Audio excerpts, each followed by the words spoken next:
Hi, welcome back guys. This is your friend, the fanfiction guy. Back with another fanfiction. This is the first part of What If Deku Became Carbon Cat? Now before starting, please give this video a like and subscribe to the channel if you want more videos like this. Now let's get into the fanfic.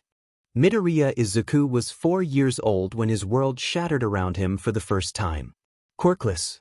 He sat in the hard plastic chair in the doctor's office as his chest seemed to cave in, small legs dangling over the edge and a pitying look from his mother that made him feel impossibly smaller.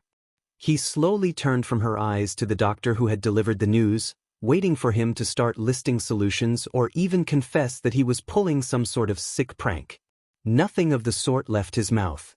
Instead he pointed to an X-ray of Izuku's foot, explaining how the presence of an extra toe joint was enough to infer that Midoriya Izuku had no quirk, and he would never manifest one. Izuku had stopped listening at that point. His ears were overcome by static until he and his mother returned home. On autopilot, his little legs carried him to the chair in front of their computer where his favorite video of the #1 hero awaited, the website still on the screen from the night before. It seemed like an age had passed since Izuku had been sat in the very same chair the night previous, watching All Might save people with such a certainty that he never once faltered. The smile remaining strong as ever. The video played, Izuku watched, mouthing the words that he had learnt off by heart as reality started to set in. Behind him, the door opened and he mindlessly registered the presence of his mother enter the room. Eventually, with tears threatening to spill down his chubby freckled cheeks and an expression of devastation that #4-year-old should ever have on their face, he asked the question that had been burning in him since the doctor had uttered the word, quirkless. All Might, he always saves people with a smile. See, can I still be a hero like him, Mom? Midoriya Inko's face had never crumbled like that in front of Izuku. She stumbled forwards and crushed his body into a hug, willing her actions to portray her love and sorrow for her poor little boy. Izuku, she rasped out, throat closing up as she realized there was no way to comfort her son. Izuku, I'm so sorry, I'm sorry, I'm sore dash. His mother was cut off as her cries finally broke through. Izuku would remember that moment for the rest of his life.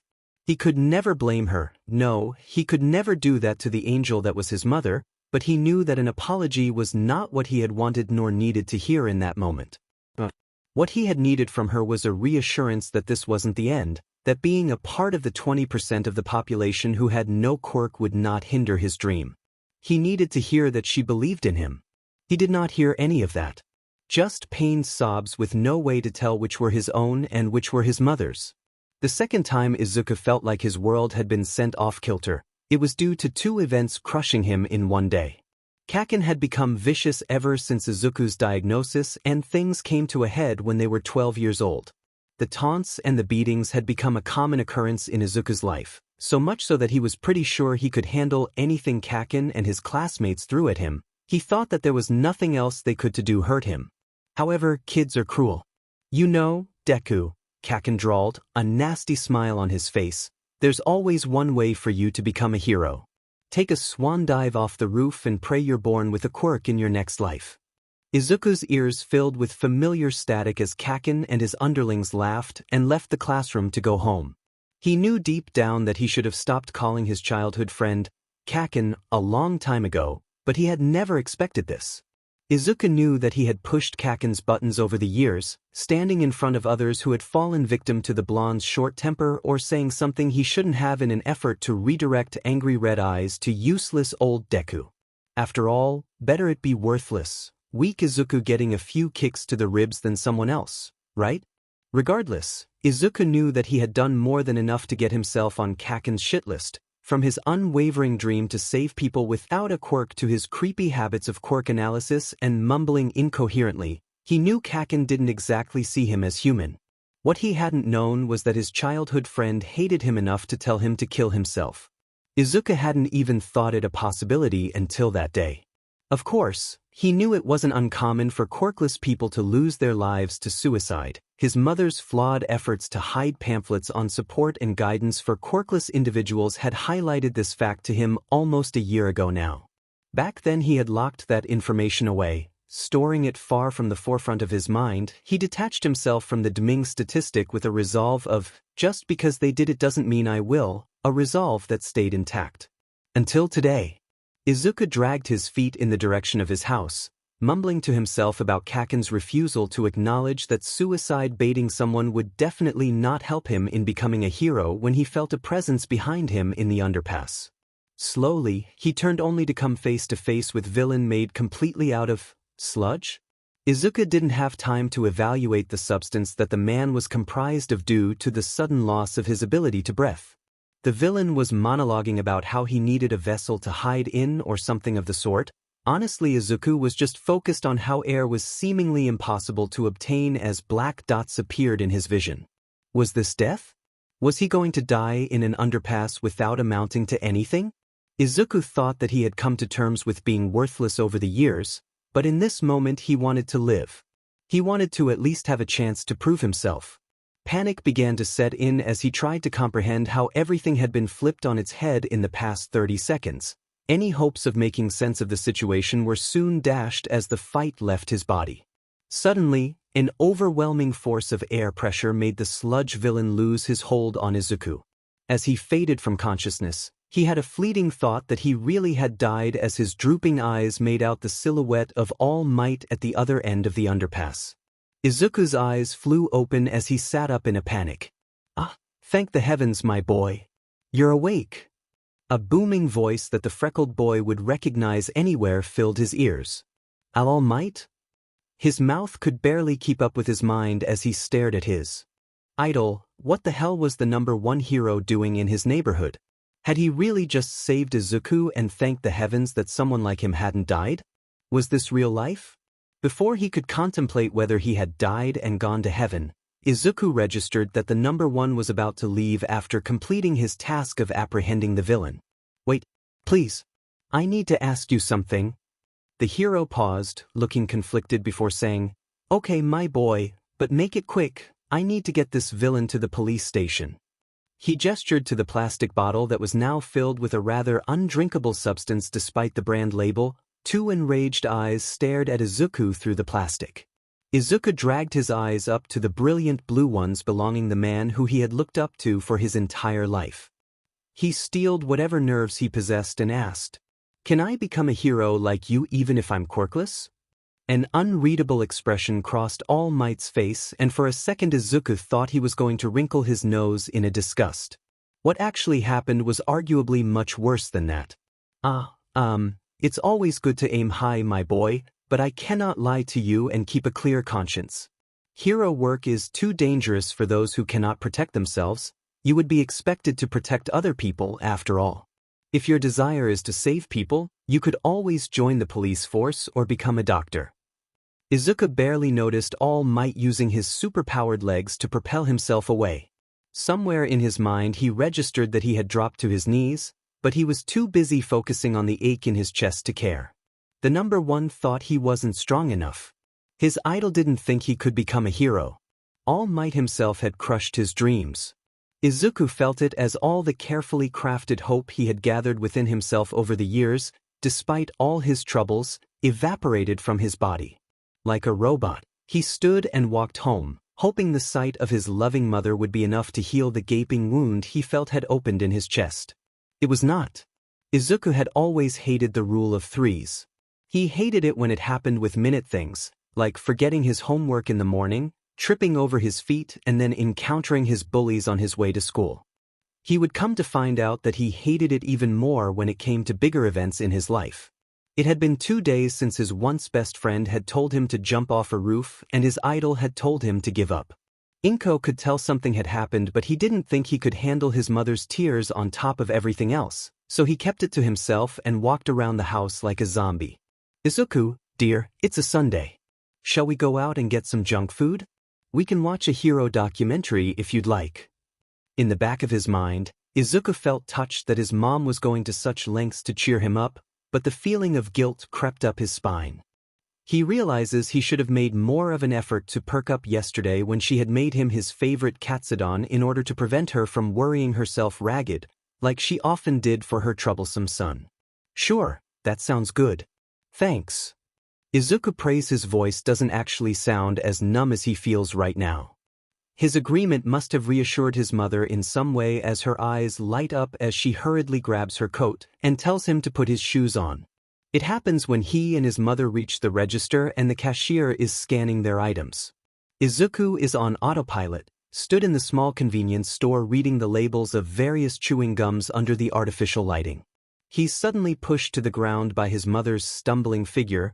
The cause of her missteps stood at the register, gun in hand. "Give me all the money you have and no one has to die." A deep, malevolent voice spat at the cashier. A large man with a scar across his cheek dressed in stained clothes pointed the weapon at the shaking cashier as she fumbled to gather all the bills from the register. Inko didn't dare move from her position, mainly due to fear but also due to her son being on the ground behind her. Izuku itched to do something, anything to stop what was happening, but even his 12-year-old brain registered that theft was a more desirable outcome than murder. So he stayed on the ground praying to whatever gods there were that this guy would leave after getting what he wanted. Life was never that simple, was it? The door to the convenience store opened with the sound of a bell ringing and all 4 of the occupants turned to see pro-hero Death Arms walk in. "Drop the weapon and put your hands on your head," he bellowed at the criminal. The man paused, turning his body towards the pro-hero. He seemed to be weighing his options. Perhaps he had come to the same conclusion as Izuku when it came to armed robbery versus murder. Death Arms, however, seemed to read the man's movements as a threat. He rushed forwards while the man began to raise his gun towards the hero in retaliation to his fast pace. Death Arms sent a fist to the hand that was holding the gun in an effort to get the man to release the weapon, and then several things happened at once. A loud bang sounded in the store, accompanied by a scream from the cashier. The light overhead suddenly went out as the bullet smashed the bulb and ricocheted. Red dripped onto the floor in front of Izuku. The lights in the refrigerators behind him provided enough coverage for Izuku to see that what was pooling in front of him was blood. And then his mother fell. He was moving in an instant, ignoring the scuffle going on between the gunman and Death Arms.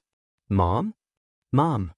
Izuku looked down in horror as a red patch on his mother's chest grew wider and wider. He hurriedly took off his hoodie and pressed it to the wound, muttering panicked apologies when his mother winced from the makeshift first aid.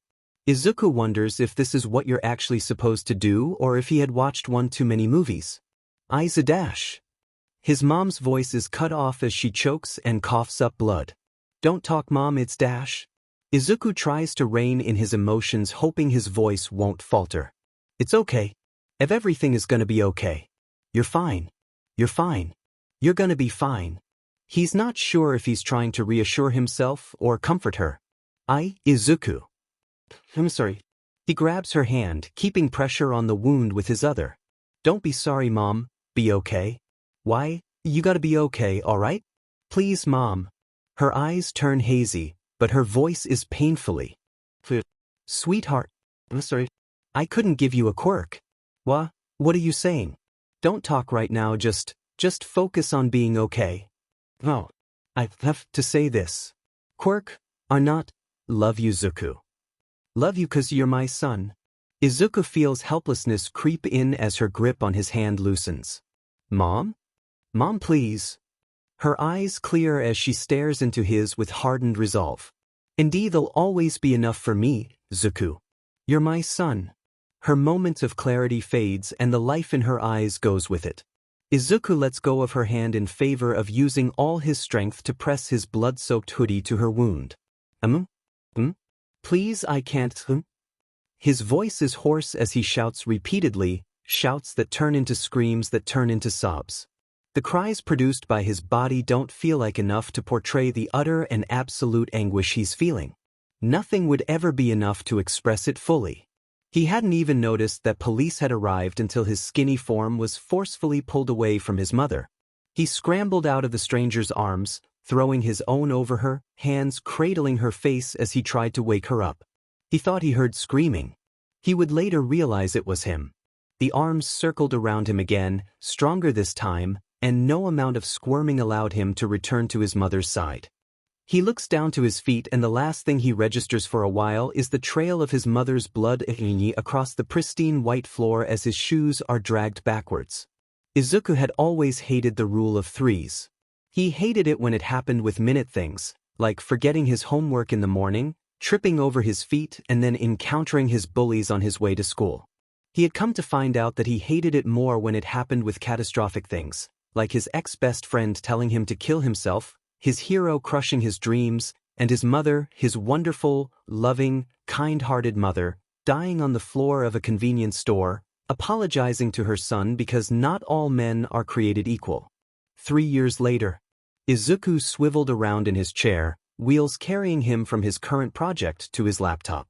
Some old rock band played on the radio he had found last month on Dagoba Beach. He read through the multiple Crime Watch forums he had opened, trying to get a sense of how much trouble he would run into tonight. The green-haired teen frowned as his stomach rumbled. He had hoped the money he scored from subduing a drag dealer last week would be enough to buy him food for a while. Then his stupid screwdriver broke, and he had to make a sacrifice in order to fix the gear he had destroyed from his recent run-in with Ingenium. Why was the pro-hero after Izuku? Because he had stopped a drunk man from sexually assaulting some schoolgirls. The fact he was also the vigilante known as Carbon Cat probably affected the situation, but still, Izuku resented the fact he had to max out the emergency jets in his boots to evade the speed hero. Back to his most pressing problem on the long list he currently had, Izuku ran a hand through his green, shoulder-length hair as he contemplated his options. He could either go hungry and hope that 48 hours with no sustenance wouldn't hinder his crime-fighting abilities, or he could swallow his pride. Izuku has never been a prideful person. He sighs and picks up his phone, one that he had made untraceable 2 years ago. Definitely not Carbon Cat. Hey, Eraser old buddy old pal, we meeting in the usual spot tonight? Izuku put his hair half up half down using scrap metal as a mirror whilst he waited for a response, unfazed by the white streak that he had grown used to over the last few months. It hung in front of his eyes until he gathered it back into a small bun. The streak was a startling contrast to the dark green that colored the rest of his head. Eraser Dad. Yes, problem child. Why do you ask? Something wrong? Definitely not Carbon Cat.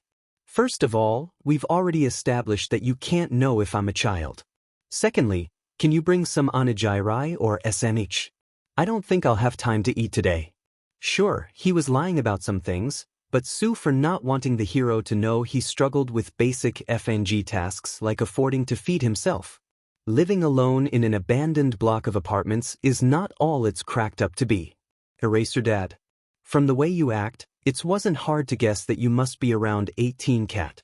And I will buy some on patrol. Izuku smiled down at his phone. 18 huh? Guess it makes sense that Eraserhead would assume he started his vigilante career at 15 rather than no normal kid would have the time to train as intensely as Izuku did. Somewhere in the back of his mind Izuku thinks that no normal kid would have the motivation to train like he did. After happened, Izuku had been left in the care of an orphanage. He spent a month there, trying to glue the broken pieces of himself back together. It was hard. It was more than hard, it was effing horrendous, and coming to terms with his new reality was not made any easier with the treatment he had received during his stay there. Quirkless and an orphan. It was like Izuku was slowly winning in a fed-up game of bingo. The kids, he was used to cruel kids. God knows he was used to them. The name-calling was the same, and his encounters with suicide baiting went up from 1 to 56 in the span of a few weeks. Even that he became used to. What he wasn't used to was cruel adults. Sure, his old teachers turned a blind eye to the bullying, but they never directly hurt him. The adults in the orphanage were such a far cry from his mother, he began to wonder if she was truly normal for ever loving him. That thought brought up mounds of guilt whenever he had it, as it reminded him of her last words, of what he had lost. His supposed caretakers would starve him, lock him in cupboards to keep him from the other children. Sometimes they hit him if he had the nerve to speak to them. They did other things, but Izuku refuses to let his experiences hinder him. At least he tries to. The only time he's ever felt thankful for being quirkless was when he realized how easy it would be for him to leave the place and never return. Quirkless kids slip through the cracks all the time. No one looks for them. Hell, Izuku doesn't even know if they had a file on him there or if they thought it was a waste of paper. So after a month, and a particularly rough night, 12-year-old Izuku decided anywhere would be better than that Med orphanage and the people in it. It took a while, but he eventually found a place to stay that was relatively safe. The apartment block had been undergoing renovations when the owners suddenly went bankrupt, and the unstable foundations have discouraged anyone from buying it since. Izuku knows that one day it will be demolished, but he adds that to his list of problems he'll think about when they happen. A couple of self-installed deadbolts and insulating blankets can work wonders when making a house a livable space. Of course, his general clutter of technology and the piles of paper scattered on the floor leading to his crime board helped make the place feel less abandoned and more messy. It's not like he needed much to fill up the small studio apartment. Izuku looked at the digital clock he had built to run off solar power and realized he needed to get ready soon. The sun setting outside his window hadn't been enough to clue him in, apparently. He sighed as he turned back to his abandoned project. He was currently attempting to make all of his gear react to an electromagnetic pulse and come back to him if lost. It would only work close range, but Izuku thought that it was better than the last time he struggled whilst one of his knives was just out of reach. "I guess I'll finish you on a different day, buddy," he mumbled to the mound of wires and metal. With that, Izuku stood from his chair, a chair that he had found with only one broken, very fixable wheel, would you believe, stretching until he heard the satisfying pops of his joints. He turned to his gear that was strung haphazardly across different nails in the walls. He had learned the hard way that leaving his gear on the floor whilst carrying heavy machinery did not always end in his favor. His gear was already a blessing, a result of saving the right guy at the right time who put him in contact with a world of Kevlar and reinforced accessories. He could not afford to be too careless with it. He didn't like relying on others, so making his gear last seemed more appealing than regularly visiting its maker. After donning his black cargo trousers, utility belt, black Kevlar hoodie and a matching bomber jacket on top, he slid his knives into the holsters on his arms, ankles and thighs. He clipped his retractable bow staff to his belt whilst he searched for his other boot. He patted himself down, checking he had everything before finally moving to grab his mask. Perhaps his proudest invention, the mask was black with slitted green lenses for the eyes. When he pulled the straps around his head, 3 in total, like a gas mask. He had almost exposed his face too many times to count with a singular strap holding it in place. The mask instantly started wrapping itself around the back of his head to encase his rather identifiable hair. Izuku had spent many caffeine-driven hours perfecting his mask. It had the face of a cat, with 2 ears at the top, and under his hood, it molded to the Kevlar to keep the hood in place. For all intents and purposes, it looked like his hoodie simply defied gravity, but the truth was it was essentially glued to the back of Izuku's mask. A mask that cannot be removed unless he utters the command, release, or presses a button on the right ear for 5 seconds. Sure, he hasn't been in a situation without his mask in a while, but he's decided he's allowed to be paranoid. Better safe than sorry, and he had been sorry before.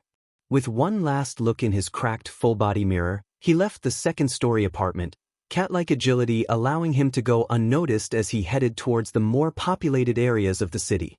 It had been a relatively slow night, as it usually was on Mondays. It's like even the criminals don't want to work on the longest day of the week. Izuku hummed a song he'd heard on the radio as he scaled a fire escape to get to the roof of a building. Curse uneven skylines, always making him have to innovate to get where he wanted. His body sensed it before he heard the scream. 3 years of vigilantism will do that to a teenager. He quickly dashed down to the next alleyway and headed towards the undeniable sounds of struggle. The scene that welcomed him was unfortunately not an uncommon one. 3 men who looked far too old to be out loitering in an alleyway at 12 a.m. on a Monday surrounded a woman who looked to be on her way home from work, judging by the supermarket uniform she wore. "Come on, don't be like that. Where you going, baby? Why not have some fun?" One of the men leered at the woman as she backed up into the wall behind her. "I feel like you and I's definition of fun is quite different." Izuku's heavily filtered voice rang out from behind his mask, startling everyone in the alley. "Mind your own business." Another one of the 3 men spoke up. Izuku rolled his eyes, not that they could see his impatience. Before any of the men could open their mouths again, Izuku threw one of his smaller knives into the foot of the man closest to him whilst he unclasped his bow staff with his left hand. It unfolded with the click of a button as the man screamed in pain. What? Your idea of fun isn't acquiring a new stab wound in your foot. Izuku taunted, running towards the remaining two men as the other tried to come to terms with being impaled. Just as he came up in front of the men, Izuku jumped and flipped over one who seemingly had a 5-finger contact quirk, as he had stretched out an open hand to Izuku's slither of exposed skin where his gloves met his sleeves rather than sending a closed fist towards his face. Up in the air, Izuku sent the end of his staff into the man's temple, hoping it would take him out of commission for a little while. He rolled as he landed, using the low ground to take out the third man's legs with his staff and send him to the floor. Resuming a standing position, Izuku didn't have time to deliver another blow to knock out the downed man as he felt some sort of string wrap around one of his wrists. He was jerked backwards toward the man who had seemingly recovered from being stabbed in the foot. Red glowing threads sprouted from his fingers. The other hand reeling in the threads like Izuku was some very unfortunate fish. Izuku decided to forego attempting to cut the threads with a knife and instead dropped his staff, using the walls of the alleyway to push off of as he yanked the threads up with him, before flipping backwards and sending the man into the remaining assailant, who was about to turn and run. The threads disappeared and along with the man's consciousness as Izuku landed on the floor. See carbon. Cat? The woman, who had ducked against the wall when the first knife was thrown, looked up at Izuku. The one and only. Enough about me, are you hurt? What happened? Izuku asked, checking that the three men were unconscious as he zip-tied their hands behind their backs. Right, I was walking home and then these creeps grabbed me. Yanked me into this alley like they were gonna do something to me. Her voice gradually grew panicked as she realized the gravity of the situation. Izuku stood up and slowly walked over to her crouched form, hands open and placating. Hey, you're okay. Everything's okay now. You did well to scream, I heard you. Izuku comforts the woman. He had done this enough times to know what to do, unfortunately. Do you have a phone? I'm assuming if you know my name then you know I would rather not talk to the police myself. He chuckles, hoping that the reminder that he was a vigilante would jolt her out of her panic. Yes, yeah of course, right? She released her purse from where she had cuddled it to her chest protectively and dug out her phone. Okay, good thank you. Call the police whilst I move these sorry excuses for human beings to the entry of the alley, okay? Can you do that for me? Izuku waited until the woman had stood up and nodded before turning to the pieces of sheet littering the floor. A year ago he would have struggled with hauling two grown men, but after finding a community center with a room full of weights, he could drag them with ease. It probably helped that they weren't the biggest guys he'd ever seen, but hey, little victories. After making sure the woman was fine with being left in the street waiting for the police to arrive, wouldn't be long now, Izuku checked his comms and heard that the car was 2 minutes away. Izuku collected his knife and retracted his bow staff, and once again scaled a fire escape, headed towards his appointment with a certain hero. You're late. Eraserhead stated. Nice observational skills, old man. Got caught up in a potential SXL assault so I can't say I regret making you wait. Izuku moved to join the underground hero sitting on the edge of the building. I wouldn't expect you to regret anything. God knows that you think you're incapable of imperfection. Eraserhead sighed, turning to the plastic bag to his left. What's the saying? Don't piss off the person handling your food? I almost forget about that, thanks for the charity, Eraser. Izuku beamed, temporarily forgetting that his mask hid the expression. It's not charity, problem child. I've told you time and time again that I'm here to help. My conscience can't take starving a kid, even if said kid is a cocky vigilante. The pro lamented, his tone giving away the underlying fondness that Izuku often refused to acknowledge. Izuku took the bag from the taller man and peered inside. Huh, who's the cup noodles for?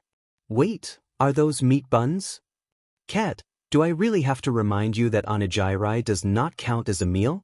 It's all for you. I know that jacket makes you look bigger than you are. Izuku laughed sheepishly, pointedly ignoring how hot his face felt at being called out. Huh, right. Nothing gets past you, almighty Eraserhead. Well, except my identity, I guess. You or Tsukachi given up yet? Izuku steered the conversation away from his embarrassment. I tell you the same thing every week. No, we have not given up, we're just running into some issues when it comes to building a file. Someone keeps hacking into the police database and destroying all the collated information we have. The underground hero levels Izuku with an exasperated stare that almost makes the vigilante feel bad. Almost. What a mystery. I wonder who is covering for me like that. Maybe it's time to return to good old pen and paper. Isn't that what you used in ye olden days? Eraserhead snorts before replying, you and I both know that a physical file would go missing too, brat. A tragedy indeed. I wish you luck on your future endeavors of collating information or whatever boring paperwork you do as a pro. Izuku mocks, relishing in the back and forth he and the man were having. Enough about paperwork, don't make me push you off this roof. Have you applied to any colleges or universities yet? The pro was really sticking to the 18-years-old theory.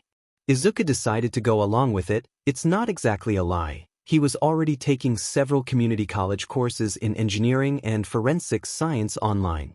He had quickly realized that he needed to finish his education as fast as possible in order to focus on training for his extracurricular activities. The vigilante whined, Oi Eraser, why would you make me think about entrance exams whilst sat on a very tall building? Someone's gotta make sure you're thinking about the future. And you brought up paperwork first. The tired man replied. Touché. Well, the one I'm thinking of applying to has its entrance exam this week.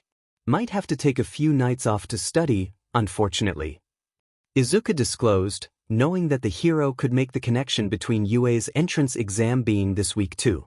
Izuku calmed his paranoia by reasoning that he hadn't said a specific day and the pro thought he was talking college, not high school. We both know that you'll end up on patrol anyway. Sometimes you're a worse workaholic than me, kid. I would lecture you into studying more, but I have a sneaking suspicion that you feel you don't need it. Eraserhead sighed out the last part, trying to simultaneously scold the boy and compliment his intelligence. Eraser, don't tell me you're going soft on me now? Izuku teased. I started going soft on you after the 23rd time you cut yourself loose from my capture weapon, problem child. Good times. I almost miss giving you a run for your money over the rooftops. I thought parkour was kinda your thing. It's not my fault you're as small and agile as a street cat. What are you? 5 feet 4 inches? Eraser asked in a mocking tone. Hey, I'll have you know that circumstances have stunted my growth. I'll be 6 foot in no time when I can finally afford meat on the regular. The vigilante grumbled out the last part, still embarrassed about the hero's earlier observations of his small frame. Izuku was strong, sure, but his less-than-ideal living situation meant that he was as lean as can be. He had muscle, but that was pretty much all he had. He shuddered to think how far his body fat percentage is from what it should be for a boy his age. His cheeks still held some roundness, however. He wondered if he would ever truly lose that. Still, it's not all bad. His body was perfect for stealth and agility, 2 traits that he needed to be a successful vigilante, be it for sneak attacks or running from pro-heroes and police. Yeah, sure kid. Have fun getting a new costume to accommodate to your imminent growth spurt. The underground hero chuckled, amused that a boy who fights crime on the regular chooses to get offended by a height joke. Cat really is young, huh? Izuku pouted behind the mask, looking over to the clock tower a few buildings away. Well, I hate to cut our meeting short, but we should get back out there. Sheet isn't put on hold for our lovely discussions of exams and height. The masked boy stood, picking up the plastic bag. Language, but no, you're right. I'll see you next week, Cat. Did you really just language me? I'm supposedly almost in college, old man. Supposedly. You're still a kid. Eraser replied. Whatever. Let me know if you need me. My comms are always tuned into the hero frequency. They still want to know how you did that. Izuku laughed as he mock-saluted the black-haired man before dropping down to the fire escape and making his way back to his apartment, food in hand. Izuku groaned as his hand repeatedly missed a button to cease his alarm's incessant beeping. It had been a while since he had been up before 7 a.m., not including the times he had gone without sleep completely. All right, I'm up. I'm up. Izuku finally pressed the button as he sat up from his position on his mattress, sleepily scratching his stomach. He stood, realizing that he would have to buy coffee on the way to UA as he had run out of water last night. He usually bought it by the liter or collected rainwater through a filter, but he had been distracted recently due to a gang moving strangely in his area. Izuku pushed the vigilante thoughts aside and grabbed the last meat bun that Eraser had given him a few days ago from his mini fridge. It had taken him a whole week to identify which switch gave his apartment power without circumventing it to any others. In the end, he had to rewire a few things to turn off the automatic lights in the hallways lest he draw attention to himself. While eating, Izuku scrolled through a few Crime Watch forums, as was his routine every morning. He groaned as a title caught his eye. Posted on Tuesday at 1841 by Orange is the Orange. Carbon Cat saved me. Hi, I know a lot of people claim to have seen or interacted with vigilantes, and I know you don't have to believe me, but Carbon Cat really did save me yesterday. I have an elasticity quirk. It makes my limbs pretty long but also weak. 2 drunk guys knocked my shoulder as I was leaving a store and it made me drop my shopping. In a moment of anger I shouted at them to watch where they were going, and before I knew it I was punched in the face with one of them shouting about how I think I'm a tough guy because I'm taller or something ridiculous. Anyway, the man goes in for another punch when suddenly a knife pins his jacket sleeve to the wall. I turned in the direction that the knife had come from only to see Carbon Cat jumping down from a fire escape, setting down a plastic bag full of instant ramen. Before saying, you know, I would say pick on someone your own size, but I think you pricks have a few inches on me. His voice was really weird and robotic. It sounded like a bunch of different voices talking at the same time. It might have creeped me out if I wasn't so relieved that someone had shown up. After that, it was kind of a blur. I think I was still kinda in shock from the punch to my face or something. I snapped out of it when Carbon Cat put his hand on my arm. He asked me if I was okay and apologized for not being fast enough to stop the first hit. He told me to put ice on it tonight to help with bruising and then said he had to go as the cashier in the store behind us had already called the police. I'm not sure how he knew that. I'm pretty sure the register was out of his view. He asked if I was okay one more time and then collected his bag and discarded knife before disappearing down an alleyway. All in all, he was a really nice guy. 1010 would be saved by again. In all seriousness though, I am really thankful he was there. I'm not the strongest guy out there and I dread to think what those guys would have done to me before someone had called the police. I know not all people approve of vigilantes, but I just wanted to let everyone know my story and give credit where it's due. Thanks, Carbon Cat. If I see you again, let me buy you some proper ramen instead of those instant pots. Counts. By Petalrat, Carbon Cat lives off instant noodles and still fights crime? I can barely fight sleep, surprised face. Show 3 replies. The only was down. DMN he threw a knife at an arm headed towards your face? You should be thanking the gods for that his aim wasn't off. Show 2 replies. All Might's Jewel, is he really that short? I thought he was in his 20s? Hide reply. Present hike, no one knows his age. From what I've seen he's around 5, acid washirts. People are really praising this behavior. Vigilantes are criminals you know. Using your quirk to fight others is against the law. Hide 4 replies. Would enjoyer, hey man, if he hadn't done something OP could have been hurt real bad. Pro Sleeper, it didn't say that he used a quirk.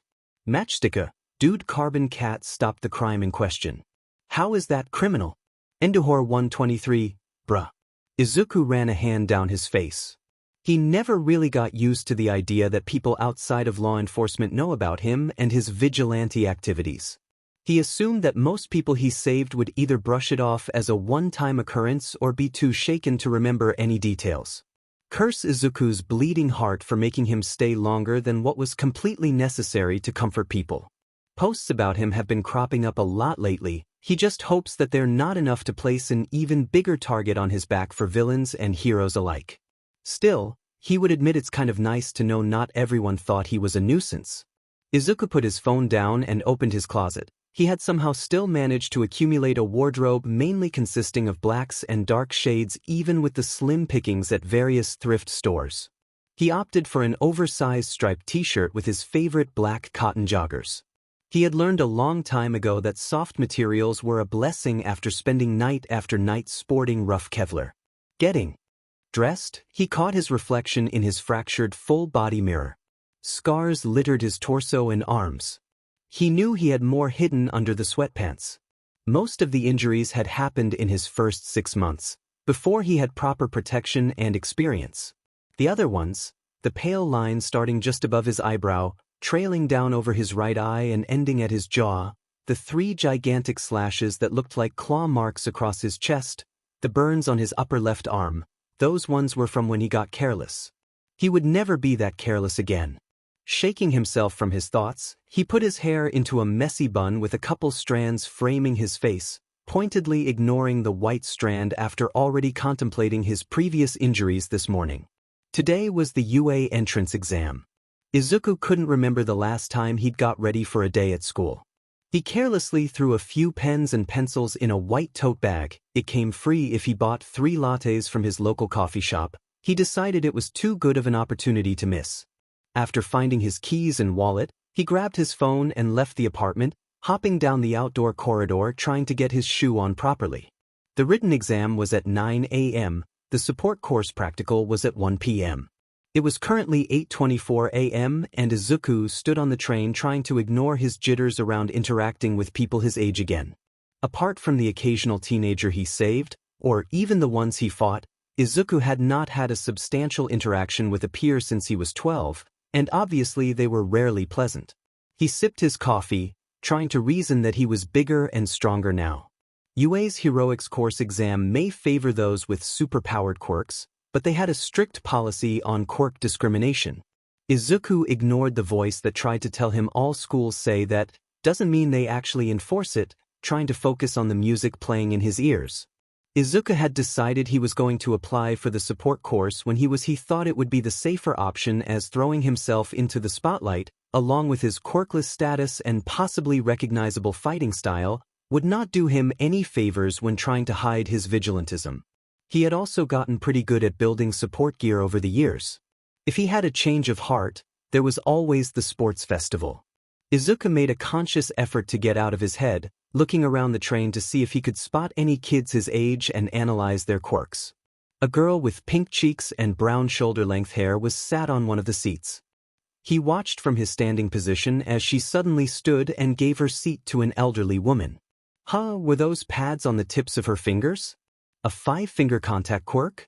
There were no other indicators of what her quirk was, so Izuku gave up and stared out the window only to realize he could see the top of UA peeking out from behind the other buildings.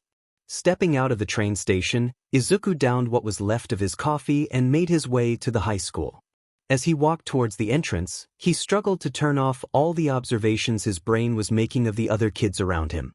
Before he could even consciously register what he'd done, he had 2 strategies in mind of how he would fight a boy with a cheetah mutant-type quirk if he got any closer than Izuku's preferred distance of 1.5 meters apart. The green-haired boy shook his head, and perhaps that's why he didn't notice the crack in the pavement that caught his foot. He had almost comprehended how embarrassing this fall was going to be when a hand touched his shoulder. He instinctively flinched only to realize he did not have full control of his body. That and he was floating mid-air. "Oh my god, I'm so sorry." Izuku turned around as best he could to see the brunette girl from the train manically waved her arms in front of her face.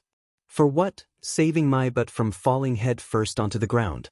"Don't be. Concrete isn't known for its soft and comfortable properties," Izuku replied, trying to reassure the panicked girl whilst floating beside her. The round-faced girl laughed as she readjusted him into a standing position by his arms and uttered the command, "Release," pressing her fingertips together. Izuku landed with ease as she spoke again. "Right? Yeah, you're welcome. I just thought it would be bad luck if you tripped and fell right before the exam. Sorry for using my quirk without permission. I know it can be pretty disorientating." Izuku smiled at the girl. He couldn't find it in him to be intimidated by her presence. From what he had seen of her so far, he decided he was safe in assuming she wasn't going to hurt him. "No harm done, Midoriya Izuku? Uraraka Ochako." She smiled back brightly. Are you trying for the hero course today? That quirk could work wonders in search and rescue or combat if you innovated a little. Izuku asked, hoping he wasn't prying too much. Thank you. I haven't really decided what type of hero work I want to go into. I guess that's something I'll learn here, if I make it in. How about you? Support course. Hoping that UA's budget will let me build whatever springs to mind. Izuku grinned, praying he had avoided any questions about what quirk he had. I wonder if you'll make me anything over the years. Not like I'm presuming I'll get in or anything. Or that you'll dash. Izuku cut her off, chuckling and waving his hand. Don't worry, Uraraka, I'm sure you'll do great. And I would love to make you some support items. I'll see if I can squeeze you in before my rates get too high. He joked. She laughed again before looking at her watch. Oh God. We're gonna be late to the written exam. Let's go, she exclaimed. Izuku nodded before they both picked up the pace and made their way to the entrance, narrowly avoiding a certain blonde entering the gates of UA. After separating from Uraraka, Izuku found his seat in the gigantic exam hall, trying not to analyze everyone in sight. He realized that it might be harder for him to turn off his vigilante brain than he thought. He suddenly got the feeling that someone was staring into the back of his head. Taking a moment to calm himself down, reasoning that no one is going to attack him at UA's entrance exam, probably, he turned around in his chair only to find a boy with purple hair slouched over his desk, resting his head on his arms but not quite asleep. He turned back around and decided to ignore the feeling and try to focus on the exam that was passed to. Much to Izuku's pleasure and simultaneous disappointment, the exam was relatively easy for him. He checked his answers 6 times before deciding to follow in the purple-haired boy's footsteps and rest his eyes for the remaining 45 minutes. Over the years, he had managed to rein in his fanboy tendencies. It's not exactly practical to gush about a pro hero whilst they're trying to arrest you. When Midnight announced the written exam was over with a crack of her whip, he wasn't surprised in the slightest, lazily opening one eye before checking he had written all his information on the front and handing it in. When registering for the exam online, he had altered his records to say he was living with his father, Midoriya Hisashi. In reality, he had never met the man. Izuku just hoped that he wouldn't mind being used to cover up his suspicious lack of guardian or proper home. As for mailing address, the freckled boy had just put a P.O. box that he used sometimes when people paid him to look into cases or he needed something delivered. Izuku was not stupid enough to underestimate UA. He had made sure to alter all his records when it came to his living situation and schooling. It wasn't particularly hard, but he was a paranoid person, so he covered his tracks and scoured the incident report from when he was 12 in order to ensure he wasn't listed as orphaned anywhere. Most of the files just required him to change his father's status from NA to parent. Leaving the exam hall, those who were applying for general studies left the campus whilst those applying for the support course and heroics course followed the signs to the cafeteria. UA was more than happy to provide the children with lunch in order to ensure their peak performance, and Izuku would be lying if he hadn't been looking forward to this all week. He couldn't remember the last time he had a proper cooked meal for free. After collecting his tray from lunch rush, he turned to face the cafeteria. Suddenly he was transported back to elementary school, watching as all the children shied away from him after someone spread a rumor that his quirklessness was contagious. The looks in their eyes had been equally fearful and mocking, knowing that the timid boy would not do anything in retaliation.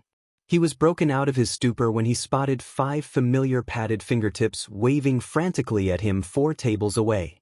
He smiled softly. This was you. It would be different this time. Maybe. Midoriya. Come sit with us. You look a little lost. Uraraka smiled kindly as Izuku made his way over.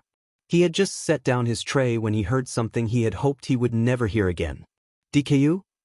He flinched at the volume as he spun around to see the one and only Kaken fuming behind him. Hey Kaken. Long time no see.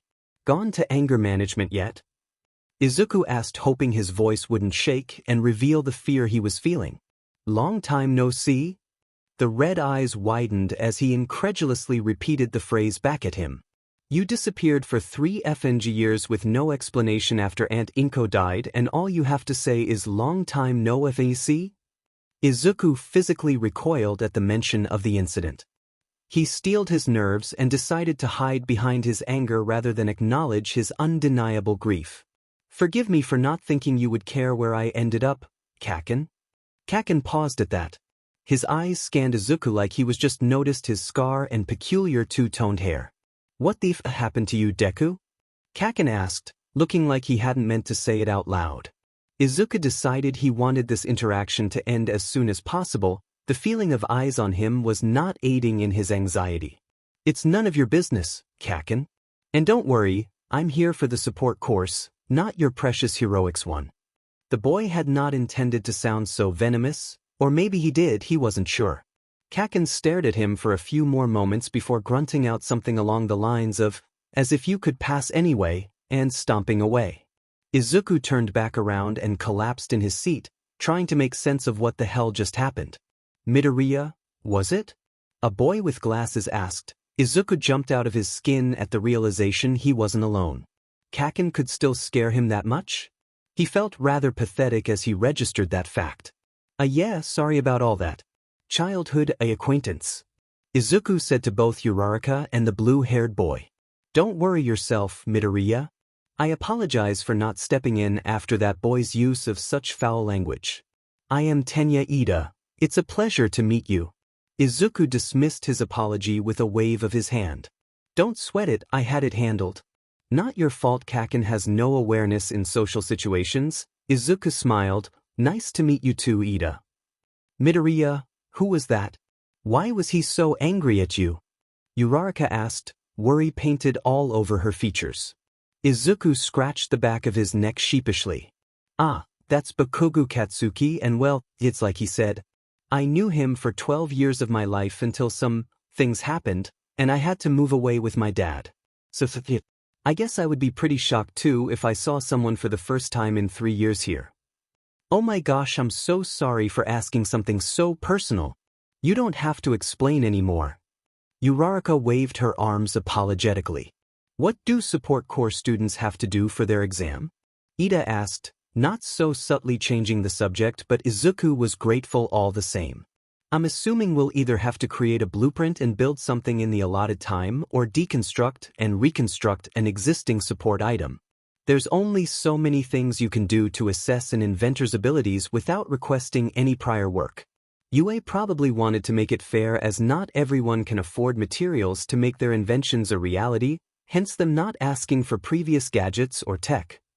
Izuku explained, taking a sip of the coffee he had obtained after beelining to the machine after the exam. Ah, I wish we had an idea of what will happen in our exam. However, I understand the need for UA to test our ability to adapt. Ida replied. But still, a clue would be nice. Uraraka mumbled, eating her food. Well, I have a few guesses about that. It's just speculation though. Izuku said whilst scooping up his rice with his spoon. Really? I thought UA didn't disclose any information about their examining techniques. Ida responded. Oh, they don't, but like I said with my exam, there's only so many ways a school can test certain things. A practical exam for the heroics course held on school grounds doesn't leave too much wiggle room. It'll probably be a simulation of real life, something common like a mall or city. Probably a city to accommodate for all the applicants. As for quirk testing, they probably want to see what you can do against a threat. Due to the risk of kids not having control over their quirks yet, I doubt they'd use real people to simulate villains. Perhaps they'll use robots or something. It's not like a bunch of kids can just fight each other and see who comes out on top, especially after only using their quirks in controlled measures up until now. Izuku looked up to meet his new acquaintances' faces. He tilted his head to the side in confusion at their shocked expressions. What? Like I said, it's just speculation. If UA has anything, it's a budget to pull something crazy. Be prepared for anything, but that's what I think is most likely. And look out for each other. The robots are made to be destroyed, so they might not be advanced enough to avoid crushing kids they don't see. Although I guess a teacher would step in at that point. He trailed off, lost in thought at the legality of such an exam, when Uraraka spoke up. Wow. You're pretty smart, Midoriya. Thanks, I feel a little less scared now. She beamed at him. Not used to the praise, Izuku blushed and looked back down to his food, smiling slightly. I agree with you, Raraka. You're quite the analyst. I'm certain you'll excel in your practical exam for the support department. Ida exclaimed, seemingly oblivious to the green-haired boy's inability to take a sincere compliment. Thank you. I'm sure you and Uraraka will ace your exam, especially with speed and gravity quirks. Izuku replied hurriedly. How do you know our quirks? I don't recall telling you. Izuku would have thought he'd offended the taller boy if it wasn't for the sincere curiosity in his eyes. Uraraka already told me hers and you have engines in your calves. Dead giveaway, dude. I see. Ida paused and looked at the clock in the cafeteria. We should finish and leave. The practical is in 10 minutes and we shouldn't be late. After waving off Ida and Uraraka along with several utterances of good luck, Izuku entered the room that would hold the support course practical exam. He wondered if UA making the rooms as big as humanly possible was an intimidation tactic or marketing strategy. He found his name on the seating plan and stood behind a desk. As he suspected, every desk had the same piece of support gear on top of it. It looked like an output modifier for an emitter-based quirk that could go around the wrists of the user. This would be a fiddly few hours if Izuku was right about the exam. Output modifiers can be very temperamental, too high and they could explode, too low and they would be more of a hindrance than a help. Izuku was pulled from his thoughts when he felt eyes on him. He looked up to meet the yellow irises of another examinee stood at the table in front of him. Hey, why do you want to be on the support course? The girl asked, pink hair bouncing around her face. I don't know. To make sheet blow up in a controlled environment. Izuku said the first thing that came to mind, slightly intrigued by the blunt question. She gave him an analytical look and just as the silence was about to become awkward she spoke again. Hatsume. I have a feeling we're gonna get along. She stuck out her hand for him to shake. He took it and replied, Midoriya Izuku. If we pass you can call me Izuku, we're gonna get along after all. Hatsum beamed.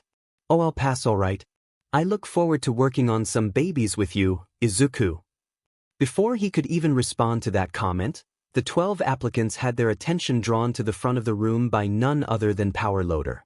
Today, to test your abilities, we will be disassembling and reassembling the item in front of you. On the train home, Izuku hopes that Uraraka heals okay after resting in the school's infirmary whilst he stares at the sun setting through the window. He was right about the exam apparently. Ida heeded his warning and was able to save the brunette from being completely crushed by the zero-pointer. Izuku reflects on the day. Social interaction has really drained him, more than he thought possible. It's one thing to chat with people you've saved for 5 minutes, knowing you'll probably never see them again. It's another thing to make polite small talk with kids you might attend school with for the next 3 years. The practical had gone well for him. 4 of the students couldn't figure out how to properly reassemble the modifiers, 5 reassembled it with some difficulty and minor problems, and 1 kid had it explode but somehow still managed to get parts of it functional. Only he and Hatsum had reassembled it without any issues. Izuku longed for another coffee. No way he was patrolling tonight. A tired vigilante is a caught vigilante. He decided he would take a look at his crime board and try to see if there was any new information concerning the case he was working on. He groaned and let the back of his head hit the seat, realizing he still needed to pick up some water and carry the heavy bottles back to the apartment if he wanted coffee. Leaving the train station, Izuku headed towards the first convenience store he saw beelining for the 2-liter bottles of water. He bought 4 bottles and had them in 2 bags, 1 in each hand. As he left the store, he heard a scuffle down the neighboring alley. Vigilante senses going off the charts, he decided a little investigation couldn't hurt. I can't believe you actually applied to UA.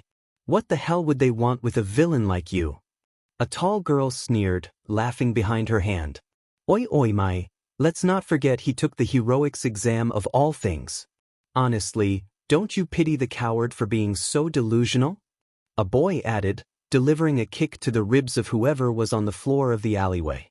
2 against 1. If that's what they want then that's what Izuku will give them. Yo, don't you sad individuals have anything else to do on a Thursday night? Izuku asked, placing his bags at the entrance of the alley. Izuku soon realized his mistake. DMN his tired brain for not picking up on it after being on high alert for the better part of the day. It was not 2 against 1. It was 4 against 1. What did you just say, short stuff? The third boy leered. Izuku evaluated the situation for a moment. Under the dim streetlight, he could see that one of the boys seemed to have mutant-type quirk based off his 2 tusks poking out from his bottom lip. The other 2 boys seemingly didn't have physically identifiable quirks. Izuku didn't like that, but he had fought worse. The girl had holes in the ends of her fingers, about an inch thick, and Izuku really did not want to find out what she could fire out of them. What the F do you want? Izuku sighed. They always ask the same questions. I want you to leave that kid alone, but I have a feeling you're not going to give up without a fight. Is that a FING threat? Listen, prick, if you don't turn and leave right now, I'll shove my foot W dash.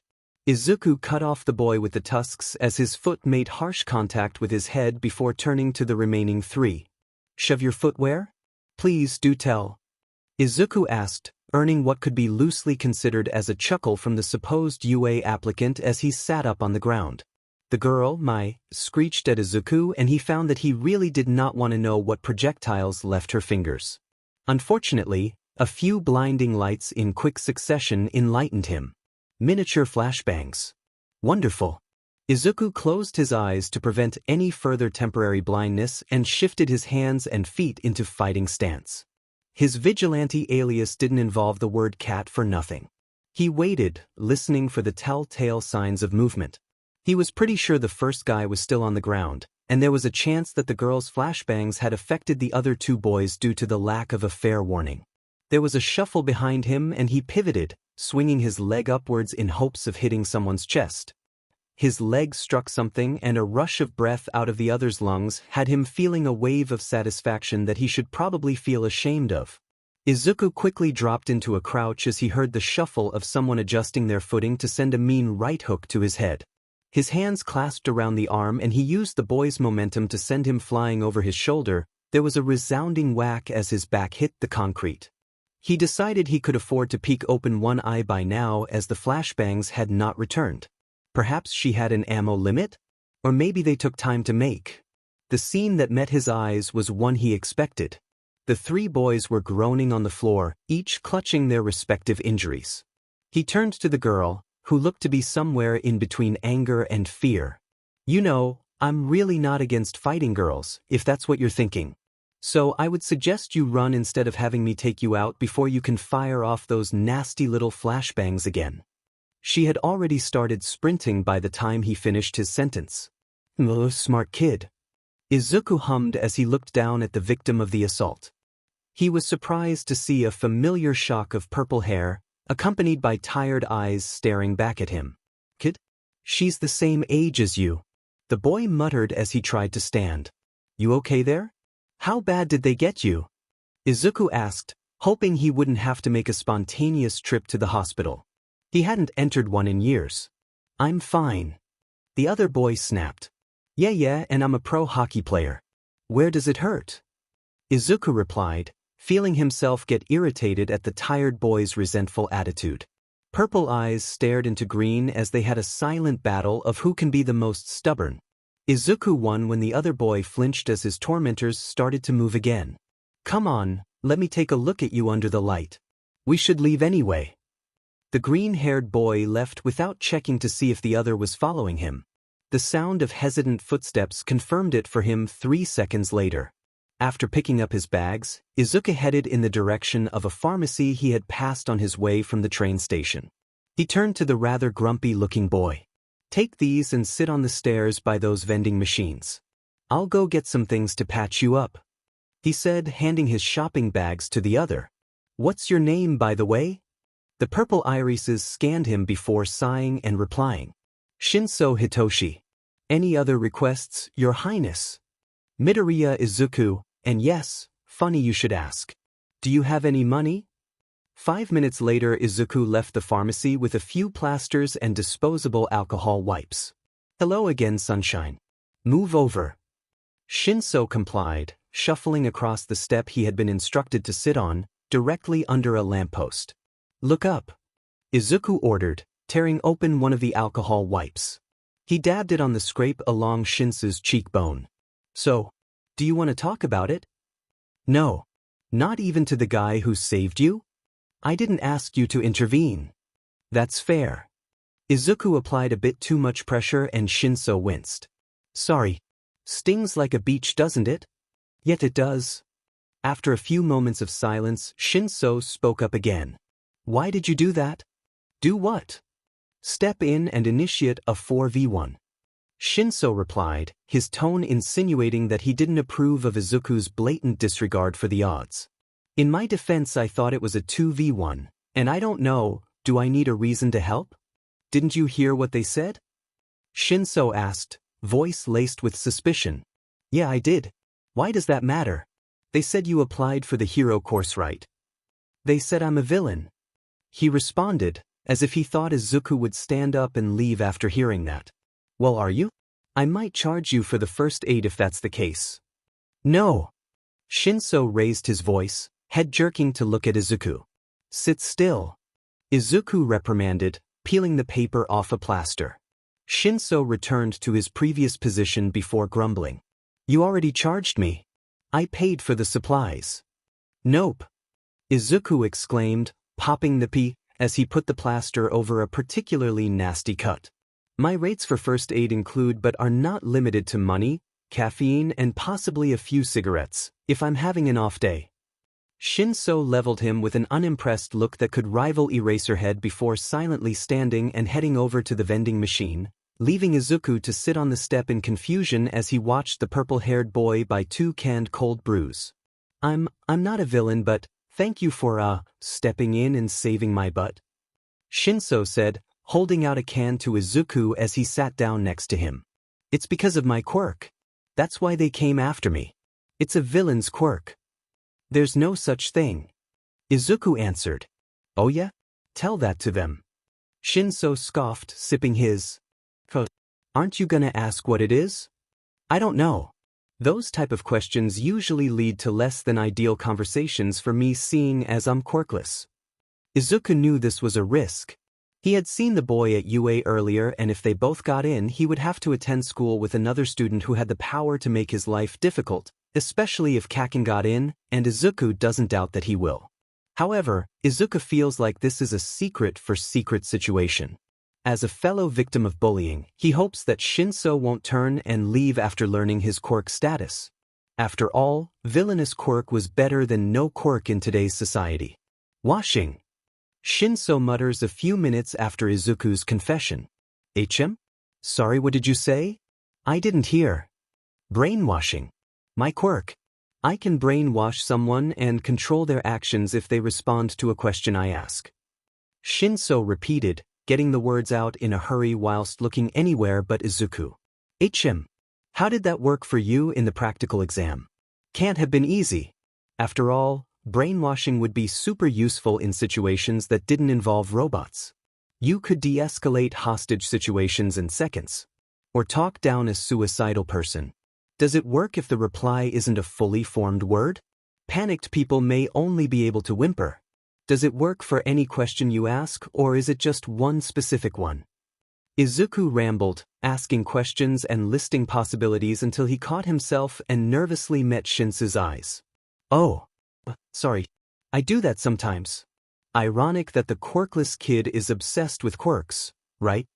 Shinso's lips twitched up into a small smile as he responded to Izuku's previous onslaught of queries. It's okay, it's more than okay actually. The entrance exam wasn't ideal, no. I got 2 robots to destroy each other and then just spent the rest of the time wandering around, hoping I wouldn't come across any crushed 15-year-olds. As for my quirk, I'm not sure. I don't use it often, but I'm assuming any noise involving vocal cords works. And it's any question, not just one. I'm sure you did just fine on the exam.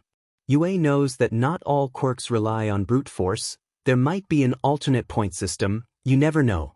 If we both get in, I'll look at making some sort of voice modifier or mimic device for you. If someone knew how your quirk worked, it would be hard for you to fight them. You know how it works. Then you better brush up on your hand-to-hand combat skills, dear Shinso. The boys parted ways after Shinso assured Izuku that the bruises on his ribs were the worst of it, and he was fine to walk home. Izuku entered his apartment, not even bothering to get changed as he flopped on the mattress. His investigations would have to wait. Carbon Cat was out before his head hit the pillow. After giving himself Friday to recover and Saturday to dig up some information on his current case, Izuku decided he should patrol on Sunday, already apprehensive after his 3-day break. He was doing a longer patrol than usual tonight to make up for lost time. At somewhere between 2 and 3 a.m., Izuku found himself laying stomach down, watching the small group of gang members he had tracked across town from a rooftop. This specific gang was worrying the vigilante. They didn't run any particularly hard drags and they mostly kept to themselves unless someone unwanted crossed into their territory. However, recently they had been moving all over the place and Izuku really did not like the look of the abandoned dry cleaners they had just entered. He crept over to the run-down building, keeping himself out of view of the entrance and its several large windows. When he had finally made his way around the side of the building, he noted a man guarding the entrance. This only added to Izuku's uneasy feeling. It's rare for simple meetings to be guarded as it draws too much attention. This was something big. Circling around the other side of the building to avoid the guard posted at the main door, Izuku came upon a stairwell that led down to the basement. A small window just above the door had been covered by newspaper clippings, however some had come away from the bottom left corner. Preferring not to walk down the stairwell and into a cramped space, the boy instead climbed over the railing surrounding the top of the stairs and crouched so that he was eye level with the window. Holding onto the railing for balance, he peered in. Sat at a table were 2 men. One he didn't recognize, dressed in a suit that looked way too expensive for a meeting under an abandoned dry cleaners. The other was one of the gang members Izuku had been tracking, and behind him stood a few more. The one in the suit snapped his fingers and was handed a briefcase by another man stood to his side. He opened it and Izuku's blood ran cold. Trigger. He had only seen the drag in action once or twice in his vigilante career. Quite frankly, it scared the shit out of him and was responsible for a certain scar above his hip. What the hell was this small-time gang doing with a drag like this? Izuku left his perch and tuned his comms to the hero frequency when he felt like he had put a suitable amount of distance between himself and the building. Hey, any of you guys expecting a trigger deal to go down tonight? Cat? What the hell are you doing on here? Present mix unmistakable screech sounded. That's Carbon Cat to you. But seriously, I just saw a few vials of the stuff being offered to a gang I monitor under an abandoned dry cleaners. Does that ring any bells for any of you? Not that I'm aware. Ingenium responded. Are you sure it was Trigger? No doubt about it. Exact same color and casing I saw 10 months ago. Anyone want to help me out here or am I gonna have to solo this? Izuku didn't use the comms too often, not liking the direct contact with people who intended on arresting him. He wasn't actually requesting help, he was just making sure his involvement wouldn't F up any plans the heroes or police may have in place already when it came to a case as big as Trigger. I'll come help ya, kid. Send me the coordinates and I'll be there. Hawks? I thought you were up north at the moment? Whatever, I'll send you the coords now. With that, Izuku turned off his comms and dug out his untraceable phone, searching for the hero's ID on the private hero server. After sending the coordinates, he headed to higher ground to meet the feathered hero out of eyesight of the dry cleaners. After around 4 minutes of waiting on a rooftop a couple ways down from the sketchy deal, Izuku perked up at the sound of wings rustling behind him. Yo, kitty cat. Been a while. Hey, Birdbrain. Sorry we don't have time to catch up. You called the police yet?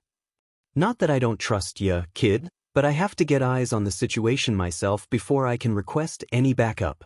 You know how it is. Ah yes, one of the many reasons I am not becoming a pro. Come on then, I don't want these guys to seal the deal and leave. Bossy as ever I see. Lead the way, oh precious vigilante. The hero mock bowed and Izuku rolled his eyes before leading him down the alleyway he had used to flank the building until they were behind it. He paused upon realizing there were now 2 guards at the main entrance instead of 1. Sheet. We're running out of time. They're meeting in the basement. There's an entrance to it on the other side of the building. It's unguarded as far as I know. You take that door, there were at least 8 inside when I checked. I'll take the 2 on the main entrance. Sound good? Hawks gave him a look like screamed, I can't believe I'm letting this kid order me around, before nodding. I'll call Tsukachi as soon as I engage. Should take them about 8 minutes to get here given the lack of traffic at 3 a.m. Don't die. Your faith in me is inspiring. They nodded once more before turning in opposite directions. Against 2 gang members with unidentified quirks and weapons, the vigilante needed to play it smart. He had to attack before Hawks in order to keep the element of surprise, and possibly go aid the hero after taking them out. Izuku tucked a stray beer bottle into his pocket before scaling the wall, using the external piping to shimmy his way across it horizontally. When he was just above the men, he chucked the bottle at the opposite wall towards the back of the alley where he had originally come from. The gruff small talk ceased as both men instantly reached for guns, pointing them towards the area where the sound had rung out. Izuku registers that they may not have combatant-type quirks if they both instantly reached for guns. The hard hitters must be inside in case things go sour.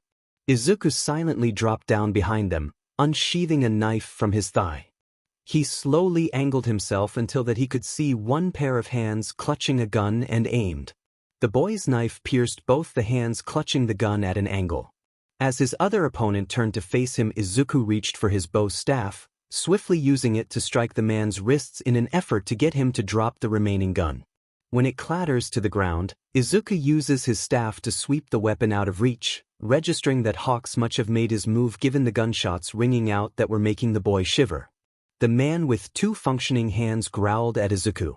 It sounded as though he was trying to talk, but his rage wouldn't allow him to form words. He went to grab the vigilante by his neck as the smaller boy ducked. A horrible crack sounded out as he sent his staff into the man's nose. When the man stumbles backwards clutching his face, Izuku takes the opportunity to thwack the other's ribs as he sits hunched over, staring at his impaled and bloody hands. Sure, it was a little cruel, but Izuku really didn't want him getting back up in the next few minutes. Just as Carbon Cat turned to face the remaining gang member, he was sent flying by a bruising impact to his own ribs. He tried to land as painlessly as possible, but as he pushes himself to a standing position, he feels a stab of pain that almost sends him back down. Well, that's a cracked rib, he observes. Izuku had to end this quick. An injury like this can really change the tide of a fight in seconds if used correctly. His feet pounded on the ground as he ran before leaping from wall to wall like he had on Monday. He delivered a blow to the pressure point in the bigger man's neck, doubting it would be enough to keep him down. Upon landing, Izuku spun and jabbed the man's stomach from where he stood, the butt of his staff causing a pained gasp to escape his target's lungs. With that, he sent a quick strike to his temple, and the man was out cold. Carbon Cat used his staff for support as he stumbled over to his first victim. Crouching, he was pleased to discover that the gang member had managed to pull the knife out of his hands himself before apparently passing out. Izuku wiped the blood off his knife and onto the man's jacket before standing up and wincing at the overwhelming bruising sensation in his side. He had cracked his ribs before, but he often struggled to adjust to the pain immediately after. Noticing blue lights flash on the walls of surrounding buildings, the vigilante decided to return to the roof where Hawks met him. He would be a liability if he went to aid the winged hero now. 20 minutes and a lot of rough shouting later, Izuku tried to stand from his sitting position as he heard the police van doors shut. He stumbled and a hand around his upper arm steadied him. Need a hand? Hawks asked with all of his usual smugness. It was rare that Izuku got injured nowadays. The pro had decided to revel in the shorter boy's pain. Dude cracked my rib.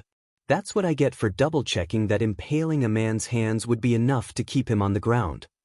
Izuku's distorted voice whined, the rather inconvenient stabbing sensation making him feel like he deserved to pout a little. Ruthless, kitty cat.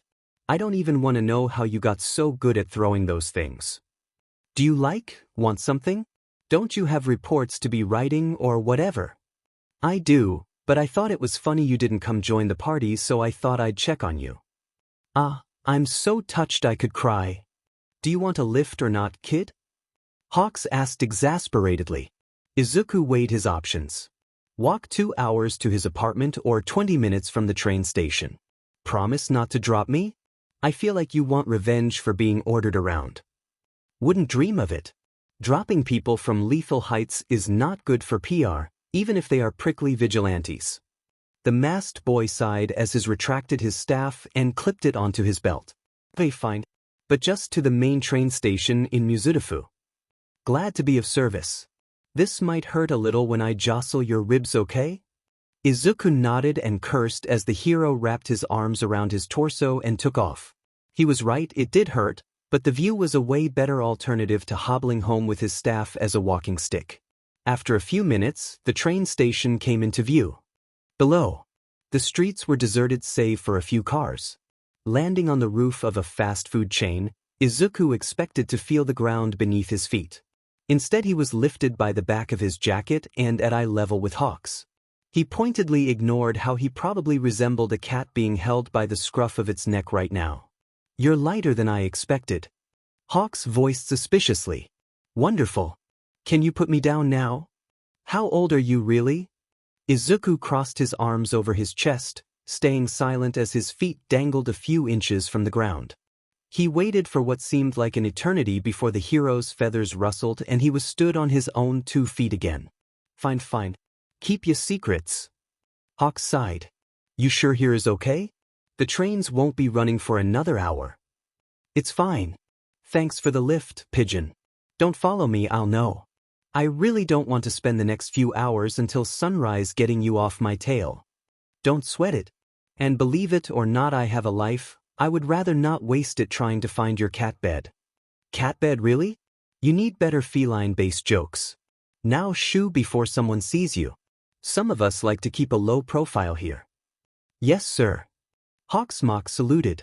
See you around, kitty cat. Izuku sighed as he watched the hero fly away. He trusted Hawks enough to only wait around for 10 minutes before descending into the alleyways and following the path that led him back to his apartment block.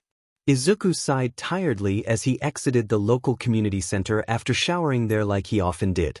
It was Monday afternoon, and the green-haired boy was debating missing his weekly meeting with Eraserhead in favor of resting his exhausted body. However, Izuku didn't want to worry the hero lest he get another lecture about the dangers of vigilantism and injuries and whatnot. He decided that he would go meet Eraser but skip any actual patrolling. He would be able to make up for it when he could fight properly in a few days. Izuku was well versed in ignoring pain. Whenever he cracks ribs, it doesn't happen as often as it used to, thankfully. He waits a few days for the pain to lessen and then goes back to his routine. This means that the injury takes longer to heal, but Izuku preferred to be out on the streets in pain than laying on his mattress uselessly. He absently thought about the possible tech he could make this week to ensure a quick getaway if his injury held him back. Sitting in his chair carefully, Izuku span around to face the crime board he had been slaving over all Saturday. A serial killer who had at least 8 victims. It had taken a while for Izuku to convince Tsukachi that he even existed. The guy never used the same weapon and there were never any witnesses. The only thing that alluded to a pattern was the fact all the victims died on their doorstep, inches away from the safety of their homes. Izuku had spent many hours trying to find a connection between the victims only to be stopped by various firewalls and encrypted data. The police started investigating after victim 5. From what Izuku saw when peeking at the police database in a totally legal way, they haven't got a whole lot of info. They had come to the same conclusions about Ghost's quirk as Izuku, a possible teleportation or invisibility quirk. It made sense judging by the lack of witnesses and the fact the victims were always killed before they even had a chance to unlock their doors, with no signs of an attempted escape or lengthy struggle. The freckled boy cracked his fingers, swiveling back around to his laptop to scour the CCTV footage from the 6th murder until it was time to go out and meet a certain black-haired hero. Carbon Cat winced as he hauled himself up onto the fire escape on the side the building he met Eraser on every Monday. He could already tell this week was going to be a long one, waiting for his injury to subside. Reaching the roof, Izuku carefully sat down on the edge, legs dangling and arms resting on the lower pole of the railing surrounding it. He closed his eyes, listening to the ambience of the city below. You're on time. A low voice sounded behind him. Come on, old man, I was late once. Are you gonna hold it against me forever? Izuku replied, opening his eyes and tilting his head backwards to look up at the hero, hands gripping the railing as he leaned. That was not an isolated incident and you know it, cat. Eraser said as he sat down next to the vigilante. Yeah, can't say it won't happen again, you know how it is. Izuku hugged the railing, looking down at the streets below. A paper bag entered his eye line. What's this? It's not my birthday, is it? The masked boy asked, taking the bag and peering inside to find 2 small vials of a clear liquid. I called in a favor with Recovery Girl for that nasty rib of yours. Izuku turned his head to look at the hero. How do you know about that? Me and the bird talk, you know. I asked him how the operation went yesterday and he told me about his surprise when you accepted a ride home. The teen looked down, cheeks reddening at the fact the heroes have discussions about him and his well-being. His gaze fell on the bag in his hands. It was one thing to accept food from Eraser, something that the hero had dedicated 6 months to achieve, sliding Izuku various convenience store-bought snacks until the boy finally relented after a particularly slow month. Could Izuku really accept medicine? And from Recovery Girl no less? Guilt crept into his mind as he pictured Eraserhead asking the woman on his behalf. Izuku should know how to look after himself by now. He had lived alone for 3 years for God's sake. A flick to his artificial ears jolted him from his self-deprecating train of thought. Just take it, problem child. It's not a big deal, I work with her after all. Repay me by healing well.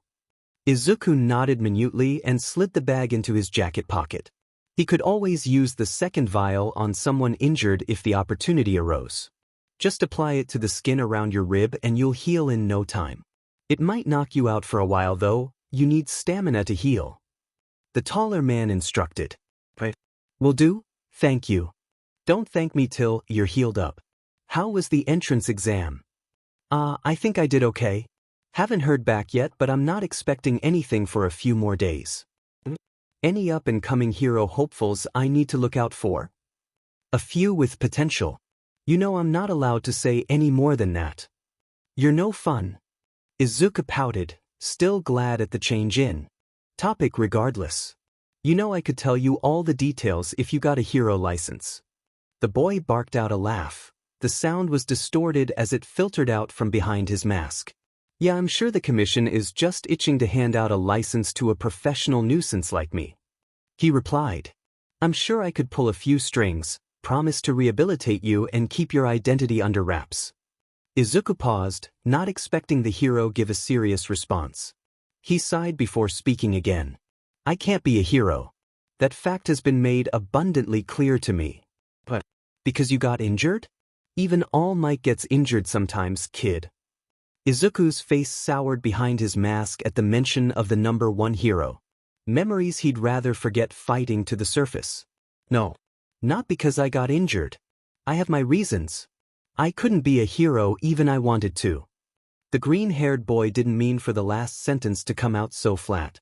He racked his brain for a way to change the subject. Did Hawks mention any case details to you? Why was that gang messing with Trigger? Eraserhead sighed but accepted the new direction in conversation. He didn't say much. Something about them needing money after a few buildings on their block burnt down. They said they were approached by a guy offering big money in exchange for dealing a drag in their area. Exploiting a gang to distribute Trigger. That's ballsy. Izuku hummed. Even more so when you hear the gang didn't even know it was Trigger until the guy opened the briefcase. They say they were trying to get out of the deal when Hawks made an entrance. Izuku's eyebrows furrowed. I know Trigger distributors are rarely small fry, but trying to trick a gang into selling for them? These guys are either stupid or powerful enough to not worry about starting beef with a relatively well-known gang. That's for me to know and you to never find out. You should stay away from this cat. These guys are bad news. Where's the fun in that? Izuku joked, prepared for a lecture because the old man never appreciated his sense of humor. The fun is you having your ribs intact. Along with the rest of you, for that matter. Eraser scolded. Fine. I'm preoccupied with the ghost case anyway. Has Tsukachi talked to you about it recently? They sat on the edge for another 20 minutes discussing cases until Eraser decided the vigilante should head home and heal himself. Izuku complied and left after promising to message the hero when he got his results from his entrance exam. When the vigilante finally got back to his apartment, his mind traveled back to the discussion of him getting a hero license. The pro can't have been serious, right? It was probably just a tactic to see if he could finally bring in Carbon Cat after 3 years. And even if the hero was deluded enough to be 100% sincere in his offer, he would definitely change his mind after learning Izuku was quirkless. It didn't matter if Izuku had years of vigilantism under his belt, there had never been a quirkless hero before, and Izuku wholeheartedly doubted he would be the first. Sighing, the boy took off his mask and shed his hoodie and jacket, leaving him in his black cargo trousers and socks decorated with bunnies. They were on offer, okay? He retrieved the vials from his jacket pocket and walked over to his mirror, looking at the red and purple bruising that he had gained on top of all his scars.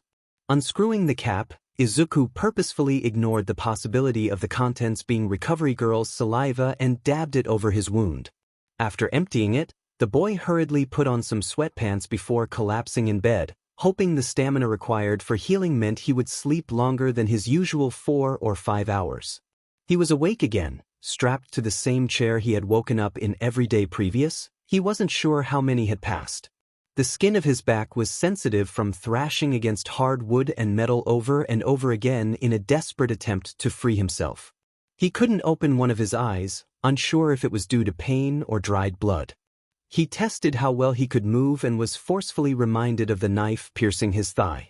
He tried to swallow the pain and control his breathing in an effort to avoid hyperventilating with the tape over his mouth. The more he breathed through his nose, the stronger the smell of burnt flesh became. The door at the other end of the room unlocked and Izuku jolted awake, looking around his room frantically before drawing his knees to his chest and rocking himself back and forth, repeating the same 3 words over and over. You're not there, Yuri Nathiriaur Natharenathir. Over the course of an hour, Izuku slowly uncurled from his defensive position, cursing the way his hair stuck to the sweat on his neck. He stood and shook out his limbs, willing them to stop feeling like jelly. Izuku had nightmares once or twice a week now. It used to be twice a month, but he had gained more scars and lost more sleep over the years. Sighing, he entered the bathroom and poured some water into a basin along with some soap, washing his hair and ridding his skin of the nightmare-induced sweat. The community center is closed on Sundays. A proper shower would have to wait. Izuku left the bathroom and stretched, testing the tender skin around his rib. Whatever Recovery Girl had given Eraser worked wonders. 6 days since the initial application, and Izuku felt like he had never cracked a rib in the first place. He knew on some level that he was over-exaggerating, but he had always had a high pain tolerance. Or maybe he'd gained one. Mentally looking through his checklist, the green-haired boy realized he was due some mail. He ate some cereal straight from the box and started to dry his hair. Izuku made his way to the train station, heading to the P.O. box that was in his name over in Hosu. Izuku knew that the possibility of the P.O. box being connected to him was small. It was under a fake name after all, but he was still too apprehensive to get one anywhere near where he actually lived. Looking down at his lap, Izuku's hands played with the frayed edges of his distressed jumper as he tried not to nervously chew his lip at the thought of the letter that was waiting for him. He wasn't sure what he would do if he didn't get in. He wasn't even sure why he applied. He graduated high school online 4 months ago. It wasn't like he was itching to relearn the curriculum. Maybe it was because he had turned, maybe he just wanted to see if he could do it. He could get into UA and possibly the hero course without a quirk. Izuku sighed at the last thought. Seems as though some childhood dreams are hard to crush completely. The teen rested his head on the window as he contemplated a third reason for his high school aspirations. He was lonely. Izuku didn't know how long he would last as a vigilante. He was sure he would never willingly give the life up, but at the same time he didn't want to give up whatever remained of his youth. Sure, schools often held bad memories for the boy, but after everything that he had experienced in the past 4 years, he felt like he could handle whatever a high school could throw at him.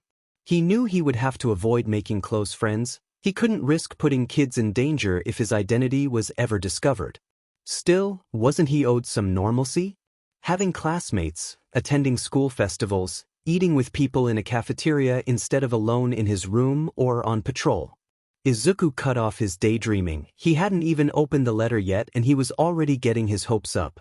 He prepared himself for disappointment and stood to get off the train, shaking his head as if physically reminding himself he couldn't be hurt if his expectations were low. Leaving the station, Izuku walked in the direction of the post office, humming along to the music playing in his right ear. He wasn't too fond of being deprived of his senses, as a result he rarely used both earbuds. Passing a supermarket, he contemplates buying milk on his way back. The dry cereal he had eaten this morning was less than satisfying. As he weighed the pros and cons of spending his already scarce money on something that expires so soon, he doesn't notice someone rounding the corner until it's too late. Knocked on his butt, Izuku looks up ready to either apologize profusely or deliver a colorful string of curse words based on the person's reaction to his fall. "Oh wow, I really didn't see you there, kid. I'm sorry, are you hurt?" A gloved hand reached out, awaiting Izuku's response. "I'm fine. Sorry, I was daydreaming, should have seen you coming," Izuku said, taking the hand and standing up. "Nonsense. It's a hero's job to be aware of their surroundings." Ingenium laughed as he watched realization take over Izuku's features. "DMN. I'm surprised I didn't get a concussion after walking into all that armor." Izuku belatedly realized he had said this out loud as Ingenium laughed more. "Well, I'm glad you didn't. You sure you're okay? Where you headed?" "Oh, yeah, I'm good, on my way to the post office. Picking up some important mail. So I'll just be going now," Izuku answered, shuffling past the hero. "Of course. Don't let me keep you. Get home safe." The pro waved, turning around and resuming his patrol. Izuku walked away, focusing all his willpower on not quickening his pace. He didn't feel nervous around heroes too often when he was out in civilian clothes, but last time he had seen Ingenium he had escaped by the skin of his teeth. Sure, he had had close encounters like that before, but his experience with the engine hero was the most recent. Entering the post office a few minutes later, Izuku fished his keys out of his tote bag. He unlocked the P.O. box and felt his stomach flip at the single letter present. Izuku decided right then and there he would forego buying milk and head straight back to the apartment where he could break down in peace. The teenager made it back without any issue, now leaning back in his chair, leg bouncing up and down and eyes staring at the envelope as if it had personally offended him. "This is stupid. I've been tortured and I'm about to go into cardiac arrest because of a stupid letter." Izuku grumbled but made no move to open it. He nearly jumped out of his skin when his phone vibrated with a notification. "Eraser Dad. Have you got your letter yet? Definitely not Carbon Cat." "Yeah, haven't had time to open it though." "Eraser Dad. Just read it, problem child. You did great, and if not there's always next year." Izuku inwardly groaned at the pro's ability to see right through him and picked up the letter. He scanned the words, looking for regret or unfortunately. He didn't find them. Holy sheet. Holy sheet. Definitely not Carbon Cat. "Oh me god, I got in. What the fuck, I got in." "Eraser Dad. Congrats kid. I'm proud of you. Also, language. Definitely not Carbon Cat. I can't even be mad at you for language and BGMI. I'm about to puke rainbows or some sheet." Izuku didn't wait for Eraser's reply in favor of jumping up and down around his apartment, rereading the part that said UA was delighted to offer him a place. Delighted? And they knew of his quirk status. Given, they probably sent the same format to all of the successful applicants, but still, Izuku would take what he could get. As if on a delay, Izuku registered what Eraserhead had said to him. He froze and stared at his phone from where it sat on his desk. "Proud," he quietly mumbled to himself, flopping into his chair and fighting back the urge to cry. He lost. Izuku was wide awake before his alarm even went off, staring up at the ceiling. He had been way too apprehensive to sleep. Today was his first day of school in 3 years. So many things could go wrong. He sat up, deciding to skip out on breakfast. He felt like whatever he ate would come straight back up, and besides, he would have lunch at school anyway. After washing up, Izuku pulled on his new uniform, leaving the shirt and blazer open to reveal a plain black t-shirt underneath. He let the tie hang from under his collar, undone. He had never learned how to tie one, and he was probably going to ditch it at some point during the day anyway. Too restricting around his neck and a fire hazard. He shoved his notebook full of blueprints and design ideas into a tote bag he had made from a shirt he outgrew, along with a few pieces of stationery plus his keys and unfortunately thin wallet. Izuku hurriedly scooped his two-toned hair into his usual half-up half-down style, blowing his messy bangs out of his eyes whilst shimmying his feet into his black and white trainers. Grabbing his phone and headphones, he turned to leave. The boy hesitated at the door before sighing, turning back around and digging out a pack of cigarettes and a lighter from his drawers. Today was bound to be stressful. Izuku was taking all the help he could get. After throwing the two items into his bag, he was out the door. Izuku didn't spot any familiar faces on the train journey to UA. Checking his phone, he realized that he was 20 minutes earlier than he had planned to be. Leaving the train station, Izuku decided he had time to smoke and calm his nerves before heading in. Sitting on a park bench, the boy rummaged through his bag, fishing out a cigarette and placed it between his lips. Cupping his hand around the end to protect it from the wind, Izuku lit it and inhaled, closing his eyes. Today would be fine. He might not even have to speak in his classes. Wait, will they do introductions? Would Izuku have to tell everyone he was quirkless right off the bat? What if it went just like last time? Maybe he could still sit with Shinso in the cafeteria, or maybe the other boy wouldn't want to be seen with him. You shouldn't smoke, you know.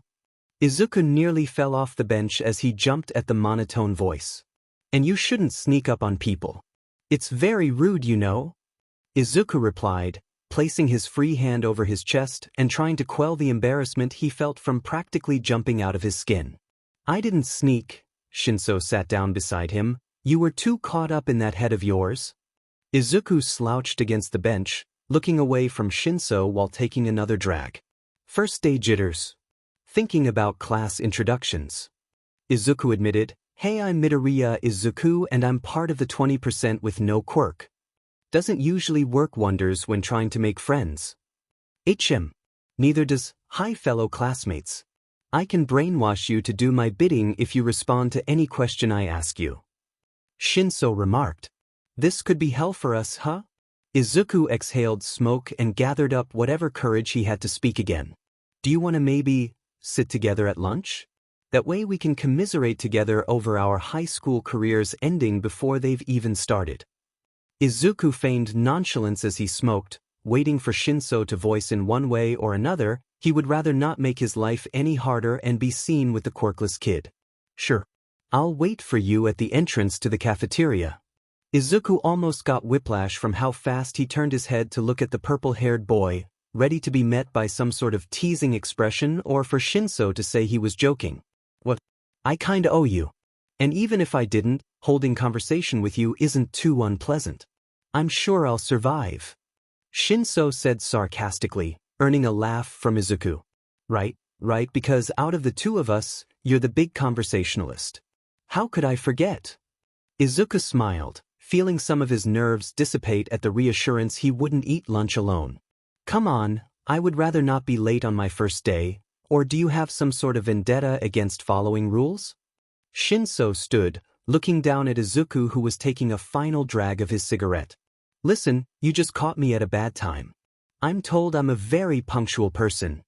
Izuku replied, standing and putting out the cigarette on the side of a bin before throwing it in.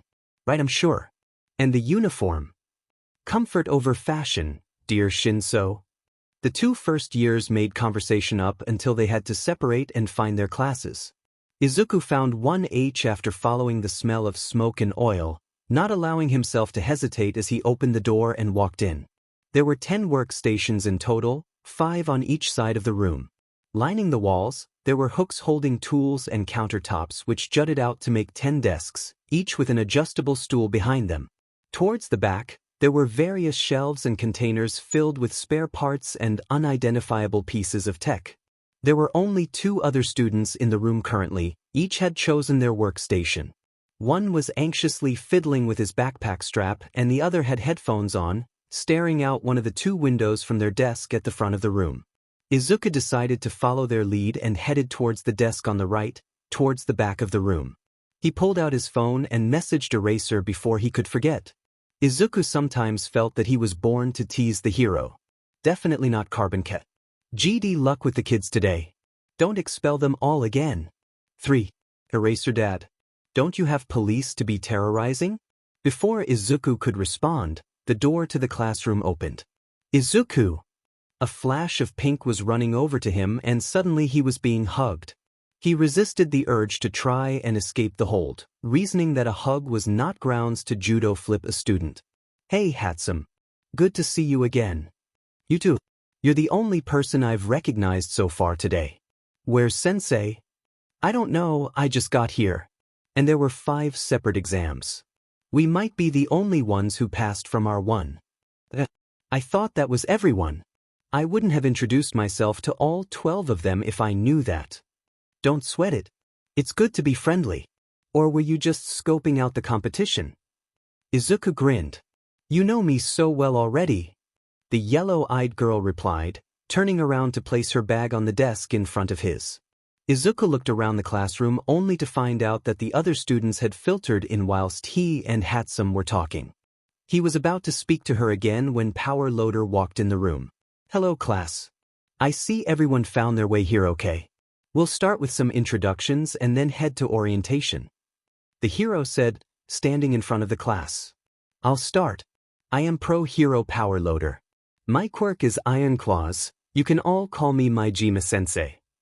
A student with shoulder-length hair that was dip-dyed blue stood from their desk at the front. They turned to face the class and introduced themselves in a soft, low voice. My name is Fuji Ayato. You can all just call me Ayato. I'm not big on pleasantries.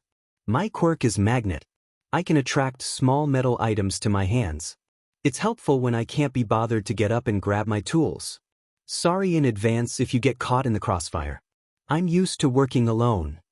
Ayato sat down, looking expectantly at the boy across from them. The orange-haired boy in question let go of the backpack strap he was fiddling with and stood up quickly. Ishikawa Haruto. My quirk is Bloodhound. I can identify scents from up to 100 meters away. So if you ever set something on fire, I'll be the first to let you know. Sweet. Hatsum and Izuku said in unison. The taller boy seemed to calm down after gaining a somewhat positive response. The introductions went on. Izuku discovered that Hatsum's quirk was called Zoom and she could see things clearly from up to 5 kilometers away if she focused. He purposefully ignored her enthusiastic comment about making some super cool babies this school year. Izuku tried not to be nervous as he stood up, hoping his lack of info about what his quirk is wouldn't raise too many brows. I'm Midoriya Izuku. Apologies in advance for any explosions that may or may not be my fault this year. If you need my attention whilst I'm working, don't be scared to throw something at me. I'll catch it and I can get pretty distracted by my projects. I hope we all have a good year together. Izuku sat down and was pleased to note only 2 students seemed bothered by the absence of his quirk explanation, sharing a look but not saying anything out loud. Great. We have 5 minutes until orientation begins. I'll show you to the auditorium. Izuku couldn't spot Uraraka, Ida, or Kakin in the large room. He assumed that if they got in, they must be in Eraser's class 1A. He sent out a silent prayer that he wouldn't encounter the blonde at any point today. He caught a glimpse of purple hair across the room before smiling and sitting down. Present Mike made an enthusiastic speech about the start of the school year and what students could expect from UA, followed by Netsu telling the students what would be expected of them in tandem. Izuku almost laughed at the fact he had a matching scar with the principal, albeit a little lighter and thinner than the pinkish mark that trailed over the Chimera's eye.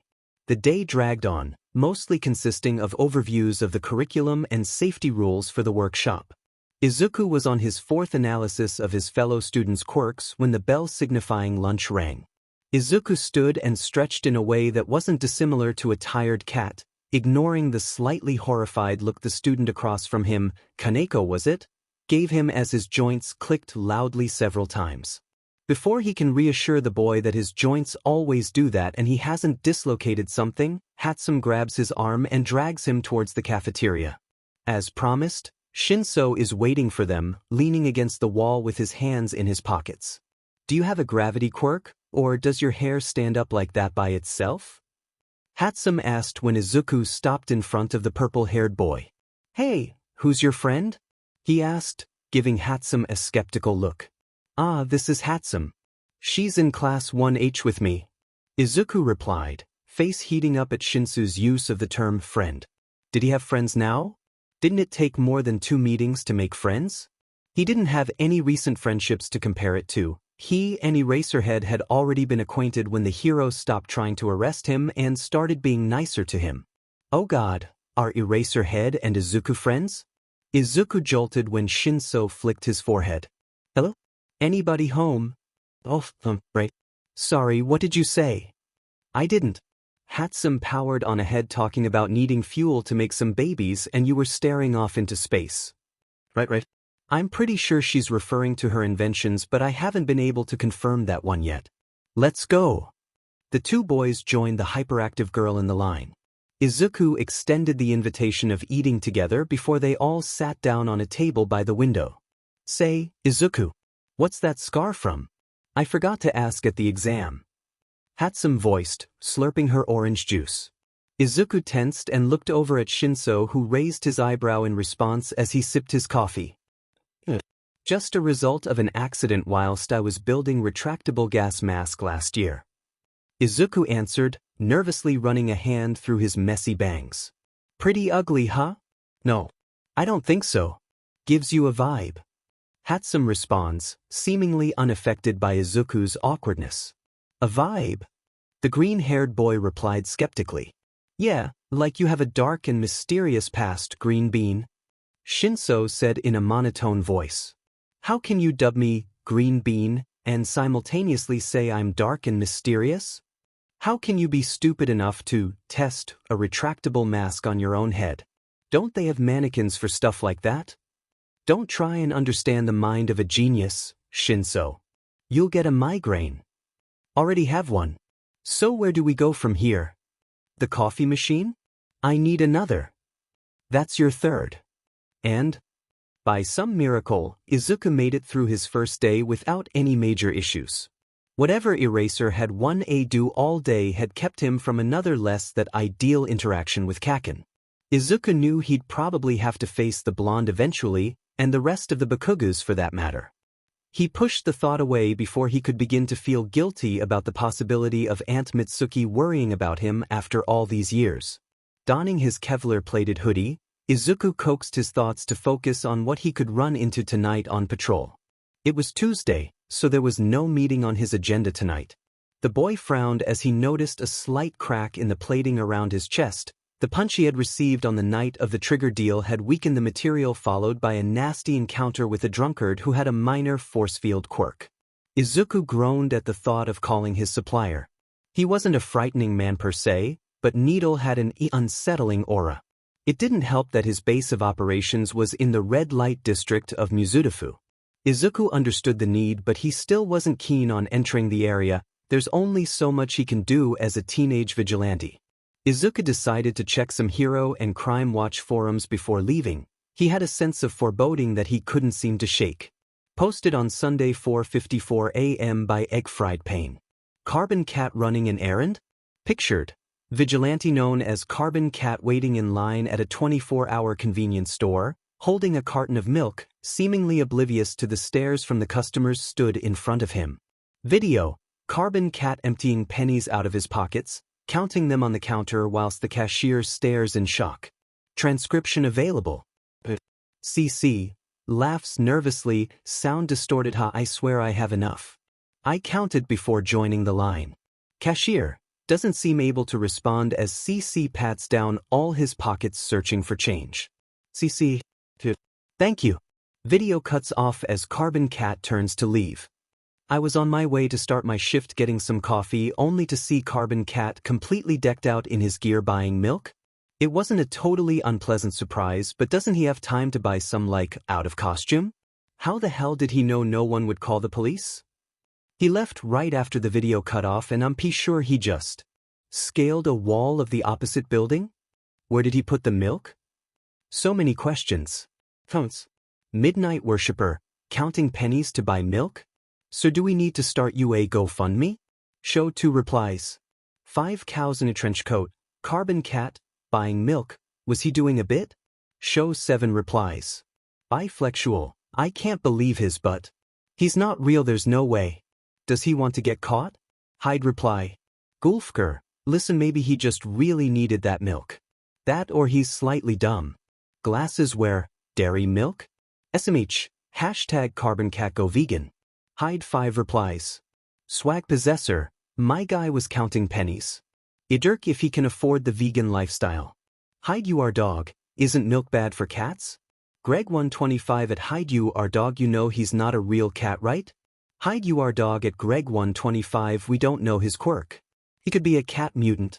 3 jams at hide you our dog at Greg 125, I would believe cat quirk. He moves like one. They'll believe I have a DMN cat quirk before even contemplating the possibility of me being quirkless, huh? It's not like modeling my mask after my quirk would be a dead giveaway or anything new.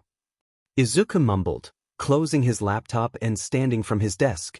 Putting on his mask and grabbing a few of the flashbangs he had been experimenting with, Izuku slipped out his window, jumping onto the balcony below and then off into the night. You said you could get me some trigger this week?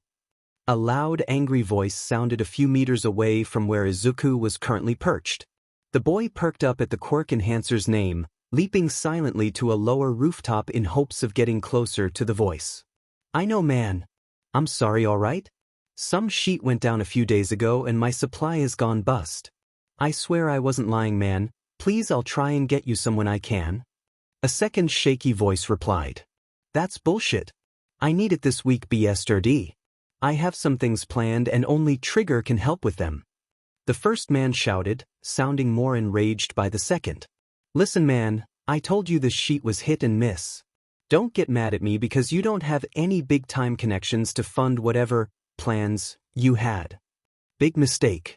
Izuku drops down as the supposed dealer is lifted off his feet by a man with the head of a wolf, looking more and more rabid as he tried to crush the other's windpipe. Ever heard of the phrase, don't shoot the messenger? Carbon Cat asked the man, having to look up to meet the crazed eyes of the wolf-man hybrid. The F, it got due to with you? He replied, looking away from the other man, gasping for breath. Oh, me? Nothing. But I'm not too keen on witnessing a murder on this fine Wednesday night, so if you could be so kind to put your shitty dealer down, we can both walk away from this unscathed. The man's eyes grew incredibly angrier. He dropped his unfortunate dealer to the floor in favor of turning to fully face Izuku. Huh? You think you could take me? Are you stupid? Leave before you get killed, shorty. Oh, I don't plan on dying yet. Izuku replied before pulling out a flashbang and releasing it, covering his masked ears and closing his eyes. The man howled as the stun grenade left him disorientated. Izuku opened his eyes after 3 seconds and unclipped his bow staff, running at the distraught wolf. His staff thwacked the backs of the man's knees, sending the bigger man to the floor. He delivered several blows to other weak points in the body, throat, ribs, jaw, temple, and last but not least, groin. Every time the man moved to get up, another strike sent him back down. Izuku cringed a little at the blood trickling out his opponent's mouth. After checking that the man wouldn't be moving again, Izuku turned to the previously choked dealer who had seemingly almost recovered from his brush with air deprivation. Upon realizing Carbon Cat's focus was now on him, the skinny man scurried backwards from his position on the floor. Please, man, I don't want any trouble, I didn't sell anything, I swear. He cried, desperately looking for Izuku's eyes behind the green lenses of his mask. Then why was Wolfie over there expecting something? Come on, man, I swear. I saw that post about you, scraping together pennies to buy milk. You know we ain't always got a choice, man. Izuku gave the man an analytical look before sighing. He was well aware that people do not just turn evil overnight. There is never a black and white case when it comes to crime. How? Izuku could be a villain right now if it weren't for his guilt complex. He knows this, regretting it almost every time he's forced to hand over first-time offenders to a system that probably won't rehabilitate them. A system that will chew them up and spit them right back into Carbon Cat's lap 10 months later. Izuku stares up at the sky, sighing again. No arrest today. Follow me. Izuku says, turning to leave the alley with the man in it. He can't report what went down when there was no transaction anyway, and something told him this other guy wouldn't want to give a statement about being attacked for failing to deliver some trigger. Izuku leads the man to a deserted park he passes often on patrol. He rarely sees anyone in the area at this time, and something tells him he'll want to be sitting down whilst trying to help this guy. Sit here. Don't move, I'll find you if you run. The man nods shakily in response as Izuku turns and walks to a convenience store he frequents when on patrol. The cashiers haven't snitched on him so far, so he hopes tonight will be no different. Returning 5 minutes later, cup of boiling water and small bottle of honey in hand, Izuku sits next to the shaken man. Warm water and honey for the throat. Where did you get boiling water? The man asks as he accepts the cup and squeezes some honey in. Coffee station. The only option I haven't tried from that machine yet. What's the point in no caffeine? Right, thanks. So, what's your name? The skinny man eyes him suspiciously and Izuku rolls his eyes. I'm not gonna report you, dude. Just wanna talk. Ryu. He utters in response. So, Ryu, what's a skinny little kid like you doing hooking up guys with trigger? I'm not a kid. I'm 19, man. Right, my mistake. Now answer the question. He began, looking conflicted before staring down at his cup. I need the money.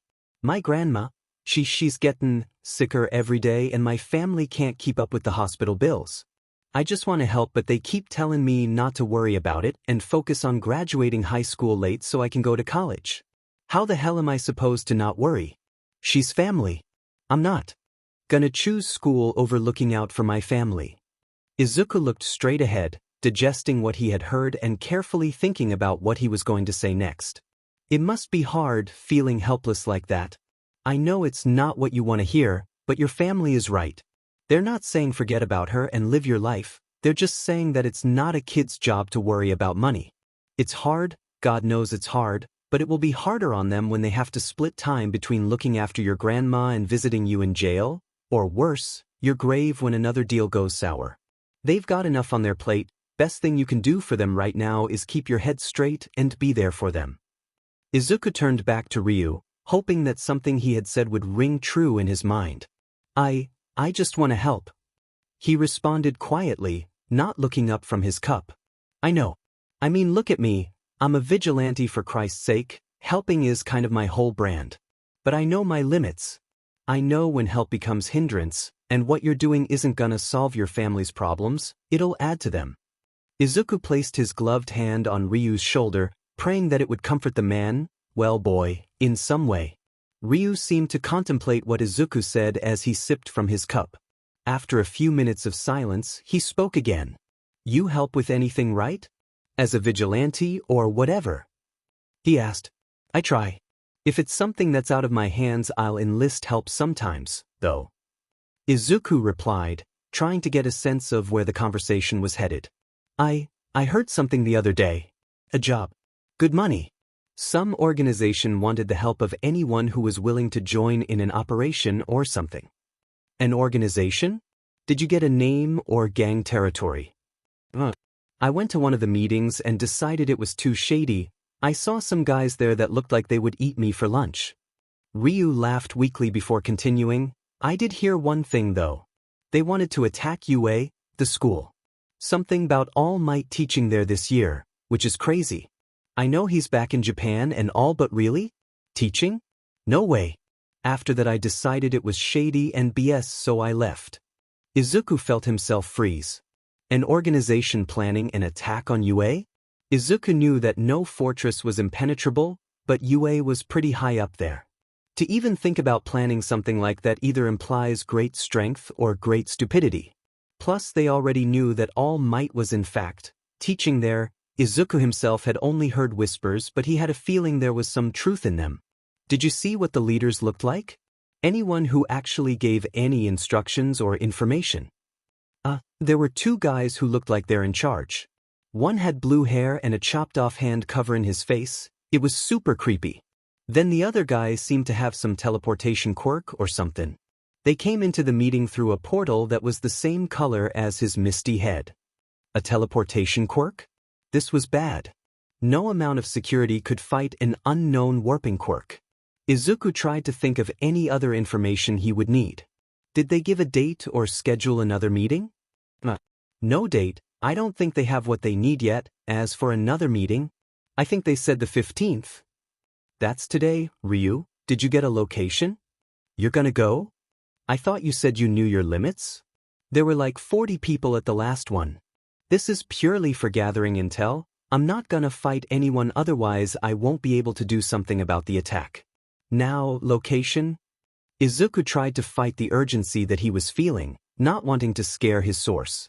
I think the warehouses by the docks? Number 7?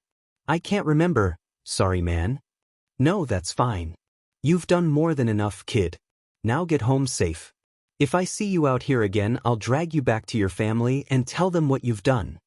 Izuku warned, standing up and stretching in preparation for the way he was going to have to haul but to get to the docks from his current location. I'll try, man. Thanks. Really. A lot of people would have just called the police and left me. It's no problem. Don't try and thank me online, though. A post could tip off the organization that you were the one to tell me about their meeting. Hopefully, I won't see you round, Ryu.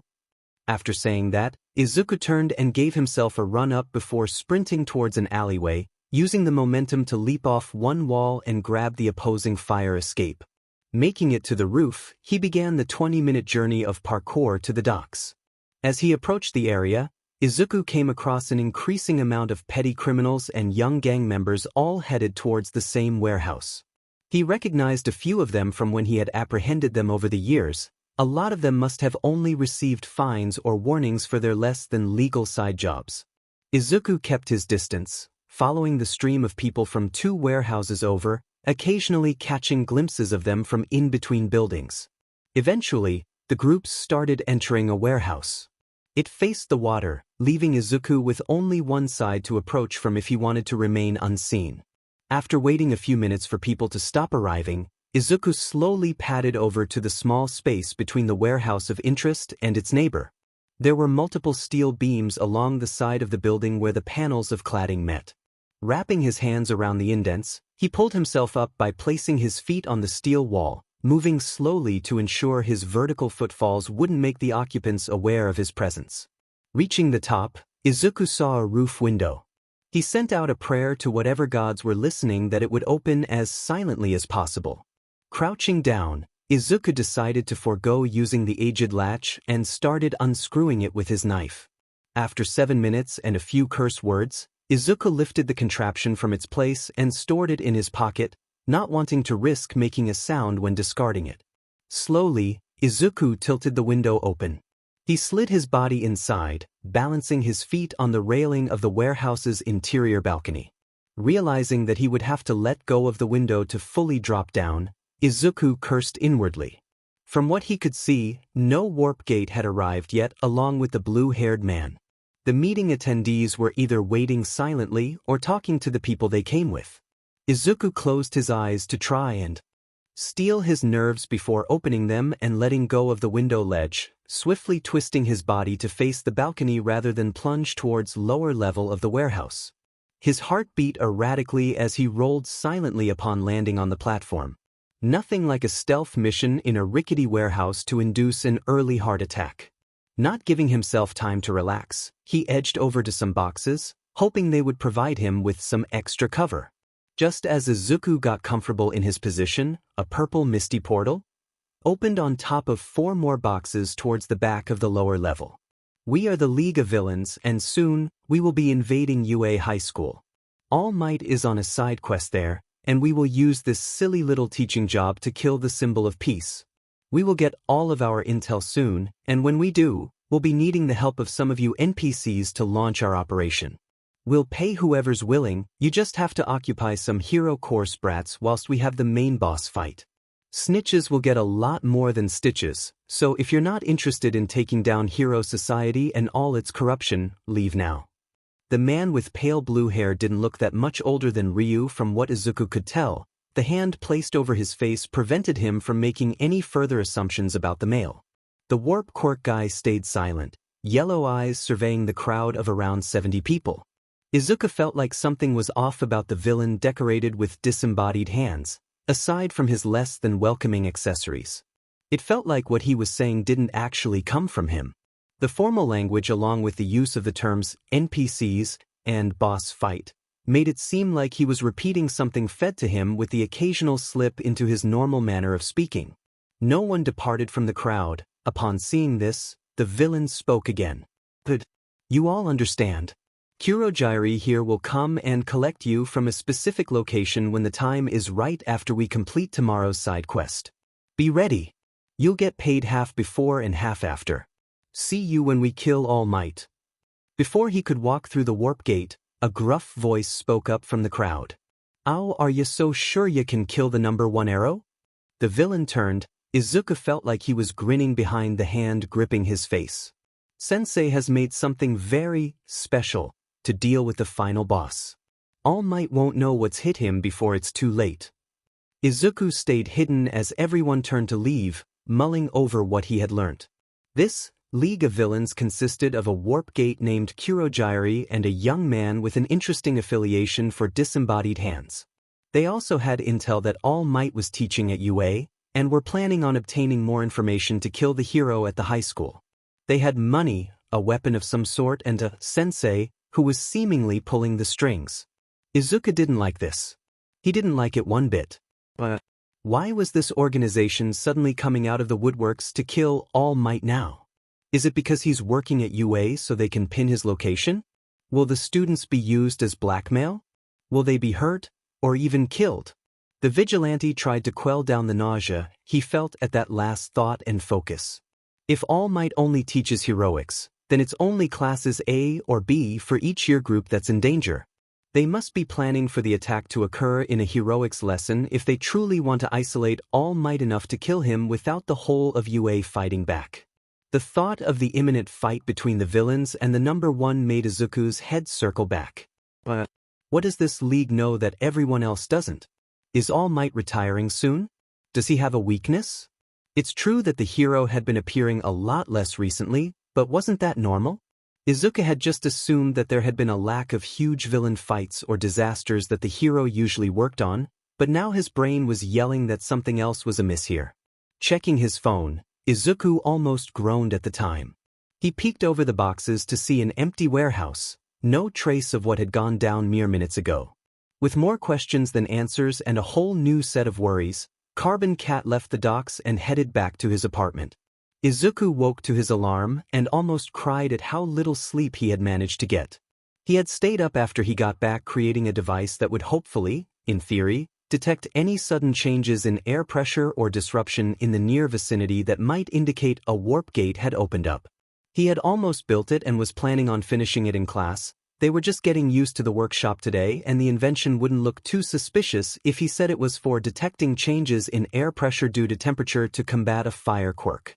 Dragging himself out of bed, Izuku washed up before getting dressed, eating a slice of bread with a modest amount of jam on it before downing his cold coffee and heading to device tucked in his bag.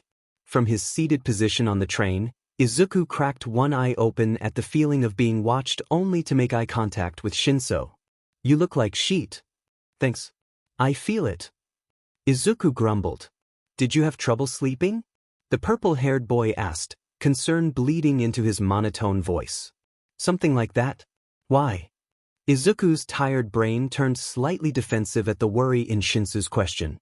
"I struggle with it too, sleeping. These eye bags aren't just good for my aesthetic, you know." "DMN. Here I was thinking you just liked the sleep-deprived look."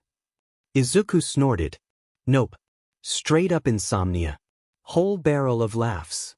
Shinso replied, tone betraying his amusement at Izuku's sarcasm so early in the morning. "What had you up so late?" "Oh, you know, diabolical planning and whatnot." "I'm sure. Nothing to do with that hunk of metal poking out your bag then?" Izuku looked down at the bag at his feet, feeling a slight sense of betrayal at the object for exposing him. "HM. Nothing gets past you, does it, Shinso?" "So I've been told. Close your eyes. I'll wake you at our stop." Izuku smiled lazily before complying, hoping a 15-minute nap would see him through until lunch. Just as Izuku was starting to believe he would make it through the day, he and Shinso came upon the swarm of reporters outside UA's front gate. He wrinkled his nose at the noise and camera flashes coming from the group. "What do you think of All Might as a teacher?" Female reporter asked a rather unfortunate student.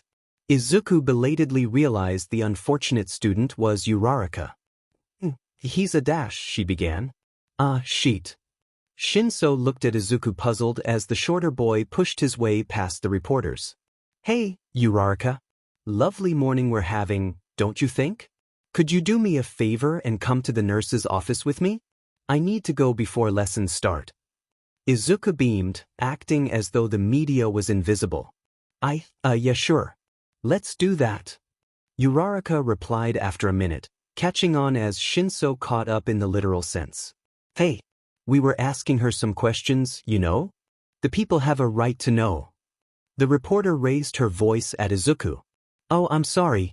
Really didn't see you there. Mistook you for a flock of vultures." Izuku's voice was deceivingly sweet as he spoke.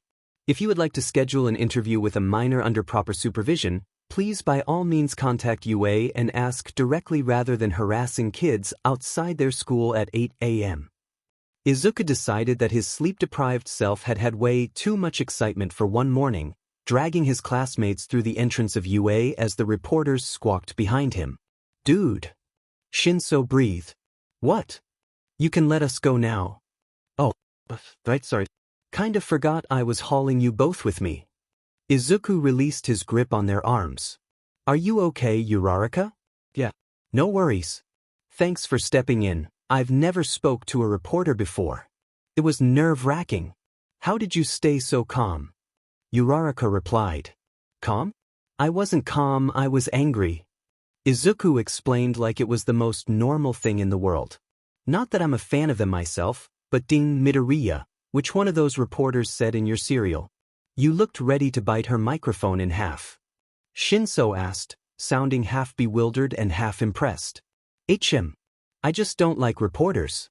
They have this whole, mightier-than-thou attitude whilst rarely caring that they hurt people under the guise of finding the truth to show to other people? And it's 8 a.m. man. Stalking kids as they go into school? Might as well have 'I'm a gigantic a-hole' written on your forehead. Right?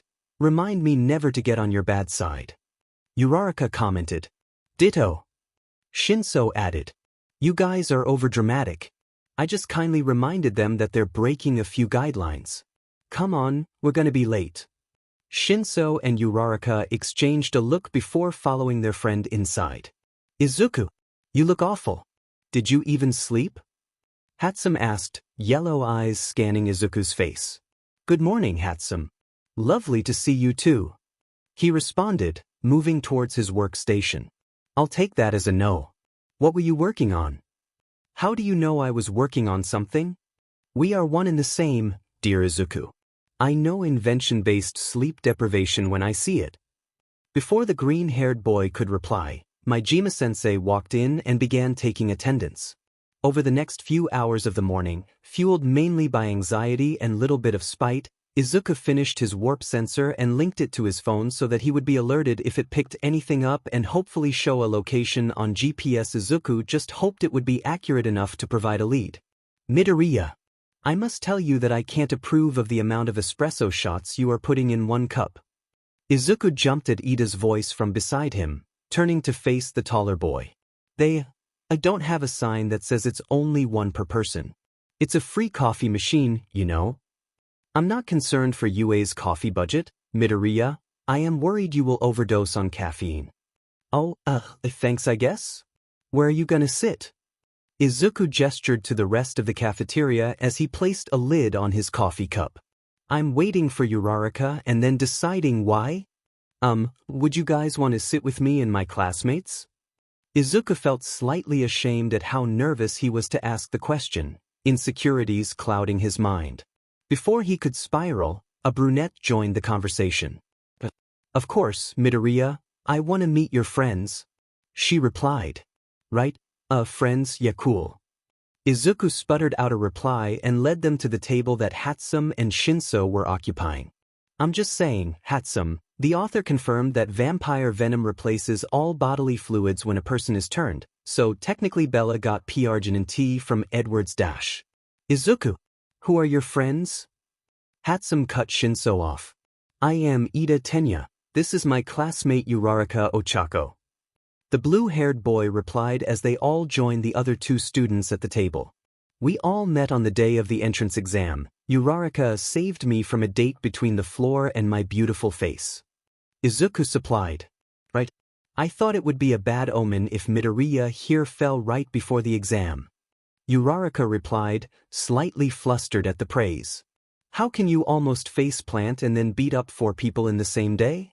Shinso asked. Izuku did what? Hatsum gawked. Technically it was 3 people, Shinso. The girl ran off. Yeah, after you scared the shit out of her by taking out her 3 friends without getting a scratch on you. Details. Anyway, this is Hatsum Mei, she's in the support course with me, and that overdramatic individual is Shinso Hitoshi. We met after that little scuffle. Izuku waved them off with his chopsticks, hoping the topic would be dropped.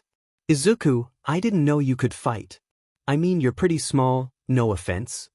Hatsum added. Yeah, Midoriya, how the hell did you win against 4 guys?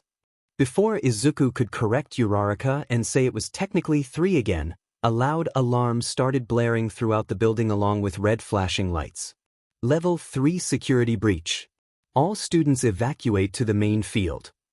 What's a level 3 breach? Shinso voiced as students started to panic. It means someone has entered the school without permission. Izuku responded. Things are gonna get ugly real fast if everyone doesn't calm down.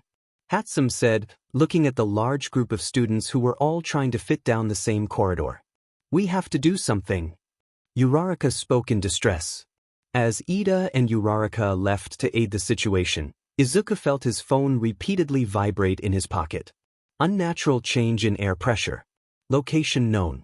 The red dot blinked on Izuku's phone screen. He mentally mapped out the school until he figured out where the possible warp gate had opened. He felt slightly sick at the realization. The teacher's lounge. Izuku said to himself. What? You guys go. I need to go to the bathroom. Izuku knew it wasn't convincing, but he didn't wait for a reply, turning around and dashing into a corridor that only led upwards to the classrooms and location of the possible warp gate. Just as he was coming up on the teacher's lounge, Izuku realized he couldn't just enter through the only door and remain unnoticed. Thinking quickly, he unclasped a vent at ground level and crawled inside, trying to ignore his slight claustrophobia as he shuffled towards the room. Where is it, Kurogiri? There should be a physical class schedule somewhere in here. Izuku slowly edged towards the voice until he reached another vent. Gazing through the grates, he saw none other than the 2 villains he encountered last night. Perhaps All Might's desk, Shigaraki Tamura. The warp gate spoke in a formal tone. Found you says here All Might has a heroics class with 1A first thing tomorrow.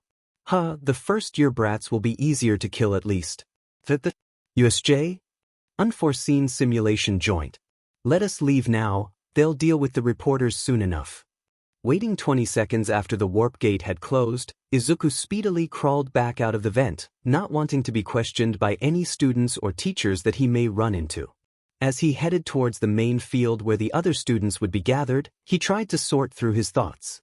First thing tomorrow, there will be an attack to try and kill All Might at this USJ building, and Class 1A along with Eraserhead will be there, at risk of harm.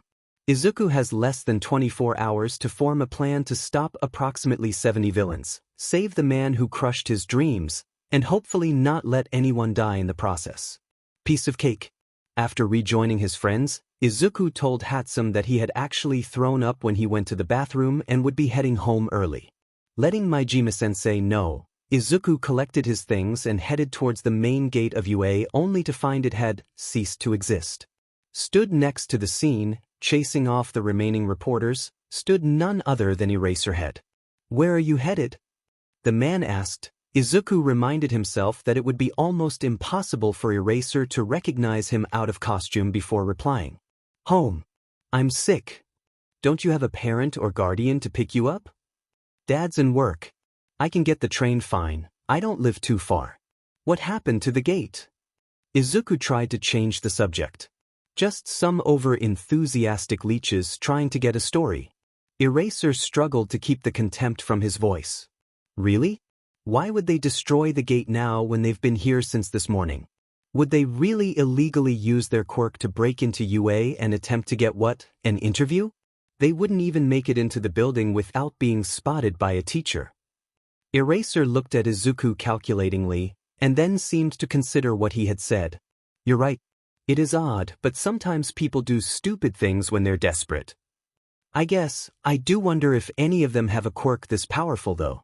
There's dust everywhere but no rocks. Was it disintegrated? The hero looked to the ground, eyeing the remains of the structure suspiciously. Maybe kid, didn't you say you were sick? Eraser seemed to be equally suspicious of the gate situation and of Izuku for raising the questions. Yeah, right. I'll be off then. Eraserhead said nothing as Izuku left the premises. The teenager just hoped he had instilled enough suspicion about the gate being destroyed to make the hero somewhat prepared for what's to come. Back at the apartment, Izuku decided that even if Eraser wouldn't be able to act on any claims from a vigilante, he trusted him enough to heed his warning. Before doing anything else, Izuku messaged the hero. Definitely not Carbon Cat. Got something for you. Was trailing some people last night and came across a meeting of some League of Villains saying they were planning to kill All Might whilst he's teaching at UA. I'm pretty sure they have info on class schedules and are planning something big. There were like 70 people there. Eraser Dad. Are you sure they weren't just talking hypothetically? A lot of people want All Might dead, kid. Plus UA's security is pretty tight. Definitely not Carbon Cat. Some reporters broke in today, right? They got info about some USJ trip whilst that was going on. Eraser Dad. How do you know this, problem child? I've never heard of this League of Villains. How are they so confident they can kill AM? Definitely not Carbon Cat. I have my ways. Eraser, I'm pretty sure they're the real deal. They spoke like they know something about AM that we don't, along with some sort of weapon. Plus one guy has a warp gate quirk. UA can't fight that. Eraser Dad. You know I can't do much with you as my only source, right? Definitely not Carbon Cat. I know, sorry I have no evidence. Be safe. Eraser Dad. It's okay, problem child, a warning is always nice. And I will. Sighing, Izuku put his phone down. He knew Eraser would be skeptical, but he couldn't help but feel a little hurt at the hero's response as if Izuku didn't know how these things worked. He bet that if he hadn't mentioned the USJ, the hero might not have taken him seriously at all. With that thought, Izuku realized he had some work to do if he wanted to form a plan for tomorrow. After doing some technically legal digging online, Izuku found that the unforeseen simulation joint was a 15-minute drive from the main building. As implied by the title, it housed many different situations and climates to practice rescue work. After some less than legal digging, Izuku found out how the building was powered and what would happen if there was a blackout. If he could manage to take out the lights, it would take 2 minutes for the emergency power to kick in. This would hopefully alert UA of the attack remotely. Izuku prayed that the school wouldn't think it was a training exercise gone wrong rather than a villain invasion.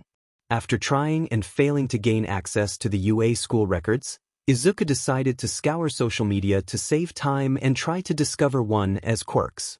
It was pretty easy to follow the trail of aspiring heroes after discovering Uraraka's and Ida's accounts. Apparently Ida was class representative now, so he followed every classmate he had, even Kaken. Izuku tried to squash down the fear he felt at something possibly happening to Kaken tomorrow, along with the sense of shame in being fearful on behalf of the explosive boy in the first place, in favor of making all the notes he could about possible quirks. Besides, surely both All Might and Eraser wouldn't let anything awful happen, right? He paused at Kaminari Denki. There was a video of him seemingly out of it captioned, "Used all my volts."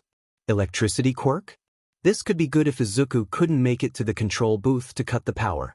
He dug around for a few more hours before coming to the conclusion that he wouldn't be able to theorize any more quirks. He knew he needed at least a few hours of sleep tonight if he wanted to be in good shape tomorrow, so he decided he would check over his gear and make a few more flashbangs. Currently, the vigilante can only carry 4 flashbangs, so he moved on to making a new weapon in an effort to be ready for any situation.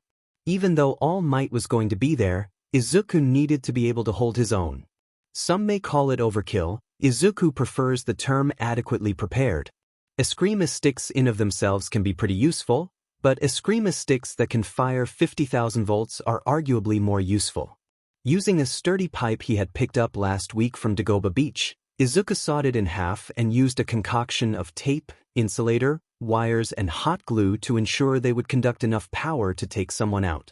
He doesn't really intend on killing anyone, but the power can be used to fry the generator at the USJ if it comes to that.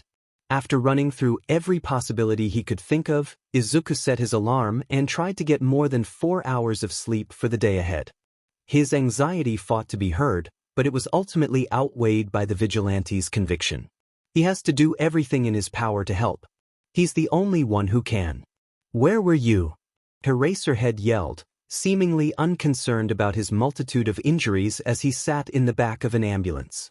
"I was held up, but I made it in time. No students were critically injured." All Might looked unsure of how to handle a rare emotional outburst from the Erasure hero. "You made it in time? No one was critically injured? What about the kid?" "Kid? What? A student got hurt." All Might paled. "No. What about Cat? He took on that monster when I couldn't.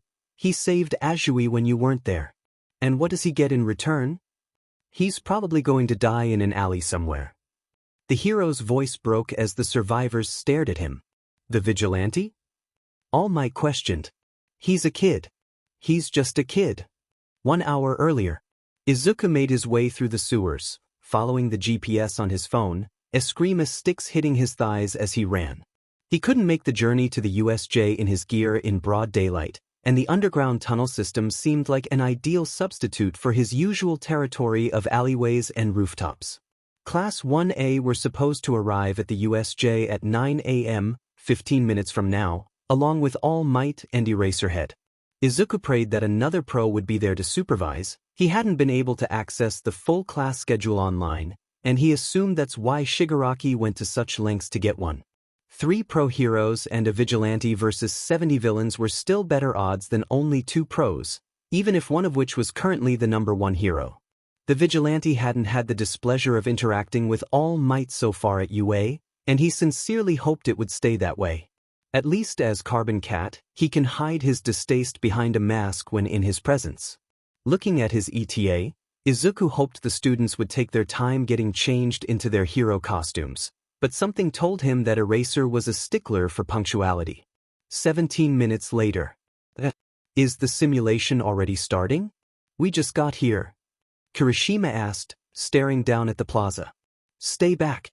All of you. This is real. Those are real villains down there." "Sensei? What about the alarms?" Mina asked, looking at Aizawa-sensei with both fear and disbelief. "They must have jammed communications in some way." Todoroki supplied. 13. Take the students and evacuate. I'll hold them off." The pro donned his yellow goggles as he spoke. "But Sensei, you can't possibly beat so many villains at once." Yaoyorozu looked troubled at her statement, not wanting to doubt her teacher but also knowing the situation was dire. "You can't be a pro hero and only have one trick up your sleeve. Now go." Before anyone else could object, the teacher jumped down into the fray. "Come on kids. We need to evacuate."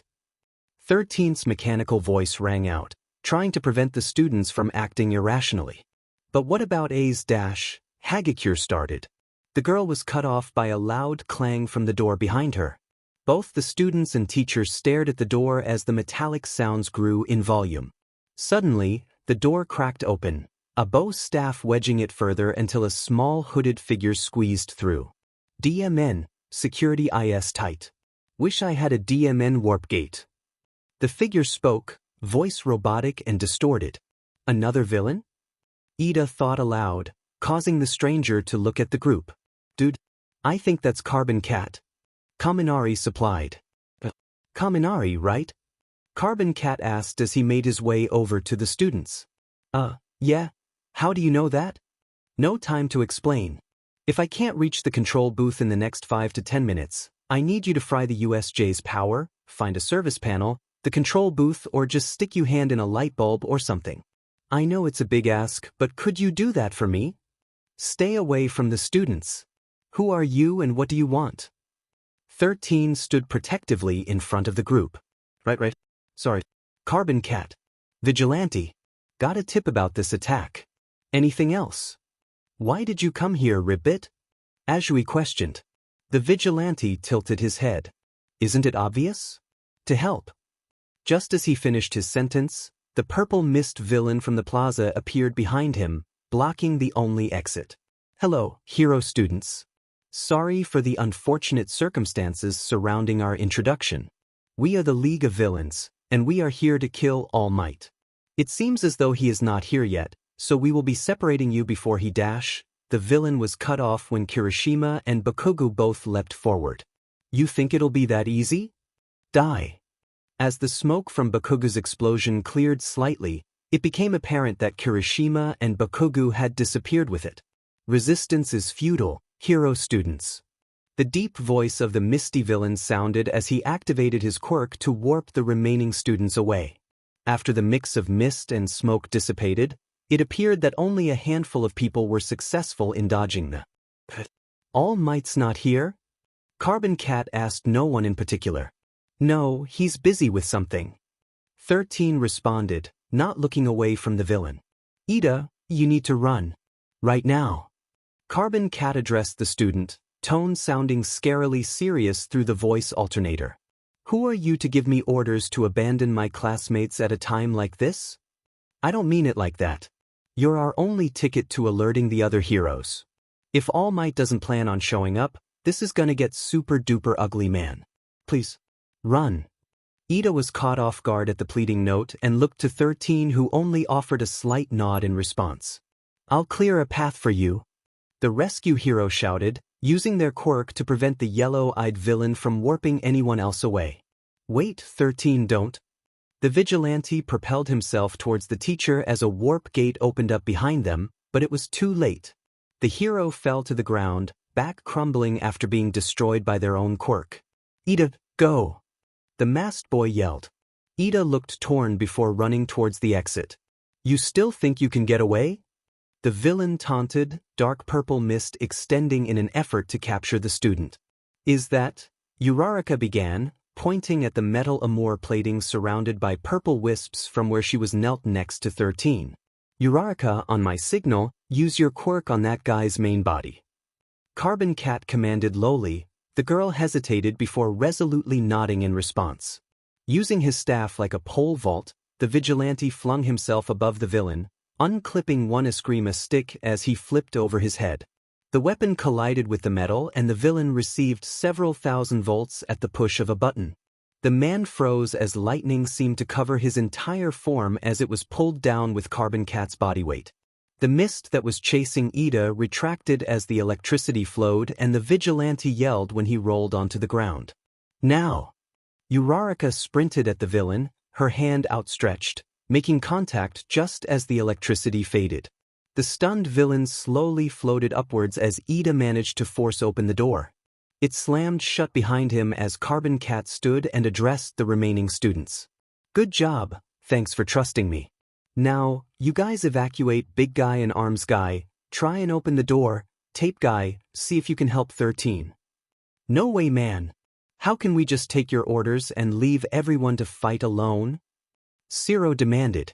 I know it's the last thing you want to do, but with your lack of experience and 13's injury, you may cause more trouble than necessary. Staying alive is the best thing you can do for your teachers and classmates right now. But they're in trouble. Mina objected. I know, okay? I'll try and keep them all safe. I know it's a big ask, but please trust me like your classmates trusted me. I need to go help Eraser, he can only fight like that for so long. Let's go. Sata stated, moving towards the door. Yeah, Ida's already gone to get help, we just have to wait for the pros. Shoji added, eyes showing that he had made up his mind. Carbon Cat didn't stay for any more of the conversation, jumping down into the fight where Eraser was currently tiring. 3 minutes earlier, Eraserhead could feel his body slowing but struggled to care as he smashed the heads of 2 thugs together with his scarf. He hadn't taken Cat's warning seriously enough, and with All Might absent, He was the sole protector of his students. This was on him. Say, Eraserhead, you're an underground hero, right? You're good at stealth, surprise attacks. That's where all your XP lies, so why are you fighting so hard, knowing you'll fail? Head-on battles don't suit you, hero. The blue-haired villain sprinted towards him, hand grasping at the hero. The pro lunged forwards as he sent his capture weapon ahead of him, hoping to restrain the apparent leader of the attack. The material was caught by the villain. As they got closer, Eraser sent his elbow towards the man's gut. 24 seconds. That's how long you can keep your quirk active. The intervals in between are getting longer as the time your hair stays up is getting shorter. So cool, Eraserhead. You're doing all of this for what? To protect your dear students? Don't push yourself. The hero felt white-hot agony as his elbow decayed, skin cracking and flaking off. He retreated back from the villain only to be surrounded by 5 more enemies. Yo, Eraser. What the F is that? A familiar voice rang out, hopping over the 2 thugs he had swiftly taken down upon arrival and pointing at the beaked creature stood by the decay villain. Cat? What the foo how whatever? Are my students okay? Eraser asked as the 2 allies faced the remaining 3 opponents back to back. Convinced some to escape, most are spread around, Glasses is gettin' help. Let's dance. Let's dance? Really, old man? The vigilante jibed, as if he wasn't jumping in the air to allow Eraser to abruptly turn and send his scarf towards the man he had been facing. Rolling as he landed, Cat took out the other thug with a few well-placed strikes of his staff. These guys they hired really aren't all that stro dash. The vigilante cut himself off abruptly. The creature from earlier stood behind Eraser. Cat held in a scream when the hero was slammed into the ground by a large navy hand. The masked boy moved instantly, almost unable to ignore the rising sense of dread within him at the sight of the pro's blood. Unsheathing a knife from his arm as he ran, the vigilante quickly leapt into the air to become level with the monster's eyes. Rearing his arm back as his feet landed on its shoulder, Cat plunged the knife straight into the eye of the beaked creature. It shrieked, letting go of one of Eraser's arms in favor of grabbing the boy by his torso and flinging him to the ground. Noma! Attack Eraserhead, not that pest! Shigaraki commanded. Carbon Cat ignored the burning ache in his ribs and back. He stood up as fast as his body would allow, only to watch a scream tear from Eraser's throat as the Nomu bent his arm in an unnatural direction until it broke. Izuku fought the lump rising in his own throat and tried to think analytically. This, Nomu, follows Shigaraki's commands. It would be too risky if it obeyed just anyone, so he can assume it only listens to the leader. The only way the team could possibly get the Nomu away from Eraser would be to make Shigaraki need protection. Planting his feet firmly in the ground, Izuku bolted in Shigaraki's direction, unsheathing the twin daggers from his thighs as he ran. Just as the villain's hand stretched out towards him, the vigilante abandoned one knife and wrapped his own hand around the other's wrist. Holding the villain in place, Carbon Cat sliced at the remaining hand blindly. Angry shrieks filled the plaza as Shigaraki clutched the appendage, blood pouring onto the ground but no finger. Izuku must have been just short of severing it completely. The Nomu stopped squishing Eraser's body into the ground as it looked at its master and then the vigilante. Before Izuku could even begin to worry, Kurogiri appeared next to the distressed, pale villain. Shigaraki Tamura, a student has escaped. I suggest it's time to leave. It's not game over until I kill this brat. As the Nomu began to shift, every single light in the USJ exploded.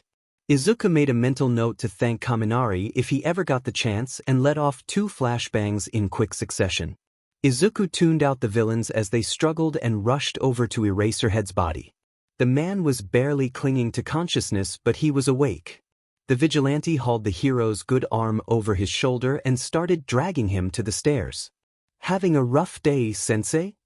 Izuku's distorted voice spoke. Leave me and run, kid. I'm sorry I didn't take you seriously enough. Come on. None of that, old man. You couldn't have known about All Might.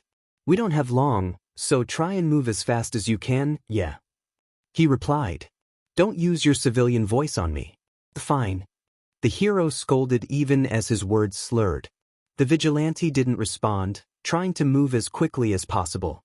His heart pounded in his chest. Shigaraki began to voice a few taunts as the effects of the flashbangs wore off. Running away so soon? I thought you were braver than that. After all, this has nothing to do with you.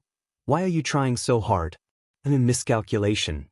The pale-haired villain scratched his neck with his good hand as he trailed off.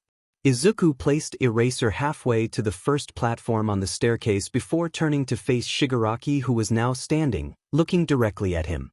Kid, you can't take that thing alone. You need to go. Now. Eraser cradled his arm to his chest.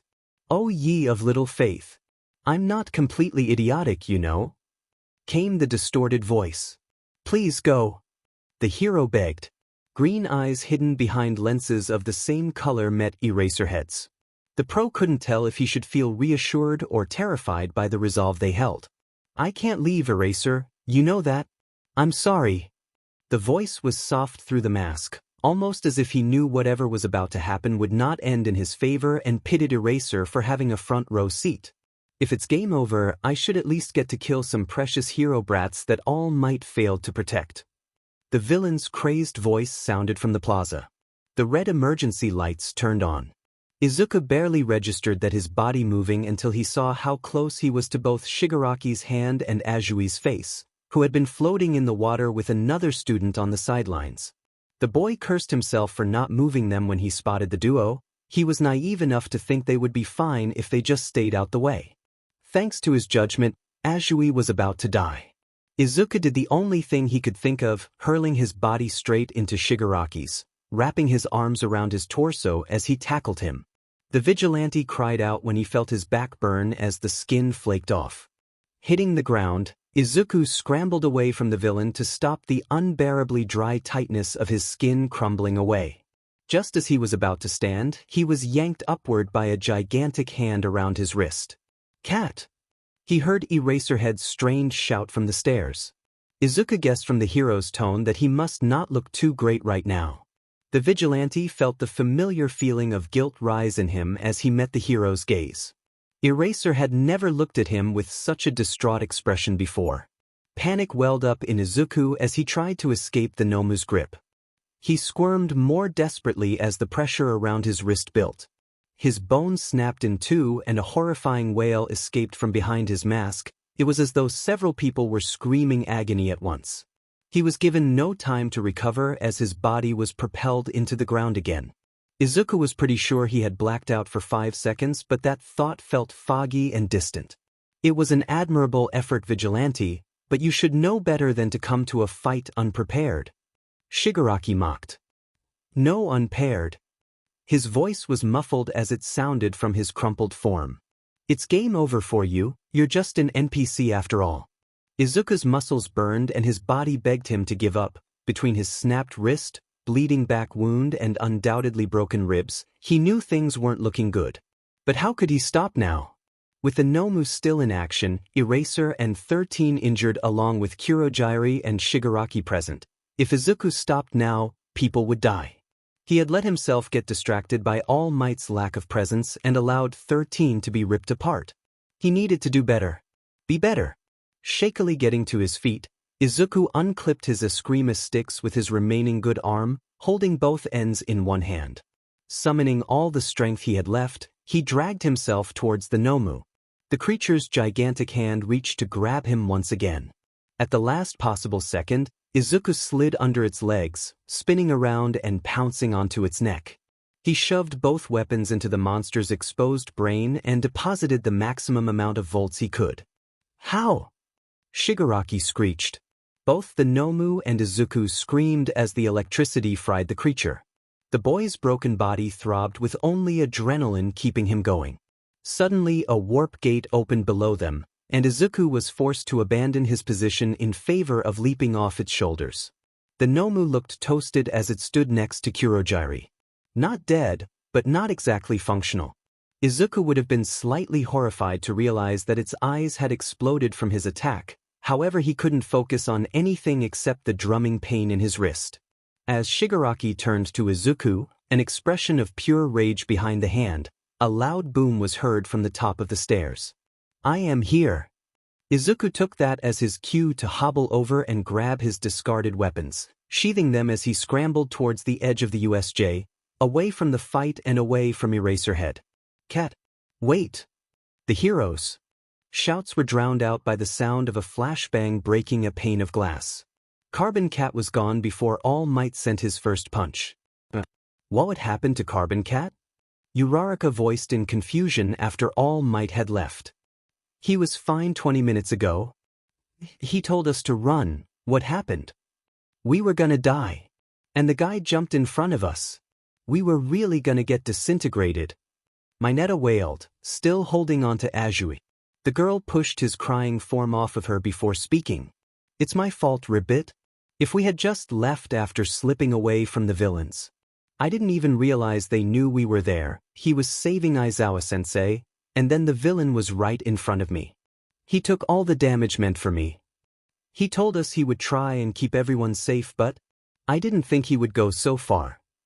Mina looked simultaneously guilty and relieved to hear her friend escaped injury at the cost of the vigilante's health. It's not your fault, Azui. Aizawa spoke.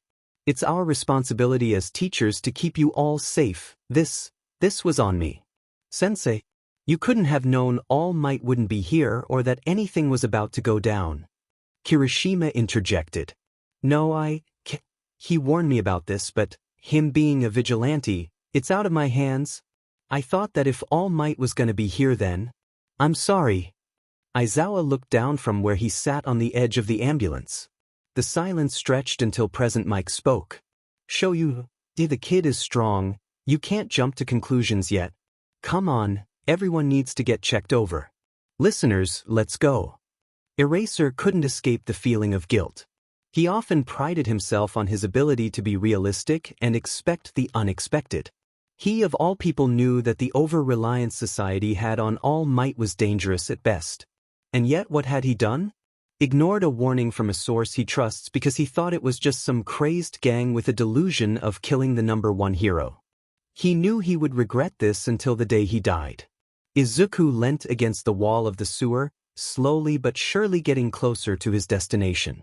He resented the fact that he couldn't be above ground, running over rooftops right now. Although, in his current state, he didn't think he would be doing much running at all. He knew this plan wasn't ideal, but he was out of options. He needed to get fixed up, attend school next week, and then work up the nerve to apologize to Eraser about 13 and whoever else who was possibly injured due to his shortcomings. He tried to reassure himself that everything would be fine, and if it wasn't, well, it was his own fault anyway. He pushed his thoughts away as he reached the manhole he needed to lift. At street level, Izuku almost sighed in relief as he found himself in the correct area, the red light district of Mizudafu. Without the support of the wall, the vigilante extended his bow staff and used it as a walking stick, like he had all those weeks ago with Hawks. Receiving a few strange looks but nothing else, Izuku was actually thankful that the area wasn't unfamiliar with shady characters, having a strict culture of mind your own business. Reaching the rundown cafe, the bell's light ring sounded out as the vigilante opened the door. The tables were barren of customers. At the counter, he was met by a woman with the eyes of a snake which seemed to stare into something beyond his own eyes. What can I get you? Her low voice was smooth as it carried out into the otherwise empty room. Something with a lot of caffeine, you know what they say. What goes up must come down. Follow me. After uttering the code words, Izuku was led to a door that opened to reveal a staircase. He's downstairs, the woman said, stepping away from the entryway. Thanks. Izuku hobbled as best he could down the stone stairwell, feeling as though he had been hit by a semi-truck. A rather unhelpful part of his brain pointed out that he probably had been hit with something of equal force. Look what the cat dragged in. Needle's sing-song voice resonated across the room from where he stood, looking down at a few menacing-looking swords that were placed on the workbench. By all means, take a seat. You look like you need it, mon chéri. The teenager complied, too tired to land softly as he dumped his body into an armchair situated in the corner. He immediately regretted his decision as his entire back and chest flared up in pain. He failed to repress a whine. I'll be with you in a second, the young man sang. Izuku sat for what seemed like forever, focusing all his energy on not passing out. Okay, darling. Let me look at you in the light. The deep purple-haired man spoke, gesturing to the now clear workbench. Needle was a weapons and gear supplier. Thanks to his quirk, he can repair items in a matter of seconds. If all the materials were there, a touch of his hand could sew them back into their original form or create something new. His purple irises followed Izuku's form as he made his way, albeit slowly, to the workbench. The whites of the tailor's eyes were completely pitch black, much like Mina's. The boy had never asked Needle if his uncommon eyes were due to his quirk or something else entirely. I would be angry at the fact my creation looks like someone turned it to ash if it wasn't for the pity I feel for your current state. It's been a while since you've been in such bad shape, has it not? Needle spoke as he surveyed Izuku's back, frowning when he faced the front and spotted the more than cracked chest plate. Let's just say a lot of things didn't go as planned. I'm not sure if they'll mention it in the news. A vigilante intercepting an attack on UA doesn't look too good on their part. That's 2 separate break-ins. The green-haired boy winced as the man's skinny fingers brushed over his wound. An attack on UA? It seems the cat bit off more than he could chew. I had to. Of course, darling. Now, I can fix this, maybe even improve it, but you'll have to take it off first. Izuku realized he had a problem as he shed his jacket. He can't possibly lift his hoodie over his head, let alone raise his arms right now. You have to cut it, Izuku stated, leaning his head down to press the button on the ear of his mask to free it from his hood. The front stayed on, protecting his face. Cut it, did you say? Why, pray tell, should I do that? Needle eyed Izuku's slow movements. Just how hurt are you? Cut it and find out.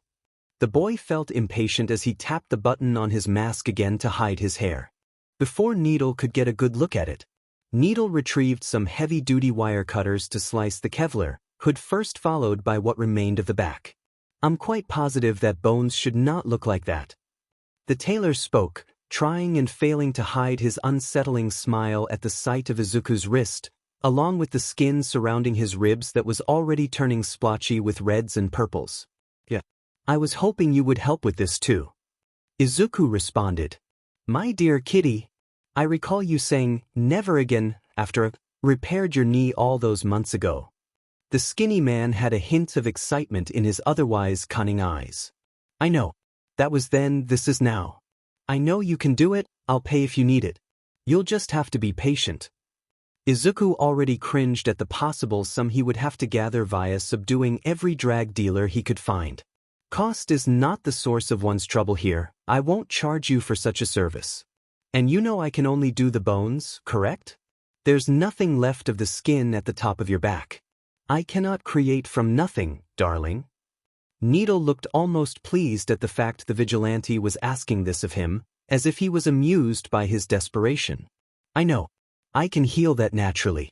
I just need the bones fixed. You know I have no pain kill dash. Please. Just get it over with. Izuku interrupted, unsure of how long he could maintain conversation. You're a lot more verbal than last time. It was like every word was clawing its way out. As you wish. I'll bandage the wound first so you can lie down. The dark-haired man turned and walked up the stairs. Izuku heard him sing the name, Saffron. As he went, he assumed it belonged to the serpent-like woman who had greeted him. Whilst he waited, Izuku thought back to the last time he was here. It was after the happened. Izuku had realized that having such questionable injuries, along with being practically nonverbal, would not fare well at a hospital. Needle back then, as he is now, was a last resort. Izuku could only get through healing his knee.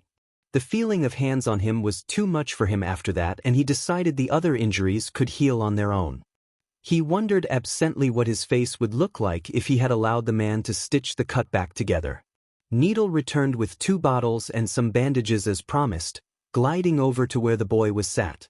Izuku tilted his head as one of the bottles was offered to him.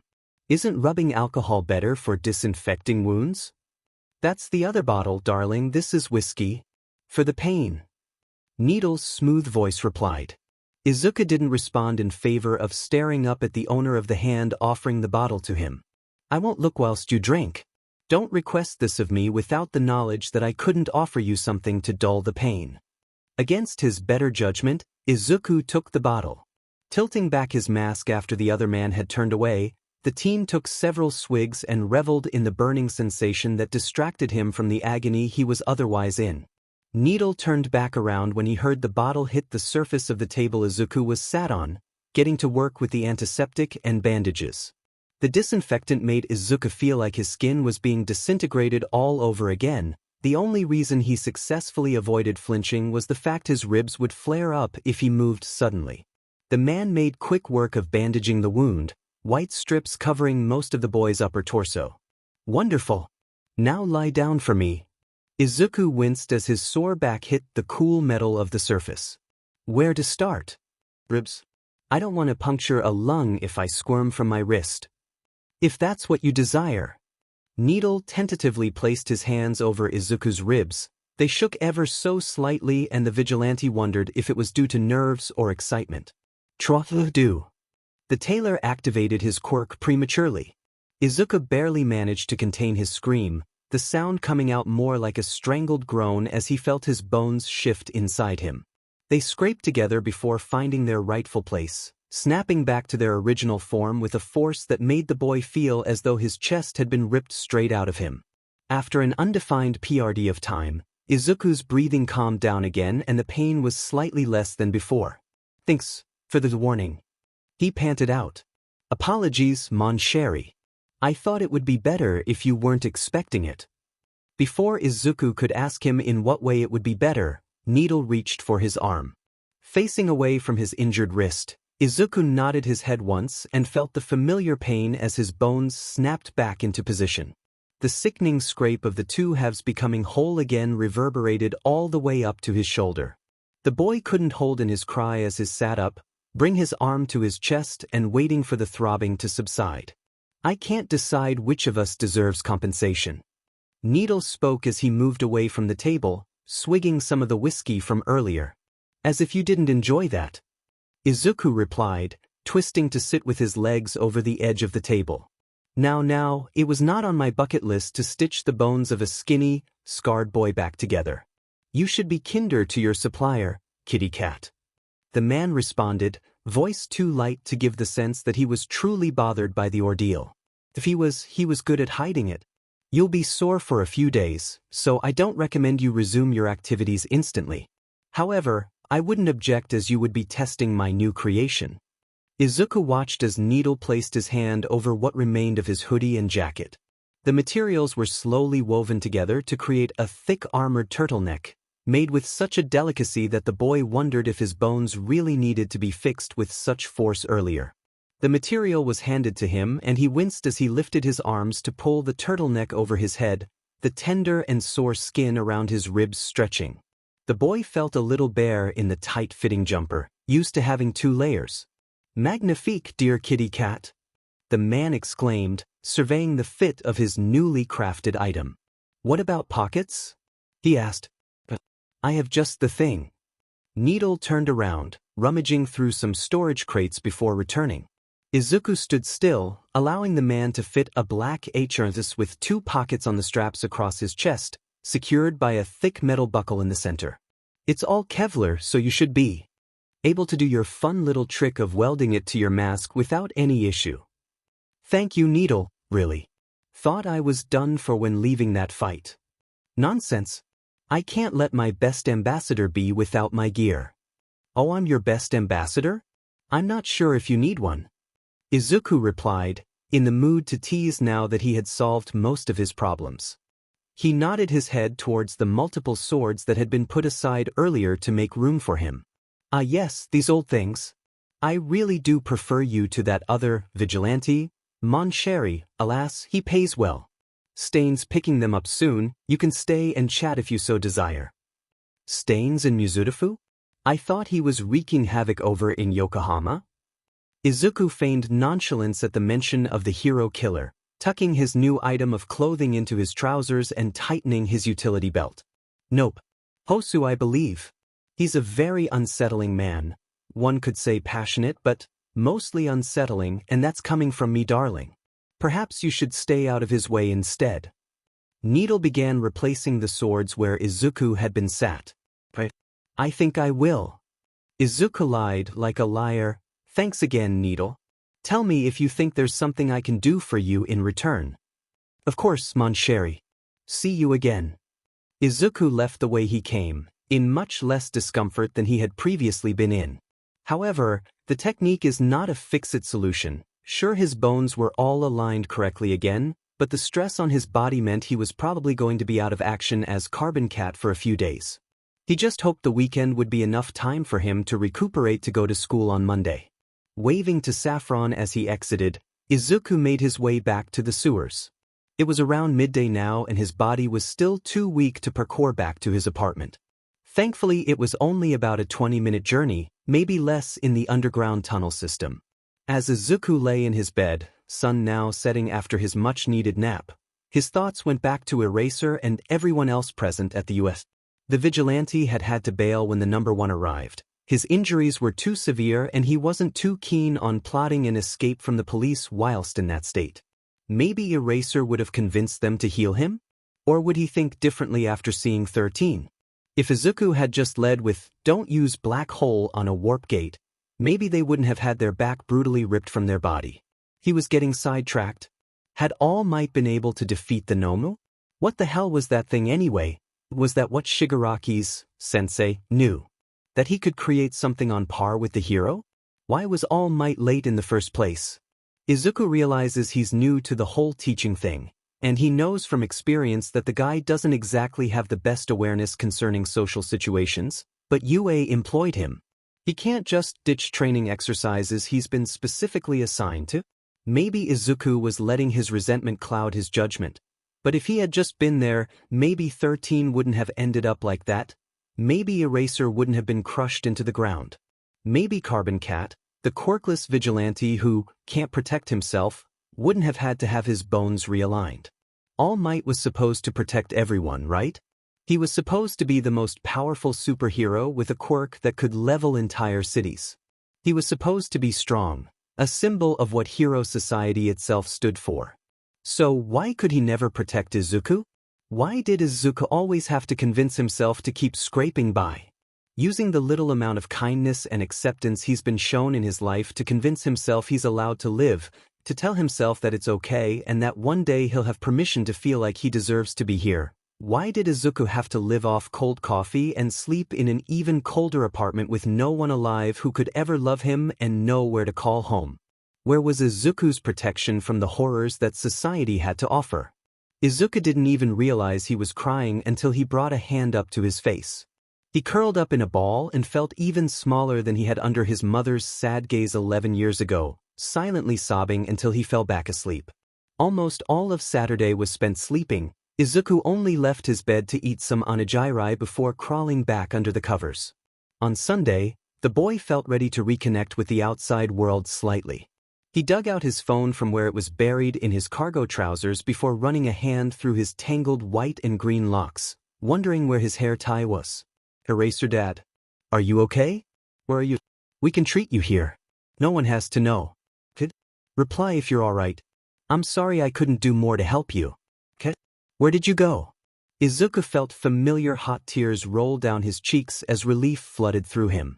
The pro didn't blame him for what happened. He read through the messages several times, scanning for a hint of disappointment or contempt. The boy turned slightly red when he realized just how glad he was to still have Eraser on his side rather than the pro cursing his name for letting people get hurt. The happiness was short-lived once he realized Eraser hadn't heard from him in over 36 hours. The last they had seen of each other was his desperate scamper out of the USJ after a rather unceremonious beating from a genetically engineered monster. Definitely not Carbon Cat. I'm so sorry I'm alive, I swear. Was healing up and didn't check my phone. How are you and everyone else? Izuku didn't have to wait long before a stream of messages came through. Eraser Dad. Jesus Christ, kid, never do that to me again. How have you healed that arm of yours? Everyone is okay for the most part. 13 is getting treated and will make a full recovery. I only have a few broken bones and a concussion. Definitely not Carbon Cat. I simply snapped my bones back in place. Seriously though, I'm fine. You should be more worried about your bones. I'm sorry that thing crushed you. And I'm sorry about 13. I got distracted and they paid the price. Eraser Dad. I cannot fathom why you are apologizing when you're the one owed an apology. I can't have this discussion over text. We'll talk about what happened in person. I can't meet like usual tomorrow. Recovery Girl's orders. It's good to hear from you, Cat. Definitely not Carbon Cat. Thanks, Eraser. I'll see you soon. The vigilante purposefully ignored whatever the hell Eraser meant by saying Izuku is the one owed an apology. He can ask the hero in person at some point instead of performing the mental gymnastics by himself. Seeing as Izuku knew he wasn't going to be on the streets for at least a few days, he decided to revisit what Needle had told him about Stain, the hero killer. The ghost case had gone cold as the killer was inactive at the moment, and unfortunately Izuku would have to wait for another victim in hopes of a lead, so Stain takes priority. So far, all the boy knew about the other supposed vigilante-turned-villain was that he went from taking crime and punishment into his own hands to killing pro-heroes in cold blood. He had heard rumors over the years, more like whispers really, about a vigilante who got sick and tired until he eventually turned his back on it for good. Izuku wonders how much it took for Stain to tip over the edge from helper to hunter. Sitting at his laptop, Izuku winced slightly at the way his wrist ached when he moved to type and adjusted his position so that his back wound wasn't touching the chair. After waiting a few seconds for the pain to subside, he began the tedious job of hacking the police database like he had done so many times before. The file he found on Stain was interesting to say the least. There wasn't an abundance of information by any means, but what was there left Izuku slightly unsettled. Unknown. Stain, the hero killer, self-proclaimed. Age, unknown, estimated, 30. Quirk, unknown, theorized to be a sedation or paralysis quirk. Victimology, pro-heroes. Any age, ethnicity or gender. 17 dead and 23 wounded. Motive, intends to cleanse hero society of unworthy pro-heroes who use their power for selfish reasons. Of the 23 injured, 14 stated the villain monologued about what a true hero is before they lost consciousness or escaped. It is unknown what drove him to this point. Other information, incredibly fast and agile. Weapons include knives of various sizes and a katana. Appearance was described as having a white eye mask, red bandana, black hair and no nose. Unsurprisingly, there were no pictures for Izuku to look at. There was also no information about Stain pre-hero killing. Izuku was sure that he had heard the villain was previously a vigilante. He traced back to Stain's first appearance, almost 2 years ago now. Izuku checked a few dates for big events concerning vigilantes or pro-heroes. After 45 minutes of combing through various fights, Izuku stumbled upon something that piqued his interest. A vigilante forum that went inactive almost exactly 2.5 years ago. Posted by deleted 2 years ago. The trigger trail has gone dead? I thought we were working on this together? Has anyone been in contact with Stendhal? I know he and KD disagreed lately, but is it really over? Trigger? Stendhal? Who was KD? Izuku combed through the list of vigilantes active at that time, scrolling down to the K section. Knuckle Duster? He read aloud. Pulling up the file, Izuku deflated slightly as he realized this guy couldn't be Stain given his description and the stark differences in combat style. That and the fact he'd been active since the supposed disagreement and Stain's first appearance. So that left Stendhal? Blowing a white strand of hair out of his face, Izuku tried to ignore the feeling that he was either creeping on something that should be left buried or he was about to get a lot more questions than answers. Stendhal's file was in a similar state to Stain's. No real information except his abilities. Turns out him and Izuku were very different in their vigilante activities, seeing as at one point Stendhal was thought to be working with a trigger distributor. There was no mention of Knuckle Duster in the file. However, given the description of fighting styles and the fact this guy killed villains rather than turning them in, Izuku felt like it wasn't impossible that this Stendhal moved on to killing heroes after becoming more disillusioned with society. There was nothing solid yet, but the speculation around Stendhal's quirks sealed the deal for the vigilante. Sedative. Izuku still needed to dig a little deeper to be able to offer anything of any use to Ingenium and the other heroes in Hosu, but he felt fatigue slowly creep in. He can't remember the last time he slept this much. Crawling onto his mattress, Izuku's last thoughts before closing his eyes were with Stain. A man who seemingly couldn't be satisfied by bestowing his own form of justice and decided to become the very thing he hunted in order to cure hero society. Please, please, I'll be good. Don't lock me in there, it's dark and cold. Please, I promise I'll be good. 12-year-old Izuku begged his carer, small body fighting against the iron grip on his wrist all the way down the hallway. Understand, child. This is for the other kids' sake. We can't be seen to be housing just anyone, can we? This is the least you could do for the people here. Staff included. You quirkless people are already useless, so just get in the closet and do what little you can by staying in there. The woman replied, voice fluctuating from fake corporate sweetness to blatant disgust. But I haven't eaten in 2 days. If you leave me in there I'll get sick. Please, I can just hide somewhere else. Pain flourished across Izuku's cheek. It took him a few moments to realize that he had been hit. Just shut up and get in. What am I supposed to do if potential families find out this orphanage looks after worthless lowlives like you? We can't afford for the other kids to be tainted by you. He remained in a daze until he heard the click of a lock. No. Please. Come back. I'm sorry. Please, I can't see anything in here. Izuku pounded on the door with all the strength his skinny arms could muster until he heard something behind him. Slowly turning towards the sound, anxiety making his body feel like it would crumble if touched, Izuku's eyes landed on that thing and he could barely contain his scream. The Nomu stared at him from under a spotlight. Izuku couldn't tell where the room started and where it ended anymore. It was all just black. The monster was all he could focus on. He turned around to try the door again, only to find that it had disappeared. He was about to run when a voice glued his feet in place. Sweetheart. No, not here, it couldn't be. Turning around once more, Izuku couldn't bring himself to make a sound at the sight before him. His mother lay on the ground, legs seemingly broken. She was in between the Nomu and Izuku, but her eyes were locked onto her son. Izuku's body moved on its own, a mad dash to where his mother. The Nomu moved as well, at a speed that shouldn't be possible. It stopped just behind her, bringing up a gigantic navy hand, preparing to bring it down on the woman below. She raised a hand towards Izuku, his own reached for her too. He ran and ran, screaming as the giant fist made contact with H. Izuku woke gasping for breath, the bruising pressure from his ribs cutting off his scream. His hand was reaching out in front of him. It took him a while to comprehend the mix of fear and aching sadness washing over him after looking into his mother's eyes and failing to save her once more. He lowered his arm as his breathing slowed.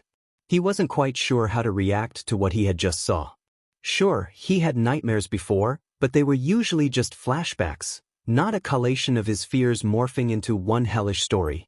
He shook his head trying to physically dislodge the unease he was feeling before reaching out to check his phone.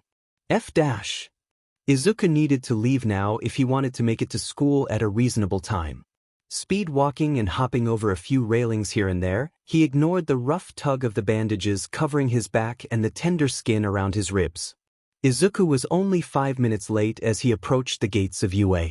He paused at the boy standing a few meters from him. Kirishima, was it? The redhead stared at the school, seemingly in a trance. Izuku slowly made his way over, deciding against putting a hand on the other boy's shoulder in favor of waving it in his peripheral vision, not wanting to spook him. Hey, you okay there? Kirishima jolted and Izuku thanked his intuition for the no physical contact choice. Oh, sorry man. I was just spacing out there. You go on in. The redhead's smile didn't quite reach his eyes. Izuku didn't move from his spot, trying to decide how to go about this. The students of UA didn't know much about the attack, but an email from the school said enough to know that it was serious seeing as 2 pros got injured. Also, the press conference Nedzu had given disclosed it was an organized attack from a group of villains. There was no mention of Carbon Cat, as Izuku expected, just a mysterious third party. Coming to the conclusion that this wouldn't allude to Izuku being there as a vigilante, he decided to push the obviously shaken boy a little more. Hey man, I might be totally out of line saying this, but it's okay to be scared. That attack sounded terrifying. Anyone would be nervous about returning to school after that. Kirishima looked at Izuku with an expression matching that of a deer caught in the headlights before turning to look back at the school, staring into the distance as he spoke again. It's just, they had this warp quirk guy, and I feel like one is just gonna open under me at any point and no one will even know that I'm gone. I mean, it's UA, right? How the hell did they do that? I'm sorry, this is so not manly of me.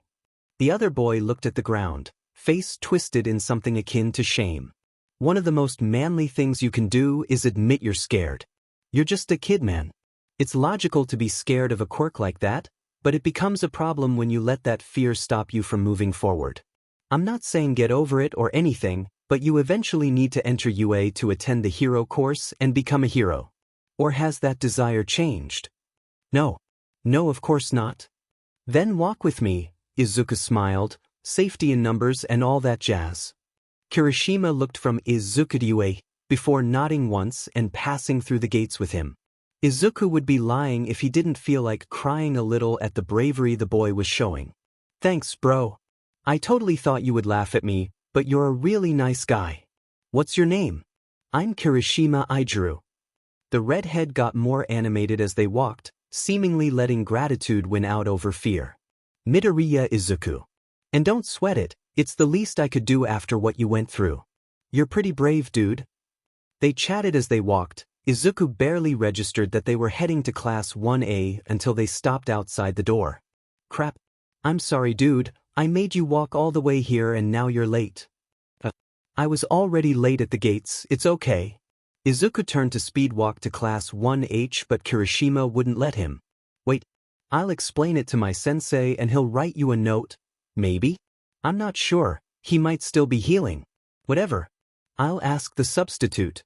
Before Izuku could try and convince Kirishima that it was fine, the boy opened the classroom door and the duo were met with 19 stares, including one from a very much mummified Aizawa-sensei.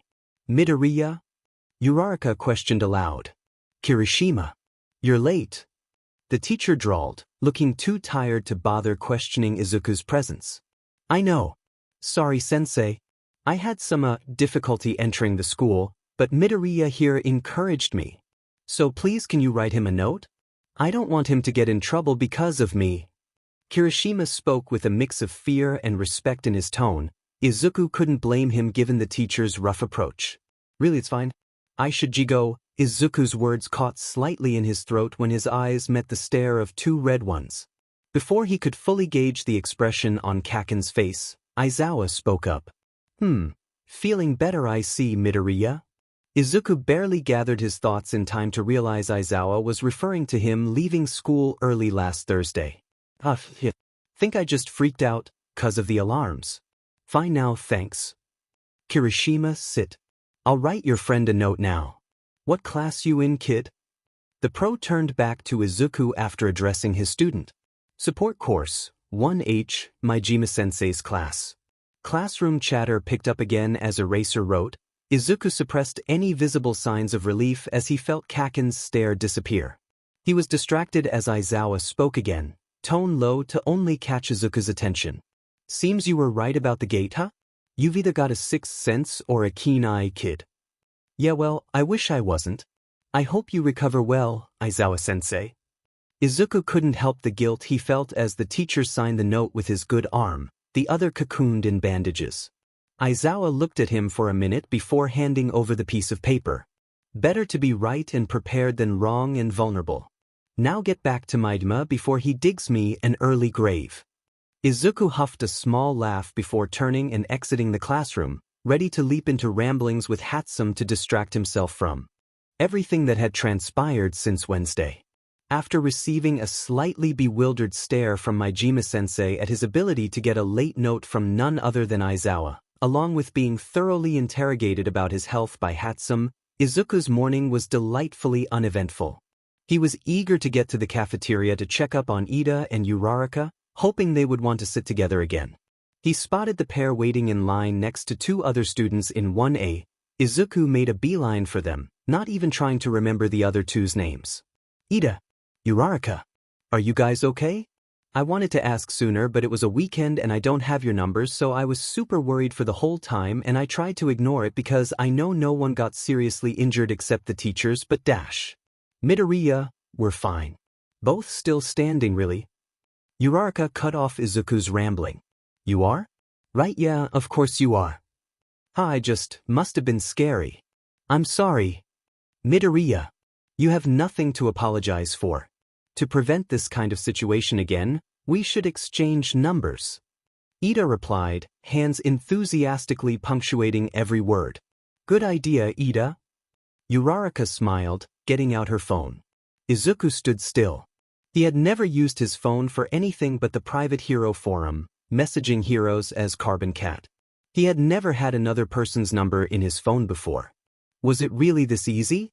Well, he guesses that getting people's contact info because they were attacked by villains isn't easy, but still. He never thought he would have other kids willingly contact him, and outside of school, no less. Midoriya? Izuku jolted. Right, sure, phone. He patted down his pockets hurriedly, trying not to throw the device in their direction when he found it. Uraraka inputted both their numbers, seeing as she already had Ida's contact information. Izuku was grateful she didn't comment on his lack of contacts. Are you just gonna stand to the side or are you gonna line up? Izuku once again jumped at the appearance of Shinso's monotone voice. Right? He looked back at the two hero students, wanting to talk a little longer. Come sit with us after getting your food. Ida erased his worries and Izuku nodded before following Shinso to the back of the line. Geez, man. You're already little, and now I have to remind you to get food instead of being a social butterfly? Shinso teased. Don't get salty with me, are you jealous, Shinso? Want my number too? He joked back. Yes. I'm glad you asked. The boy replied, snatching Izuku's unlocked phone and texting his number as the other boy watched, frozen. DMN dude. I take back what I said about you being a social butterfly. You should get out more. Shinso commented as he noted Izuku's abnormally antisocial phone. Hey. I bet yours isn't any better, mister. I'm so scary, don't even think about talking to me. Izuku defended, taking back his phone and shoving it in his pocket. Whatever. How you feeling? Must have been a pretty nasty bug if you decided to throw up in a toilet whilst UA was being breached. Yeah, I'm good now though. The weekend revived me. Izuku tried to squash the guilt he felt from lying to Shinso as he got his food. It's not like he could tell the other that he was off for a day and a half due to vigilantism and a few broken bones. Finally, all four of the students sat down at the table Hatsum was occupying whilst downing coffee and writing notes. What's the rush, Hatsum? I thought you said I didn't miss any assignments. Izuku questioned. Call me May already. And you didn't, this is just preparation for the sports festival Majima-sensei mentioned. The girl replied, not looking up from her notebook. Right, sports festival. Izuku mulled over the idea in his head. The festival is broadcast all over Japan. He knows this because he used to avidly watch whatever footage he could find as a kid. It's a lot more attention than he's comfortable with. Could he really compete seriously and risk someone connecting the dots? Did he even want to do well and possibly end up in the hero course? Although, getting transferred would mean he would have to place pretty highly, especially given the fact his quirkless status would be completely exposed.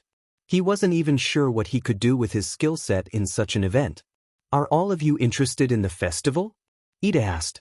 Well, I want to showcase my babies to everyone watching. This is an unmissable opportunity to advertise them and their capabilities early on. May responded. It's my shot at joining the hero course, after the entrance exam screwed me over. So yeah, I guess I'm interested. Shinso sounded slightly apprehensive at disclosing his dream of joining class 1A or 1B. I'm sure you'll do great, Shinso. I mean, they have to showcase all the students, right? You should have some ground to stand on. Uraraka encouraged, Shinso thanked her, and then all eyes fell of Izuku. I'm not sure if I really want to do well in the event. Too much spotlight. Not my scene. Says the guy who literally lit himself on fire this morning. Mei added, rather unhelpfully in Izuku's opinion. Yeah, the same dude who apparently beat up 4 guys and had the nerve to be snarky to those reporters last week. Uraraka joined in as Izuku sank in his chair. You lit yourself on fire, Midoriya?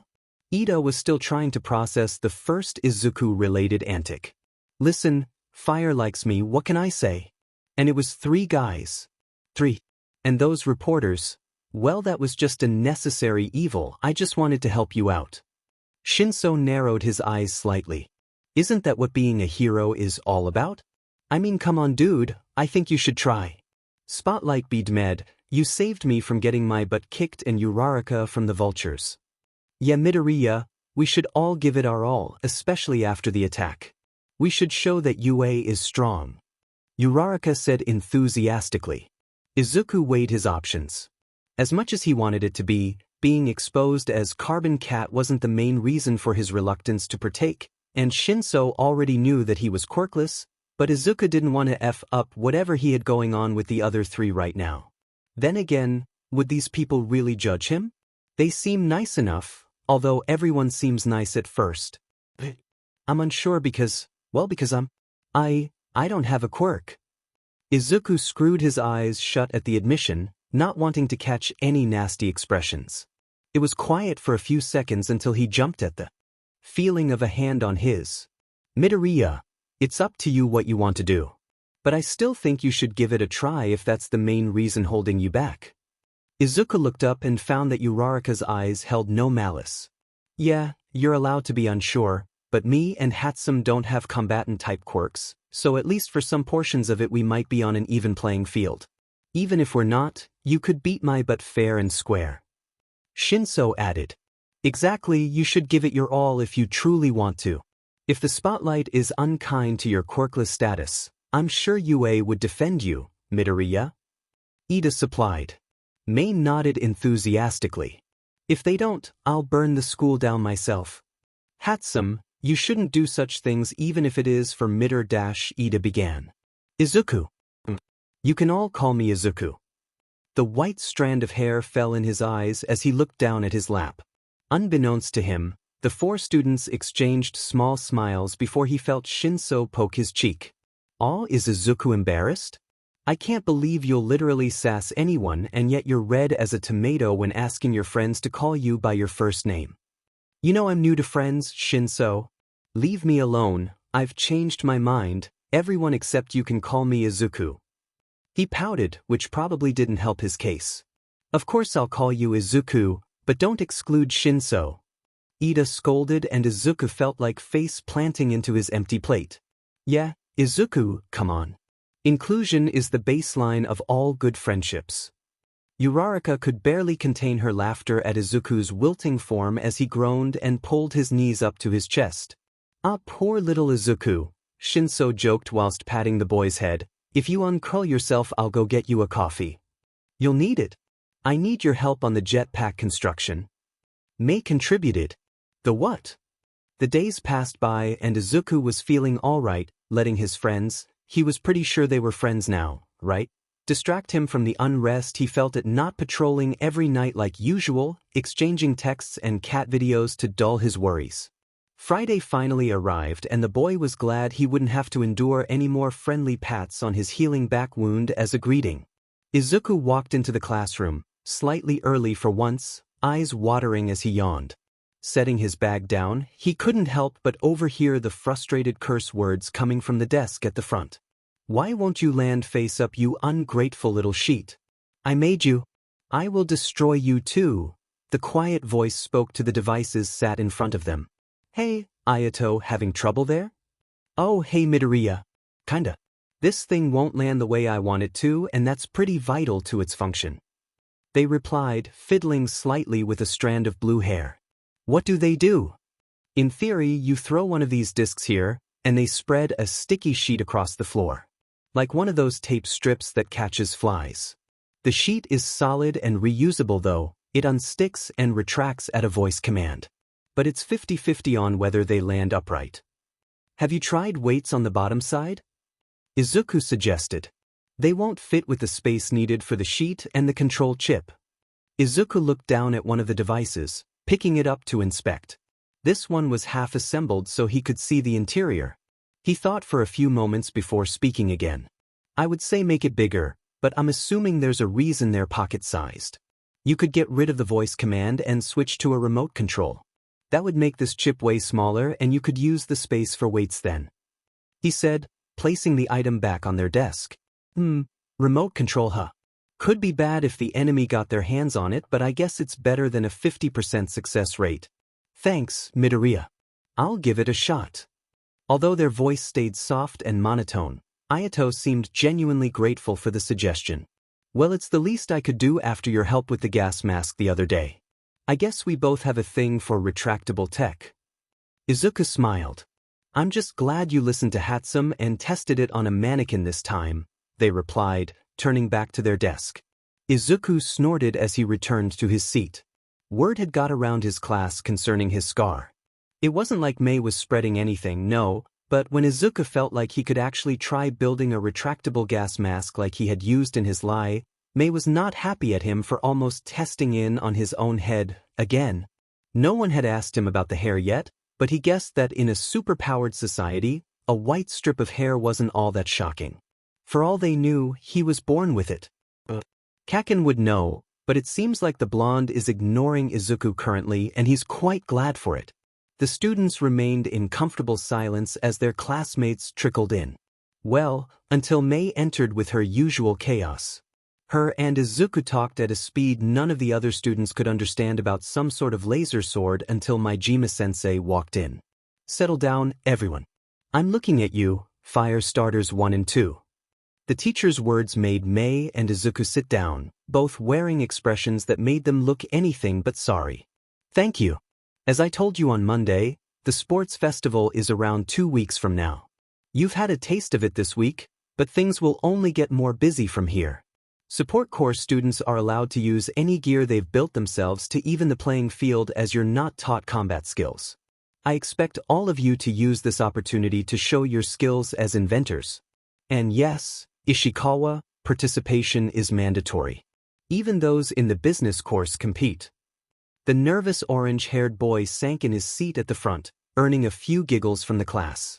Izuku had been ignoring the idea of the sports festival since Monday, which is quite impressive for him seeing as he's been throwing himself into any and all activities as a distraction from what transpired at the USJ and the nightmares plaguing him because of it. If he really was going to compete seriously, he would have to be prepared for everyone, and that is everyone knowing he doesn't have a quirk. It's not just the students that will know, it's anyone watching the festival, including enemies. Of course, they don't know he's Carbon Cat at the moment, but anything can happen and it would possibly leave Izuku vulnerable in the future. This coupled with the fact Izuku doesn't even think he can be a hero anymore was not helping. His indecisiveness. He isn't assuming he'll do well enough to transfer onto the hero course, but he has to think of every possibility. The festival is different every year and Izuku had 3 years of vigilantism and his honed-in cat-like agility on his side. He was discounting his knife-throwing skills as he doesn't think he'll be needing those in a school event. It all came down to what his friends had said. What did he want? If he doesn't compete for real, isn't he just running away? Isn't he just proving everyone right about quirkless people? Isn't he just proving Kaken and All Might right? Not competing was beginning to feel a lot like giving up, and if Izuku was good at one thing, it was persevering. On the train home, Izuku thought about how he would prepare for the sports festival.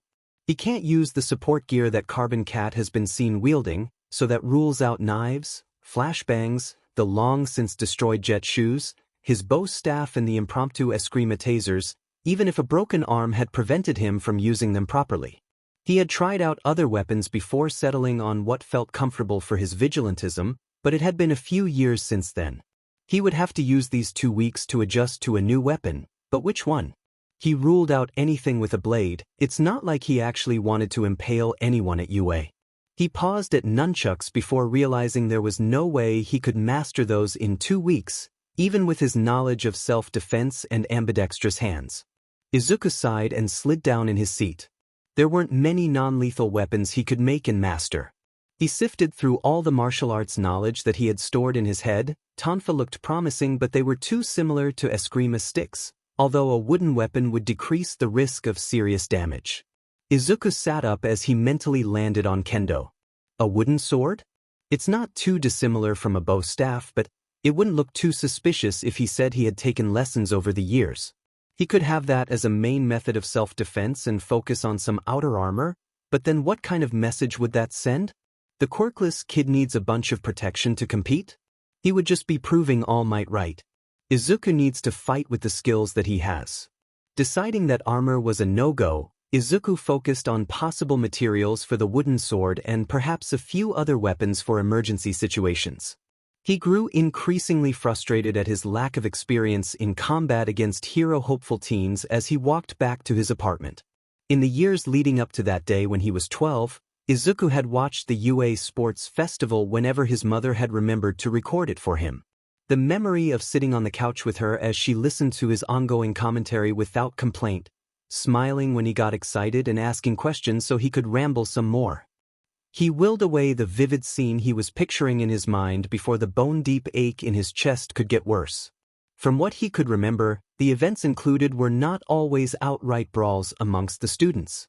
One year, Cementos had made a maze covering the arena. Younger Izuku found it both bittersweet and hilarious when a teenage MT lady had simply stepped over the entire thing using her quirk. Izuku decided that he should rewatch a couple of the previous festivals to get a taste of what he was in for. After 2 hours and a few stale pieces of bread, Izuku had never been more thankful for the meals provided at UA. His money is scarce after not patrolling all week. The vigilante was confident that he had noticed a pattern in the various sports festivals over the years. There was always one event for individuals, a free-for-all where teamwork is not a factor and anyone can show off their quirk, followed by an event where teamwork is a necessity, probably to throw a spanner in the works and test them on their ability to work with people they dislike, and then a final battle between whoever's left. From this, Izuku found that he had been right in assuming he would have to fight other students in combat. As for the other 2 events, he would have to use process of elimination. UA had a flair for the dramatics, and Izuku didn't doubt that this was down to Nedzu's twisted sense of humor, but it meant that they always went for the most surprising option. Last year, the festival had a capture-the-flag-based game, so Izuku ruled that one out. He was entertained by the following search and rescue event where a 2-man team had to rescue a 70 kilograms backpack simulating an injured person, carrying the civilian down mountainous terrain whilst evading attacks from fake villains. He felt slightly upset that it wouldn't be a possibility this year. He continued researching long after the sun went down, feeling confident that he could expect some sort of race as a qualifier followed by a team event. Before sleeping, he decided to message Eraser of his weekend plans. Definitely not Carbon Cat. Hey, how are you, our bones? I'm gonna be back on the streets tomorrow, so don't worry. You can rest a little more. 3. Eraser Dad. My bones are fine. A few more sessions with Recovery Girl should set me straight. I am still doubtful about the state of your bones, however. Definitely not Carbon Cat. I'm offended that you don't think I can heal a broken arm in 7 days. Have a little faith, old man. Seriously though, I had a bit of help, so I'm all good. Barely even sore anymore. Sorry I can't recommend you the treatment. You would probably arrest the guy. That and it hurts like hell. Eraser Dad. If you had stuck around you wouldn't have had to go to such lengths, problem child. Definitely not Carbon Cat. Of course. The cops definitely wouldn't have ambushed an injured cat in a hospital bed, would they? Eraser Dad. This is like talking to an extremely sarcastic brick wall. We'll discuss this on Monday. Definitely not Carbon Cat. I thought you can't patrol for a few weeks? Eraser Dad. I can visit a vigilante with the self-preservation instinct of a pebble off the clock, kid.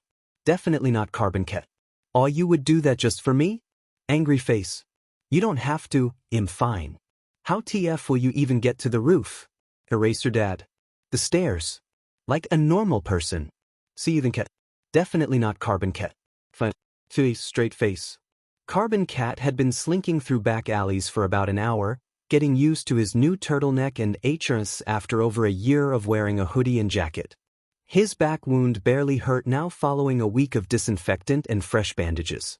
The vigilante hadn't done a daylight patrol in quite some time. His all-black getup tends to stand out when the sun is high. Things had been relatively uneventful, something Izuku was both glad and antsy about. He climbed a fire escape to get to the roof of a popular coffee shop, analyzing the bustling area below. The boy's nervous feeling was growing and he felt the need to get to a good vantage point. All was well until some disgruntled noises and a shout drew his attention to a situation a few buildings down to his left. A large figure was running down the high street followed by what looked to be 3 police officers. Izuku turned on his comms and listened.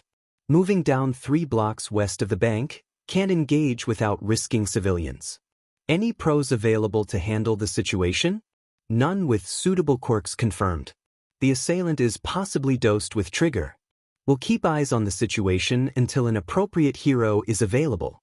Just as Izuku was getting ready to scold the police, a particularly loud scream had his eyes zeroing in on the apparent criminal. In one clawed hand, there was a duffel bag presumably full of money, the other gripped a young woman by her upper arm. Carbon Cat began his descent as the man started shouting. "If you get any closer I'll rip her fucking throat out. Back up. All of you back the F up." Now that was an angry voice Izuku definitely recognized. This was the guy Ryu had meant to sell trigger to. It seems that the Wolf Man had found another dealer to carry out the plans he had. If Izuku had just told Tsukachi or a hero or someone about this guy's activities instead of letting himself get distracted by the USJ, then a person's life wouldn't be on the line right now. The vigilante tried to postpone his self-loathing as he slinked along the upper window ledge of a storefront, ignoring the stares of shoppers from behind the panes of glass. This was Izuku's fault, and he needed to make sure no one got hurt because of him. He held a gloved index finger up to his mouth as a few people in the crowd spotted his figure above them before inching closer the scene. The police were stationed about 5 meters away from the assailant, guns pointed but with no clear shot. One started to edge forward, making the frenzied man harshly jostle the terrified woman. Izuku took this as his cue to move, pouncing off of the hanging pharmacy sign he had perched upon. His boots slammed into gigantic shoulders and the vigilante jabbed his fingers into the soft flesh of the man's eyes. As the wolf howled in pain, Carbon Cat moved his knife into his forearm. Dropping to the ground, he had just about managed to forcefully push the civilian from the man's grip when he felt a hand wrap around his leg. Now upside down and face to face with a salivating, infuriated wolf, Izuku's confidence wavered. "You." Bloodshot eyes stared into his behind the green lenses. "Hello. Lovely to see you, Agadabiahash." The vigilante was cut off as his body was flung to the side. He dug his hand into the ground to slow his momentum and avoid clashing with the surrounding people. Izuku assessed the situation from his crouched position. The wolf villain had definitely been successful in obtaining trigger. His canines were razor-sharp and made him look more like a rabid saber-toothed tiger than a wolf mutant. His claws were in a similar state and the teen was pretty sure he had grown in size too. The man in question began to lumber over towards the vigilante's squatting form, still gripping the money but seemingly focused on enacting his revenge above all else. Disregarding the fact that cameras were undoubtedly recording him right now, Carbon Cat decided he needed to be swift and brutal to avoid any collateral damage. He unsheathed his twin daggers and began a vicious game of cat and mouse, or rather cat and wolf. Using his smaller size to his advantage, Izuku ducked and weaved between several swings of the villain's huge hand, slashing at any muscle fiber within his reach. He came at him from all angles. Ducking through his legs and using a bus stop to backflip off of, Izuku dealt several nasty blows to the man's back and shoulders. A mix of adrenaline and quirk-enhancing drags meant that his target was not registering all of the gashes Izuku was bestowing upon him. To the outside, the scene was not dissimilar to that of a man trying to swat away a particularly aggressive wasp. 4 claws tore at the flesh of the vigilante's thigh and the wolf once again howled as a dagger was plunged into his own thigh in retaliation. Carbon Cat wrenched it out again before jumping backwards. Both of them stood panting and bloody, the larger man more so. A combination of trigger and blood loss seemed to make him boil over with fury. He hurled the bag to the side and snarled wildly, saliva dripping from his mouth. Izuku fumbled slightly as he speedily sheathed his knives and unclasped his staff, ignoring the way his hands shook as he pressed the button to unfold it. He prayed that he had gotten in enough slashes whilst in close combat with the rabid man. That drag's got you all messed up, big guy. It'll wear off soon and then you'll be caught anyway. Please, just give it up now before anyone else gets hurt. The teen tried to reason him, even if he knew it was futile. More growls could be heard and Izuku would have sighed if he had the time. The wolf villain barreled towards him and the vigilante ignored his primal instincts, telling him to sprint off in the opposite direction. Hoping that the guy shared the trait of having an extremely sensitive nose as most dogs did, Carbon Cat also began to move. Izuku was forced backwards, heels digging into the ground as his staff caught the brunt of a drag-fueled punch. He elicited his own growl as all of his strength was tested in pushing the man back. Just as he felt the phantom pain of his previously snapped wrist flare up, Izuku managed to redirect the man's strength with a twist of his staff. As the villain stumbled slightly, Izuku used the opportunity to ram the butt of his weapon into his opponent's black nose. The boy almost felt remorseful as the wolf let out a whine more akin to a puppy, clutching his face. Without letting him recover, Izuku repeatedly sent blows to the man's gut and any other weak point on the body he could reach without getting lacerated by a set of claws again. As the attacks decreased in frequency, the vigilante slowed before launching a final strike to his target's temple. Everything was still for a few moments. Izuku remained on high alert until the villain teetered backwards. A second, Carbon Cat was pouncing towards the wolf, and after barely catching his head before it could slam into the concrete, he lowered the unconscious man to the ground. As the adrenaline wore off, the vigilante had to summon all of his willpower to avoid freezing in his crouched position. This is why he doesn't do daylight patrols. Is it over? Who is that? Dude, did you catch all of that on stream? Did he win? So much blood. Is he a new sidekick? Izuku slowly rose to his feet, searching for the woman who he had been forced to shove into the crowd. He spotted her receiving first aid from a police officer for a gash on her arm, but other than that she seemed okay.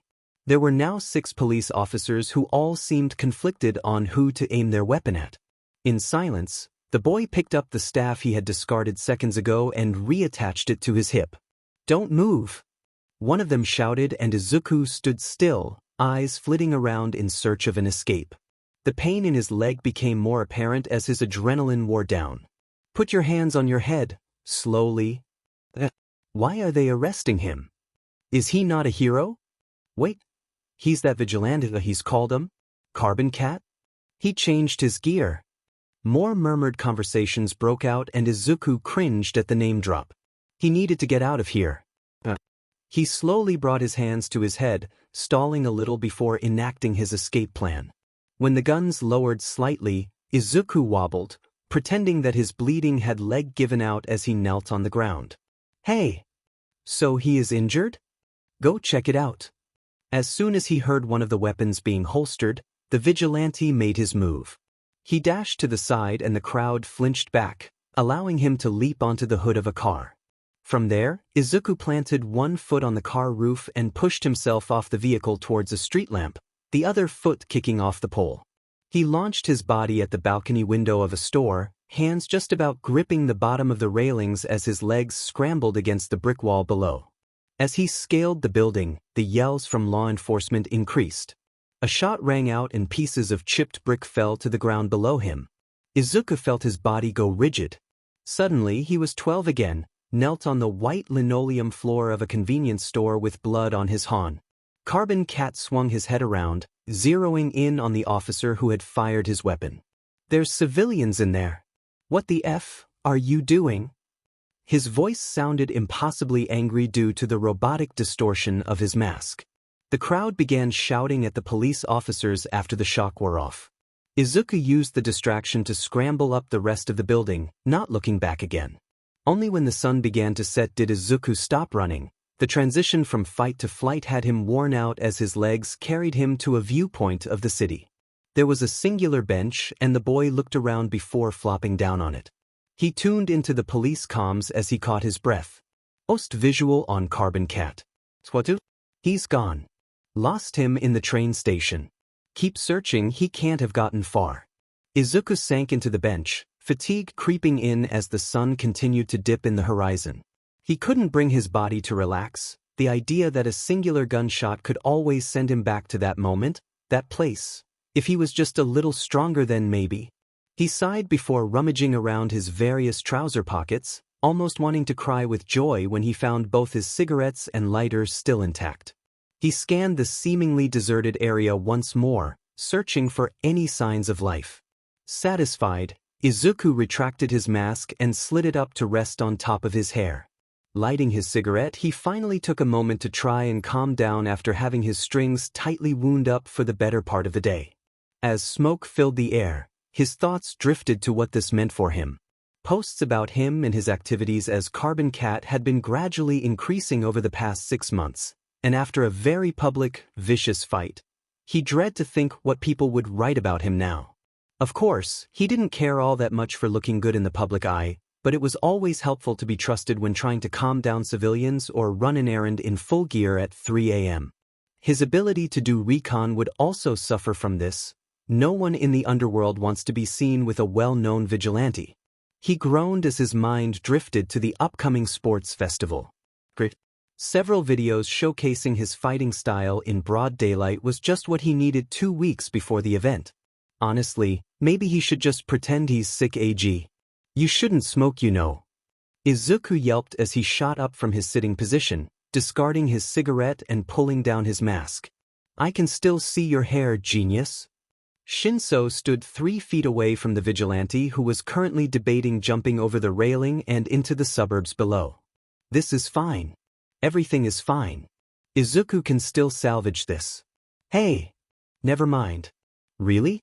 You've just been caught fully decked out in what is clearly vigilante gear by someone who knows your identity and all you can say is, hey? Cosplay? Izuku wondered if he'd hit his head on the journey over without realizing. Oh my god, Shinso sat down on the bench, it's really you. Jesus Izudude. How have you survived this long? Don't answer that. Do other people know? Oh my god, this is how you took down those bullies back then. What about your parents? Does Hatsum know? Wait, all that stuff you said about competing in the sports festival. Is that blood? Izuku looked down at his leg as if he needed to confirm to himself he was in fact bleeding, just like he had been before Shinso seemingly materialized out of nowhere. Where the hell did you come from? And no one knows.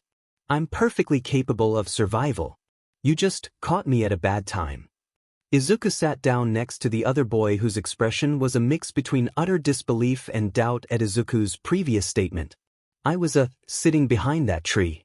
I come here to think sometimes, then I heard your whiny but and what do I stumble upon? Carbon Cat on his smoke break? Well, if you couldn't tell, Shinso, I've had a rough shift. The boy gestured to his thigh to emphasize his point. F-. Yeah. F-. Izuku felt like he was going through the 5 stages of grief. Silence overtook the pair as they tried to calm down from their hysterical exchange. Are you okay? Am I why you're bleeding and I just discovered your illegal vigilante activities and you're asking me if I'm okay? Shinso looked like he was about to burst a blood vessel. Not my fault you look like a poster child for runaways.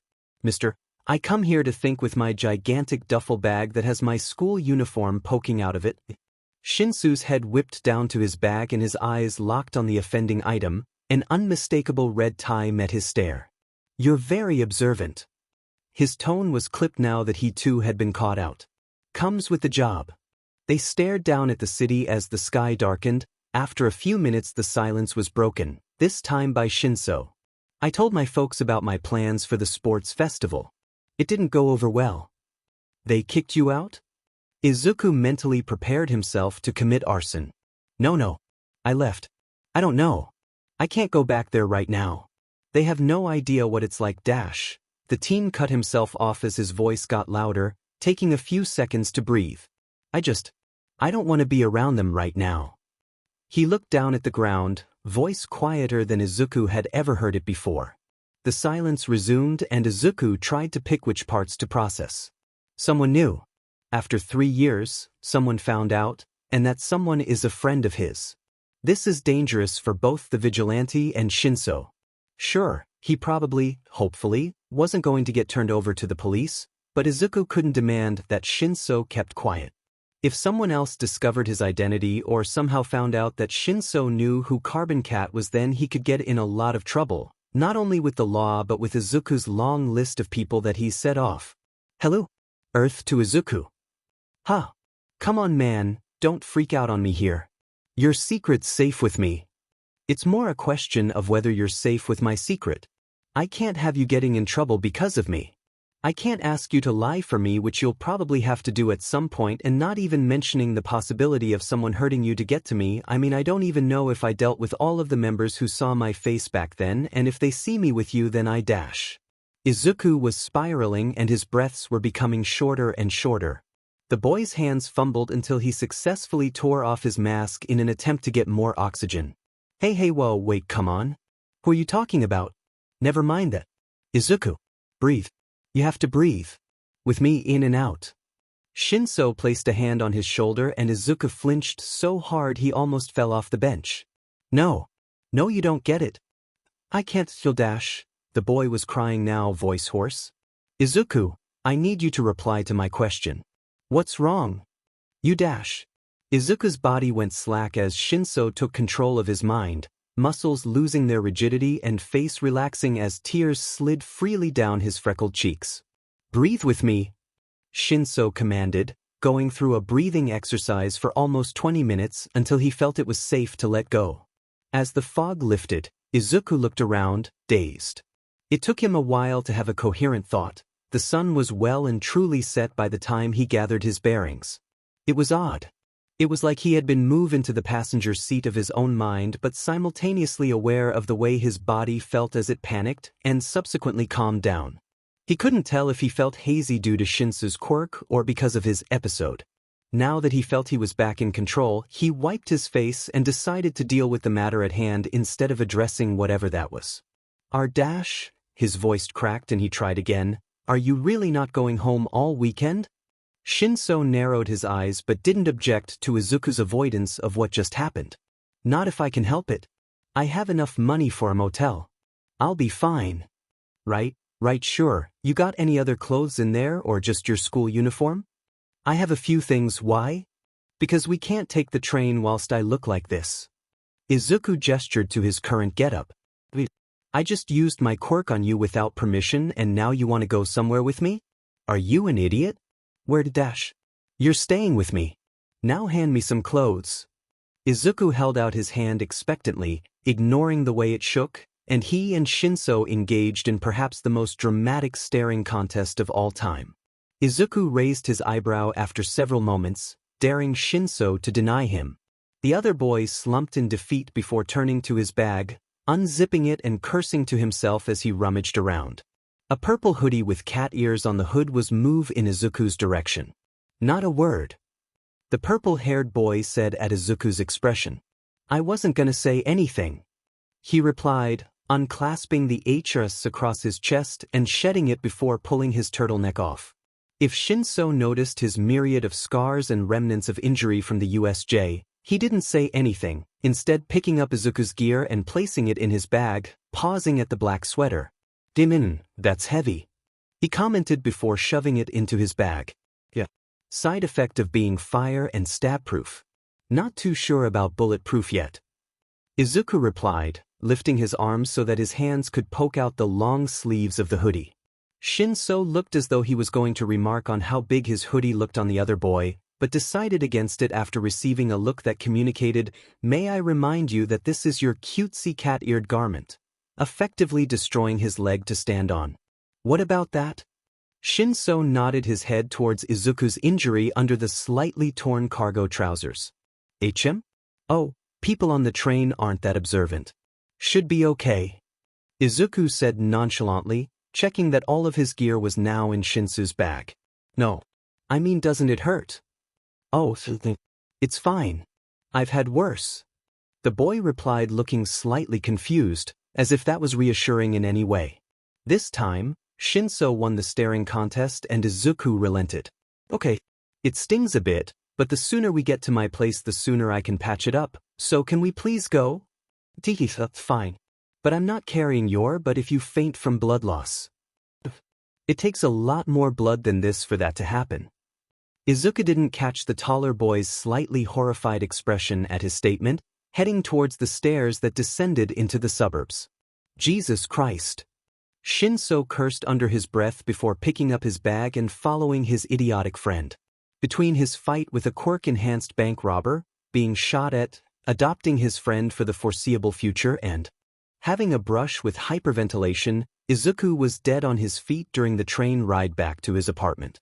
However, the boy wouldn't let himself rest his eyes no matter how many times Shinso glanced at him in concern.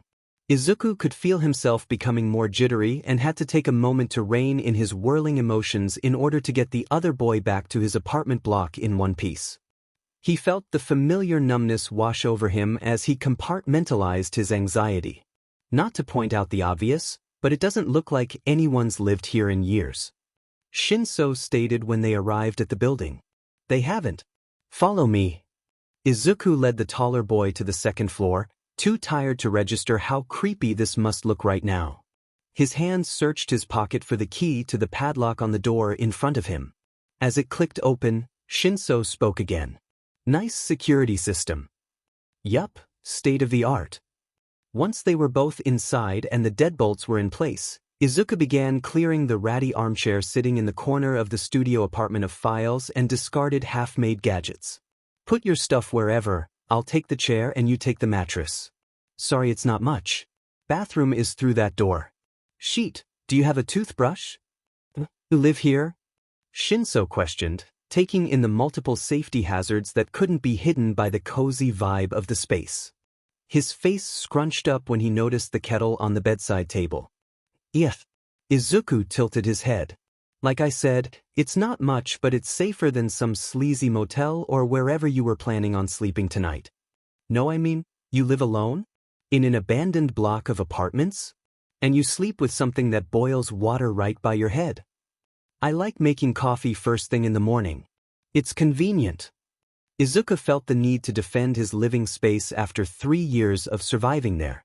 Of course that's the part you choose to answer. Shinso sighed as he sat in Izuku's desk chair. Please let me disinfect my leg before answering any more questions. Be my guest.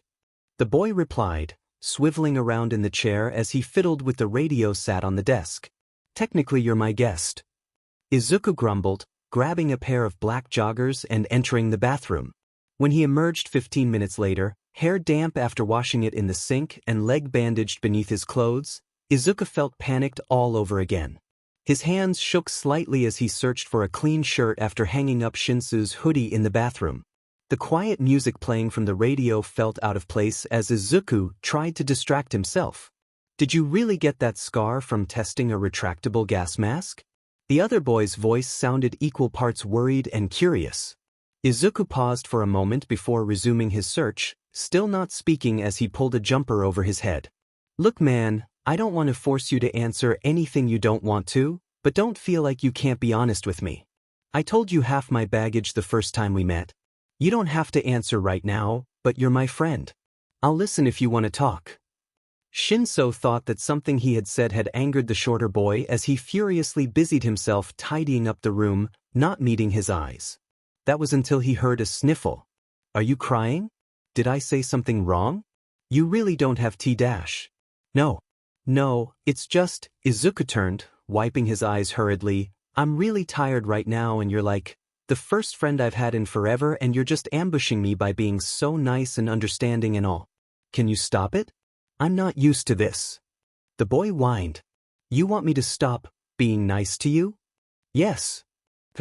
Under the covers you go. Shinso stood, wearing an expression like he was convincing a child it was bedtime. No, you take the mattress, I'm having the chair. Izuku backed away slightly, hands held up as if to push Shinso back. You're injured and you had a panic attack earlier. Yes, I still remember that. He said as Izuku deflated slightly, I'll be fine on the chair dude. It's not like I sleep all that much anyway. But still, Izuku was cut off by his own yawn. Fine. Blankets underneath it, use that. Good boy. Shinso ducked when UA blazer was thrown his way. Screw you, another yawn as the boy flopped down, like when mom was alive all over again. Shinso froze at the sleepy admission from the other teen, waiting for him to realize what he had just said. The realization never came as his breathing evened out. They would talk about that tomorrow. Shinso woke to the sound of typing, and it took him a few moments to remember everything that happened last night. He was in Izuku's apartment. In an abandoned building. Because Izuku lives alone. Which allows him to be a vigilante. Who gets injured regularly. The first friend he's made since middle school is a crime-fighting vigilante who squats in an abandoned block of flats and has a rather concerning collection of scars. The boy groaned as he tried to wrap his head around his mess of a friend without any caffeine in his system. Oh, sorry, did I wake you?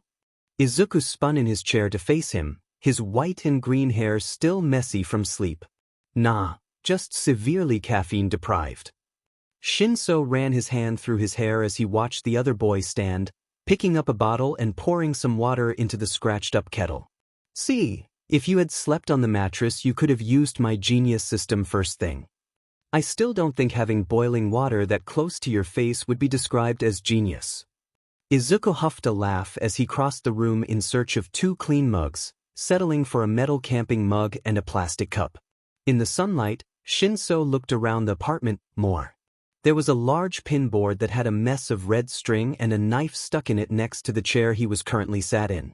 It was covered in papers and photos. Shinso struggled to comprehend exactly what was being investigated, but he wasn't fond of the name, Ghost, scrawled in black marker at the top. Before he could pick up on any other details, Izuku spoke again. Coffee will have to be black. I haven't had the time to get milk. Shinso didn't miss the hesitation in his voice and decided that he would rather light himself on fire than complain about what Izuku could or could not offer him. I drink it black anyway. A few minutes later, both boys were sat in silence sipping their coffees. Izuku had insisted that Shinso take the mug and he have the cup. As if the taller boy would think lowly of his lack of fine china. Surprisingly, Izuku was the one to speak first. What do you want to know? Shinso took another sip as he thought for a moment. He didn't want to spook the boy and have him clam up after the first question. It was clear he had never told anyone, anything before. He decided to start simple. When did you start being Carbon Cat? Well, I started training when I was 12. That took about 4 or 5 months before I was comfortable. Barely made a difference until the 3rd month of patrolling though, but if you mean when I first went out as a vigilante? About 3 years ago. 12. Got my butt handed to me more times than I can count. Being stabbed is really not a warm welcome to the workplace. Izuku tried to joke, but Shinso didn't so much as crack a smile. You've been stabbed? No, wait, don't say anything, I have other questions. How do you balance school and this? How has no one found out? Oh my god, why did you come to UA? That place is crawling with pros. We literally just got attacked by villains because they wanted to fight a hero that currently teaches there, and you think your vigilante self is a perfect fit for Dash. Just got attacked by villains, and Izuku was You didn't. Izuku's slight wince was all the confirmation Shinso needed. You were the third party? At the DMN school you attend? Are you insane? How the hell did you even pull that off? Aizawa is walking around like a DMN mummy. What if they connect the dots here? Shinso couldn't stop the words spilling out his mouth, arms gesturing wildly. Listen. Izuku waved his hands in front of him. Listen? I got a tip a few days before about the attack, and then something happened when the reporters broke in, or rather the reporters breaking in was a distraction for something to happen, and I did warn Eraser, but he can't do much with me as his only source, so I had to try and help. I was the only one who knew. And it's fine, no one could have recognized me anyway. That's what the mask's for. What, and you got away without a scratch? No offense man, but I doubt that. I had some injuries, but I got them fixed up on the same day. All good. So what's with the bandages? Shinso nodded his head towards the white poking out from Izuku's collar, and the boy's hand flew to cover it. It's nothing. The guy who healed me just couldn't stitch together what wasn't there. What wasn't there? Was he hearing this right? So what did he heal? He couldn't stop himself from asking the question that he most definitely did not want to know the answer to. Izuku's hand dropped and he stared at his lap. Emptiness. He mumbled. What? My bones. What? The boy's brain stopped running momentarily. It was just a few cracked ribs and a broken arm. Really, it was nothing. Shinso tried not to be shocked at Izuku's habit of downplaying literally everything, deciding to revisit what he had said earlier. Wait, you tried to warn Eraser? As in Class 1 as Aizawa? Eraserhead? But are you a fan? Izuku had the nerve to grin and Shinso barely stopped himself from picking up whatever was closest to him and launching at the boy. Izuku, your vigilante persona is buddies with a pro hero that teaches at the school you currently attend? Seriously, do you hear yourself? Stop shouting at me. I'm not an idiot, don't look at me like that, I'm not. Eraser thinks I'm in college. Not many kids can just drop off the face of the earth and start a career in vigilantism at 12 years old, you know. Everything is under control. Shinso closed his eyes and breathed in deeply. Clearly, this conversation was going to be difficult no matter what he started with. He decided to bite the bullet and ask what had been bothering him since last night. Izuku, why do you live here? It's prime real estate? Izuku tried and failed to lighten the mood. His face fell slightly as his eyes dropped to the coffee in his hands. Huh? Right. I don't know my dad. Never have. And my mom dash. His voice wobbled slightly. Well, you see, when I was 12, my mama, well, she died. His voice faltered as he said the last part. He swallowed before continuing. As you can imagine, this left me at a disadvantage when it came to housing. The first few days after were kind of a blur, but the orphanage I was sent to was, not very friendly. I lasted for a month there before I couldn't take it anymore. It was just so miserable every damn day and I ran away. If quirkless kids have one thing, it's the ability to disappear. He chuckled humorlessly, and yeah, took a while, but I decided that this place was better than back alleys and underpasses. And school? Shinso tried to get the dead look out of Izuku's eyes. He didn't like whatever his friend's face was expressing right now. Online. Public library at first until I figured out how to fix that. He gestured to the laptop over on the desk. What did you tell UA? He asked, recalling having to fill out a form concerning personal details and previous education. I wrote down my online school, but I altered a few things to say I live with my dad. Shinso sipped his now cold coffee and stared into space. He attempted to process everything he had been told without shaking Izuku's shoulders and shouting at him for acting like all of this was logical. His stomach grumbled, breaking him out of his thoughts. Pancakes, he stated as he stood up. What? Come on. We're getting pancakes. Shinso rummaged through his belongings for a pair of jeans. Shinso, I'm not really sure if I can dash. I'm paying. Now get dressed. You don't have to spend yo dash. Izuku. Shinso tried to give his best, I'm not negotiating with you on this look. It was met by Izuku's attempt to look intimidating, but in Shinso's opinion he looked more like a set-off cat. Finally, for what felt like the 100th time in the past 16 hours, Izuku grumbled and stood up in search of an outfit. Oh, and Izuku? The shorter boy was searching through his closet. I'm sorry about your mom. His hands froze briefly. Thank you, came a whispered response.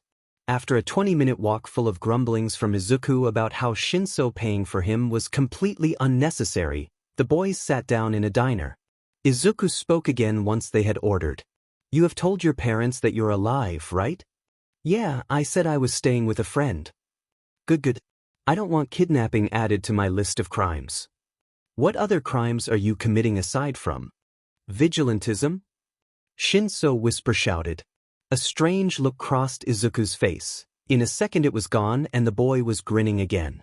You know, technically, I'm not even committing vigilantism in the eyes of the law. It states that vigilantism is the act of using one's quirk to enforce one's perceived justice without the proper authority. Wait, you're saying you're immune even if you get caught? Not exactly. I can still be charged with assault and battery along with obstructing justice, I think. I would also be in trouble if they found out about my less than legal methods of online investigating, among other things. He winced slightly, so yeah, I'm not too keen on adding kidnapping of a minor to that list. Shinso was about to point out that Izuku is also a minor when the waitress came back with their food. The teen knew it was coming, but he sighed regardless when he looked up to see Izuku's conflicted expression at the stack of pancakes in front of him. Eat before I stab this fork into your eye. Or do you not like pancakes? No. No, I like them. Thank you. Izuku hurriedly ate from his fork to prove he was grateful. Shinso felt a tad guilty for guilt-tripping the boy, but he really did want to do something for him, and if all he could do was feed him a good breakfast, then so be it. So, are you gonna tell me what happened? Izuku asked after swallowing his bite. Shinso looked down at his own food.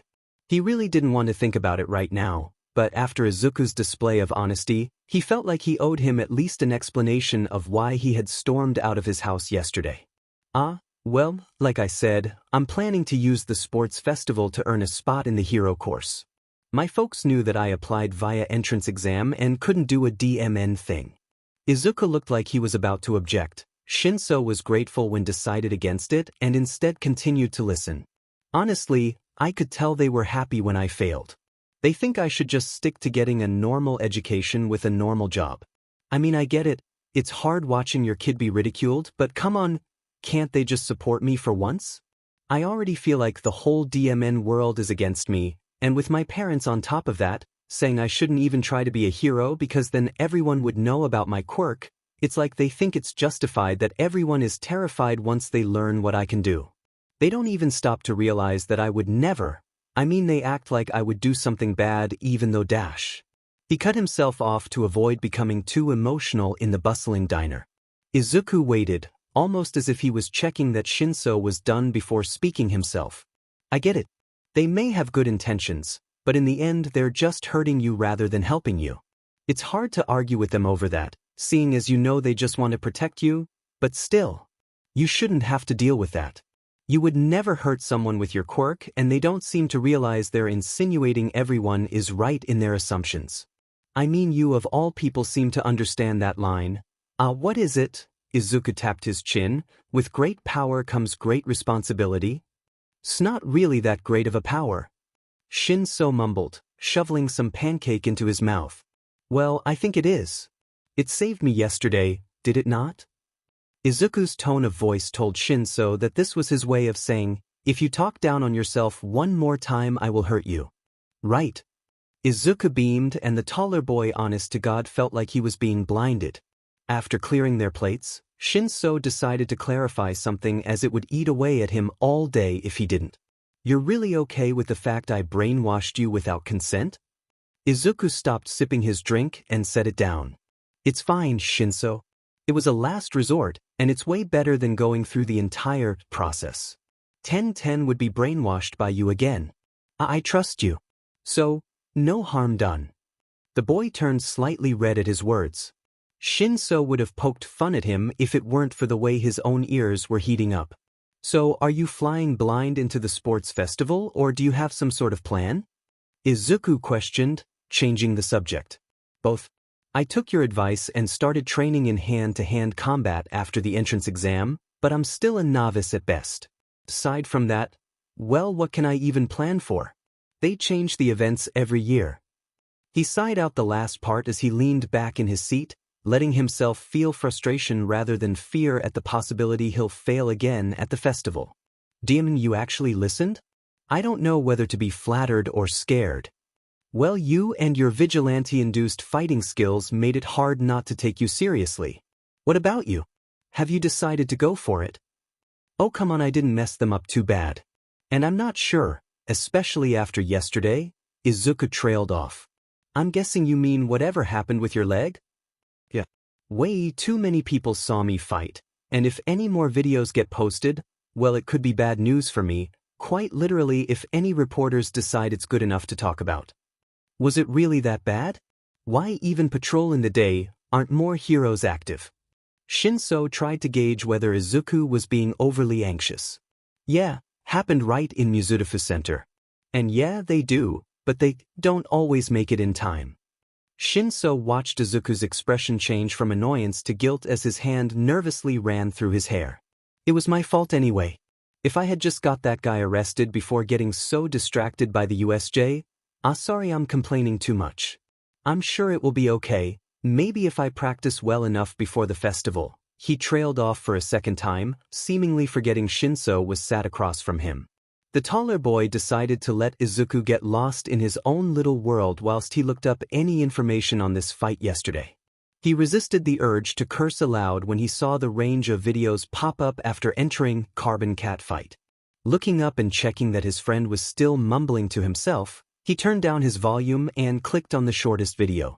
Shinso's eyes widened as he watched the two figures sprint at each other, expecting the smaller one to be blown away by a punch from the other. He suppressed a flinch as a huge fist collided with the small Izuku's staff. After redirecting the hit, the fight was a brutal one-sided rampage until the Wolfman stopped wildly trying to defend himself. Shinso watched as his friend leaped forwards just in time to catch the man's head. It seems Izuku really can't bring himself to let anyone get unnecessarily injured. The teen didn't have time to contemplate his friend's actions as the video showed him jumping onto a building. All was well until dust went flying from the wall next to Izuku and the camera jostled as everyone ducked. The video ended and Shinso's hands suddenly felt very cold. What's wrong? You look pale, did you sleep enough? Izuku's voice snapped the purple-haired boy out of his daze. The stuff you do, it's dangerous. I'm okay though, these past couple weeks have just been difficult. Izuku smiled easily. But, you get shot at a lot? Shinso couldn't put his thoughts in order. Among other things, yes, I get shot at, although not as often as you may think. His friend's eyes seemed to be analyzing his face as he spoke in a neutral tone. You got shot at yesterday. Shinso immediately regretted his bluntness as he saw Izuku flinch slightly. That shouldn't have happened. They usually don't shoot when civilians are so close by. It's not because I was careless, it was just a miscalculation. Shinso was unsure of what to say. It's not like he has any way to tell if his friend is right given his inexperience when it comes to evading the police. Izuku seemed to pick up on his inner turmoil and spoke again. Come on. Let's go for a walk. After paying and walking for around 20 minutes in contemplative silence, the boys found themselves sitting on a riverbank, watching the water as it passed. Shinso finally decided what he wanted to say. Why? Why what? Izuku replied, not looking away from the river. Why do all this? Why live alone and keep secrets and attend school and pretend you're fine when you're injured? What about becoming a hero? Why do all this when the only payment you get is bullets and a warrant out for your arrest? He didn't exactly mean to say all of that, but still, they were things he wanted to know all the same. Izuku regarded him for a moment before turning back to water. I used to ask myself that a lot, before I even thought about becoming a vigilante. Why do I bother? Or, why do I care? Sometimes even, why not make people hurt like I hurt, you know? Why try and be a hero when the only thing society has saved me from is feeling worthy and respected? The wind brushed through Izuku's hair. But then, after a lot of thinking and everything that happened when I was 12, I came to a few conclusions. There's enough pain in the world, so much suffering that already exists. I don't want to add to that. If I can, I want to take away from it. I don't want to let the world turn me cruel. Even if no one believes in me. Even if people think I'm wrong. Even if I get a couple scratches or broken bones. Even if I'm a quirkless nobody who can't protect anyone. I still need to try because I would rather save someone from suffering than let them hurt like I hurt. If I need to break a few rules to do it, then so be it. I'm not gonna regret being alive anymore. Or at least I want to try. He turned back to Shinso with a small smile and shining eyes. I have to try. The taller boy broke eye contact first and looked towards the river, trying to digest what Izuku had said. It had only been a short while since their first meeting, and even that had given Shinso the impression that the boy was kind. Kind enough to tend to a stranger's wounds and listen to their problems without complaint. Kind enough to offer advice or just understanding when he could have left Shinso to walk home, shaken and alone. The boy knew his new friend was kind. He just didn't know how kind. And he didn't know where to draw the line. Even if Izuku doesn't care for getting hurt or caught, Shinso does. Even if Izuku is okay with being on the opposing side of the law, Shinso can't confidently say that it doesn't worry him.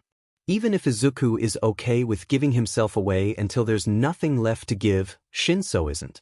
I think I get it, but aren't you worried? What about being a hero? If you want to help, isn't that the best way?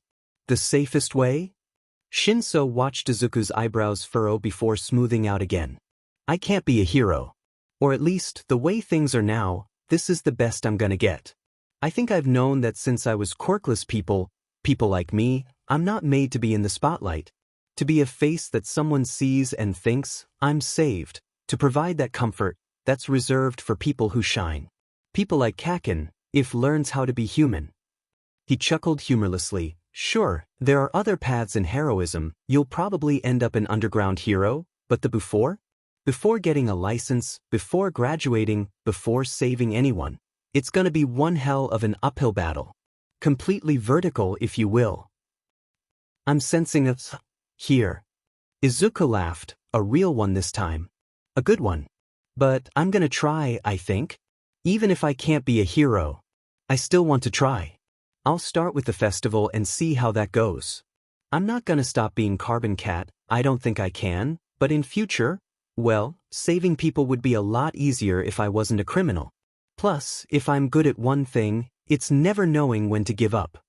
He responded, grinning. Shinso returned the smile, feeling genuine happiness that he had someone to battle the odds alongside him. Someone who would understand and try just as hard as him. You better not leave me in the dust. I'm willing to bet that your experience puts you way ahead of the other students. With confirmation of Izuku's intentions, Shinso found himself itching to talk about the festival. Oh please. I wouldn't dream of it. And that vigilante experience may be my downfall. I'm not saying I'll have to hold back, but my habits may look suspicious to some spectators. Maybe even the students. The white strand of hair fell on Izuku's face as his flopped backwards onto the riverbank. What are you gonna do? Shinso's mind suddenly flashed back to the video he had watched in the diner. I mean, you're pretty ruthless, dude. Can you train yourself out of that? Why do people keep calling me ruthless? I just poke people with a stick and a few knives if you really think about it. He pouted, crossing his arms over his chest. I have restraint, if that's what you mean. I think the issue will be efficiency.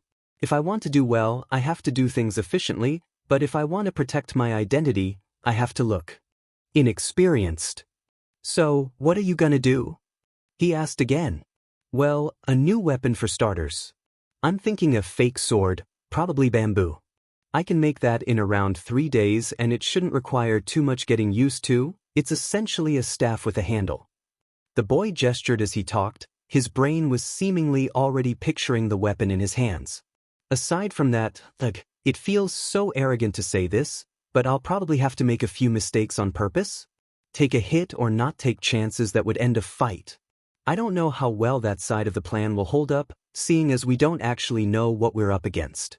Plus I could be worried for nothing, I could give it my all and they would never even dream of making a connection between a vigilante and a quirkless UA student. Well, at least my injuries will be healed by Recovery Girl. It wouldn't be great if Carbon Cat coincidentally disappeared whilst I was in hospital. You talk like you plan to end up in hospital. The taller boy looked down at Izuku disapprovingly. There's a difference between planning and preparation, Shinso. And who knows?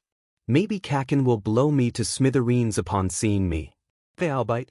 Who the hell is this Kaken and why does it seem like you're simultaneously fond of and disgusted by him? Oh right. It feels weird being honest, I can't remember what I've told you and what I haven't. Kaken is Bakugo Katsuki. We kinda grew up together, our parents were close. He got a little mean after the whole quirkless thing came out, and when I ran into him at UA, he yelled at me for disappearing or some shit. Like I owe him anything. Izuku mumbled out the last sentence. A little mean? Shinso repeated skeptically. He had heard things about a certain explosive blonde in school, things that rarely came under the term little. Stop seeing through me. It's annoying. He pouted once again. Okay, I guess he was more than a little mean. It doesn't matter now though. What he did doesn't really compare to the other stuff I've had the displeasure of experiencing. It was just kid shit. Some beatings and a few remarks. I get all of that now as Carbon Cat. The thing is, Shinso can't tell if he's really seeing through Izuku, or if he's just seeing what the boy intends him to see. Sometimes, unreadable looks cross his face and he looks considerably older than 15 in those moments. He seems to have an answer for everything, or simply avoids the question completely, dancing around it and changing the subject. Shinso had a feeling that if he hadn't caught him red-handed, Izuku would have kept up his act forever, towing the line of friendship whilst living as Carbon Cat. The teen was unsure of whether he was truly pushing Izuku's buttons, or if the boy just felt comfortable in being honest now that there was no way to deny how he lives. If you're sure, let's just hope dear Kaken doesn't get in the way. He'd flip his sheet if he heard you say that. Izuku laughed as he stood, dusting off his clothes. Come on, we should head back. I have a few things to take care of and this phone isn't gonna cut it. He extended a hand towards Shinso. The boy took the hand without thinking, feeling a little stupid when he was surprised by the amount of strength that pulled him up. Of course Izuku was strong, he fights people all the time. Shinso wondered how strong Izuku would be if he could afford proper meals regularly. The teenager in question didn't seem to notice any of this, already mumbling to himself about how far they had walked. After cutting through a couple shortcuts Izuku knew of, the boys found themselves walking down a busy high street. The vigilante was disclosing what he suspected the events in the sports festival may be when a TV in a noodle bar caught Shinso's attention. The boy stopped for a second before walking towards the store. Hey, can you turn that up? He asked the man behind the counter, receiving a grunt as an affirmative. Izuku stood by his side silently, eyes slightly narrowed as they looked up at the screen. Yesterday afternoon, shoppers received more than they bargained for when a bank robbery occurred in Yuzurifu Center. What's more, the assailant was seemingly apprehended by a vigilante. Going by the name Carbon Cat, an unidentified individual took it upon themselves to instigate a brutal fight in the middle of the street. Eyewitnesses were left unsure how to feel after the brawl. We interviewed Tanaka Fumihiro and Nakamura Hiramichi just moments after the vigilante disappeared over the rooftops. It was odd. Like the guy just came out of nowhere and took the other guy down. When I saw the knives, I thought he was an acquaintance of the robber, maybe someone who didn't get his cut, I don't know. I thought he was there to kill him, and that he just saved that woman because she was in the way. But then he didn't try to kill him. As nasty as the fight was, the wounds weren't lethal. He even tried to talk him down at one point. That's when I knew this guy wasn't an enemy. I'm not sure if I would say I'm grateful. He was terrifying, but what kind of criminal catches a villain's head before it whacks the cement? Heroes are only just arriving now. It's like, what would have happened if he didn't intervene, you know? I mean, who does this guy think he is? We have heroes for a reason. People can't just dive in out of nowhere and decide to fight crime. The act in of itself is criminal, and this Carbon Kit Kat guy is dangerous. He's clearly some kind of delinquent, talking down to police officers like that. Not even mentioning how he fought that other criminal. He needs to be taken off the streets. Shinso glanced over to Izuku when he heard a scoff. The shorter boy turned and began walking away from the noodle bar, muttering something about heroes being hypocritical. Shinso stared at the TV for a little longer before striding to catch up with him. After several staring contests and a few threats from Izuku wielding a shoe as a weapon, Shinso relented and agreed to go home a few hours after they got back to the apartment. He had to admit, the other was correct when he pointed out Shinso had only brought his school uniform and not his school supplies. Izuku finally won the argument when he said that he would show everyone the cat-eared hoodie if he didn't go home and stop worrying his parents lest they punish him for his escapade.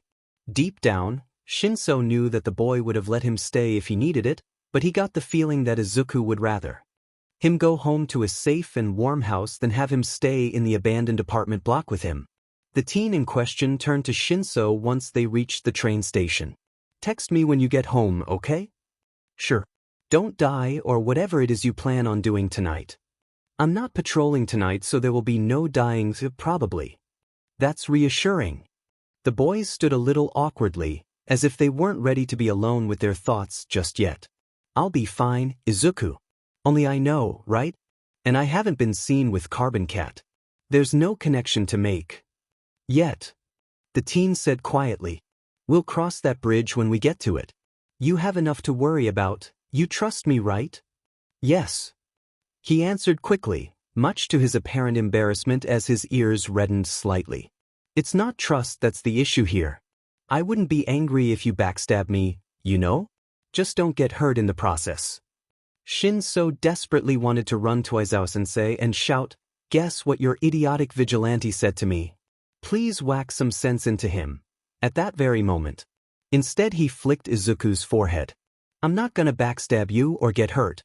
So stop worrying, your hair will turn gray. More gray. Shinso fiddled a bit with the white strand on Izuku's head before the other boys swatted his hand away. Whatever, see you tomorrow, remember to text me. Izuku turned and began walking away, waving over his shoulder as Shinso shouted, sure mom, in response. On the train ride home, Shinso couldn't help but feel like it was him who would have to worry about getting gray hairs rather than his friend. Izuku tried to blink away the eye strain as he stared at his laptop screen. Between monitoring both Stain and Ghost, the boy found himself watching an unholy amount of CCTV recently. Ghost was still inactive, much to Izuku and police's simultaneous relief and annoyance. The vigilante had been over the victims' files several times, looking for a link between them all. The only link he could find was a gap in their resumes of 3 years. It seems at some point, all of the victims took a break from work or worked somewhere that wasn't listed, and every time Izuku tried to delve deeper he was met with encrypted files and firewalls that were taking hours to even attempt to break through. After another unsuccessful attempt, Izuku added to his collection of throwing knives stuck in his crime board.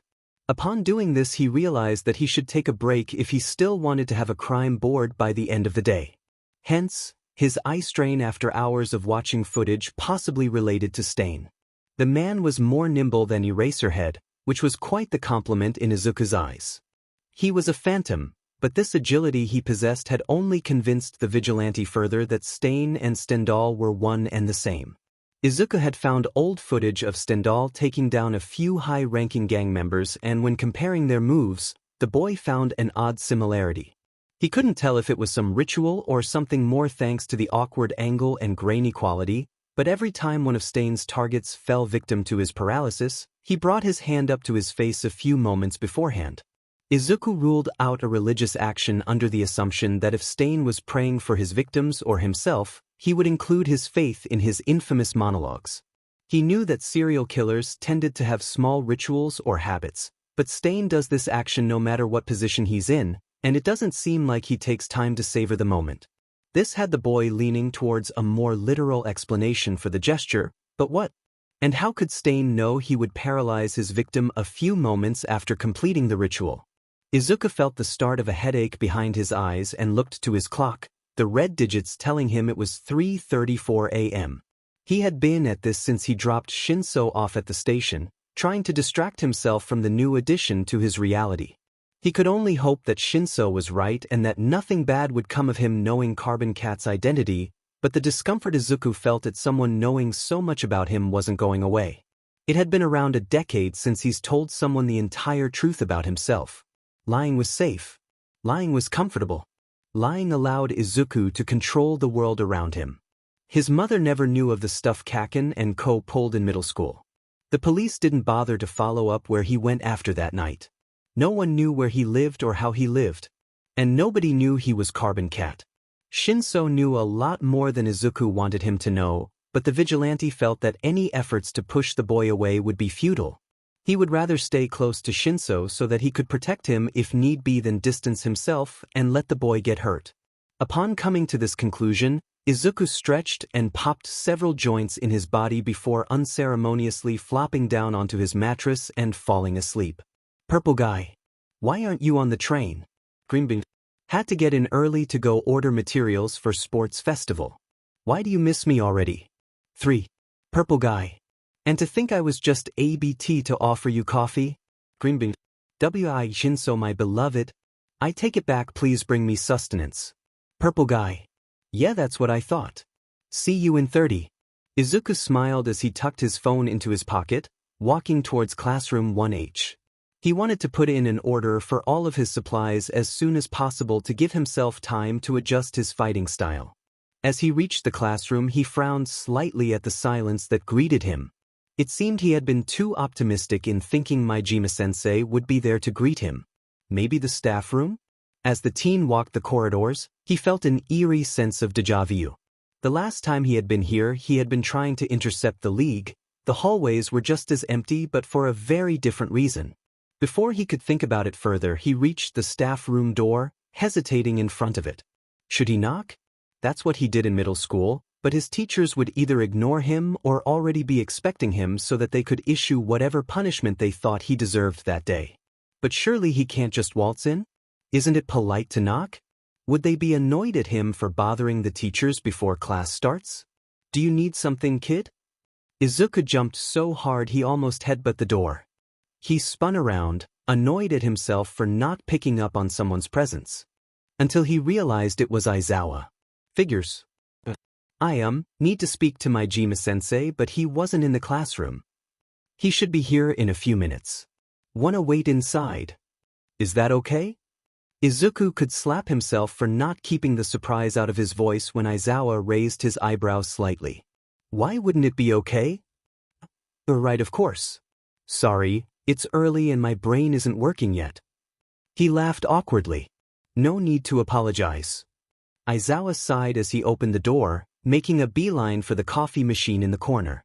Izuku hovered by the door after closing it behind him, not quite sure how to act. Every other time he had been alone in a staff room with a teacher, it hadn't ended well for him. He mentally shook himself, reasoning that if Aizawa didn't hurt him as Carbon Cat, he wouldn't do anything to him as Midoriya Izuku. You can sit on the couch. The hero called over his shoulder, interrupting his thoughts. Thanks. Izuku did as he was told and sat on the large sofa to his left, surveying the different office cubicles and trying to guess whose desk was whose. It was quiet for a few moments, and despite Izuku's anxiety, he found the silence comfortable. He of all people knew Aizawa wasn't one for small talk, and Izuku felt more relaxed than he had in a while upon seeing a considerably less mummified version of the pro. Midoriya, right? Aizawa asked as he sat in the armchair across from the boy. Yep. Izuku replied, unsure of where this was going. Last week, with my student Kirishima, could you tell me what happened? Izuku fiddled with his undone tie. Was it okay for him to tell Aizawa about Kirishima's fears? Why hadn't he asked the kid himself? Would Kirishima be annoyed at him if he said anything? I just need to know if there's anything I should be worried about. Izuku almost forgot he was dealing with Eraserhead here without a mask covering his face. The hero could read him easily. He chewed his lips slightly before speaking. Well, I was running late, and when I got to the gates, Kirishima was just standing there, staring at the school like he was in a trance or something. I asked if he was good and he said yeah, but it felt kinda off. I've heard from Uraraka that he's a pretty energetic kid, right? So I took a gamble and told him it's perfectly logical to be scared after what happened. You'd be an idiot not to be, but he's gonna have to go to school at some point. I did try and tell him that having fears doesn't make him weak, but that's not really a lesson you can learn in 5 minutes, you know? So yeah, after that we just walked to class and he perked up on the way. The teacher thought for a moment, scanning Izuku's face before replying. HM. It seems he's gotten past it since. Izuku furrowed his eyebrows in response. They're still getting counseling, right? It's not like UA can't afford it. I mean, they're only 15, they can't all get past it. The hero gave him yet another analytical look. Izuku stared right back, waiting for an answer. I can't discuss the details with you, but yes, UA offers counseling to those who need it. Good. Izuku leant back in his seat, satisfied. You say 1A are all only 15 and call them kids. Are you not a kid yourself? The teen ped his head to the side in confusion. I mean, I guess? But they're the ones who experienced a traumatic event whilst they're still bright-eyed and bushy-tailed. It can't be easy being so young and having your worldview change in a day. And you're not. Not what? Bright-eyed and bushy-tailed, as you put it. Something Izuku had said must have caught Aizawa's attention. The teen thought about how he should approach this for a minute before replying. It's far too early for them to experience something like that. That's all.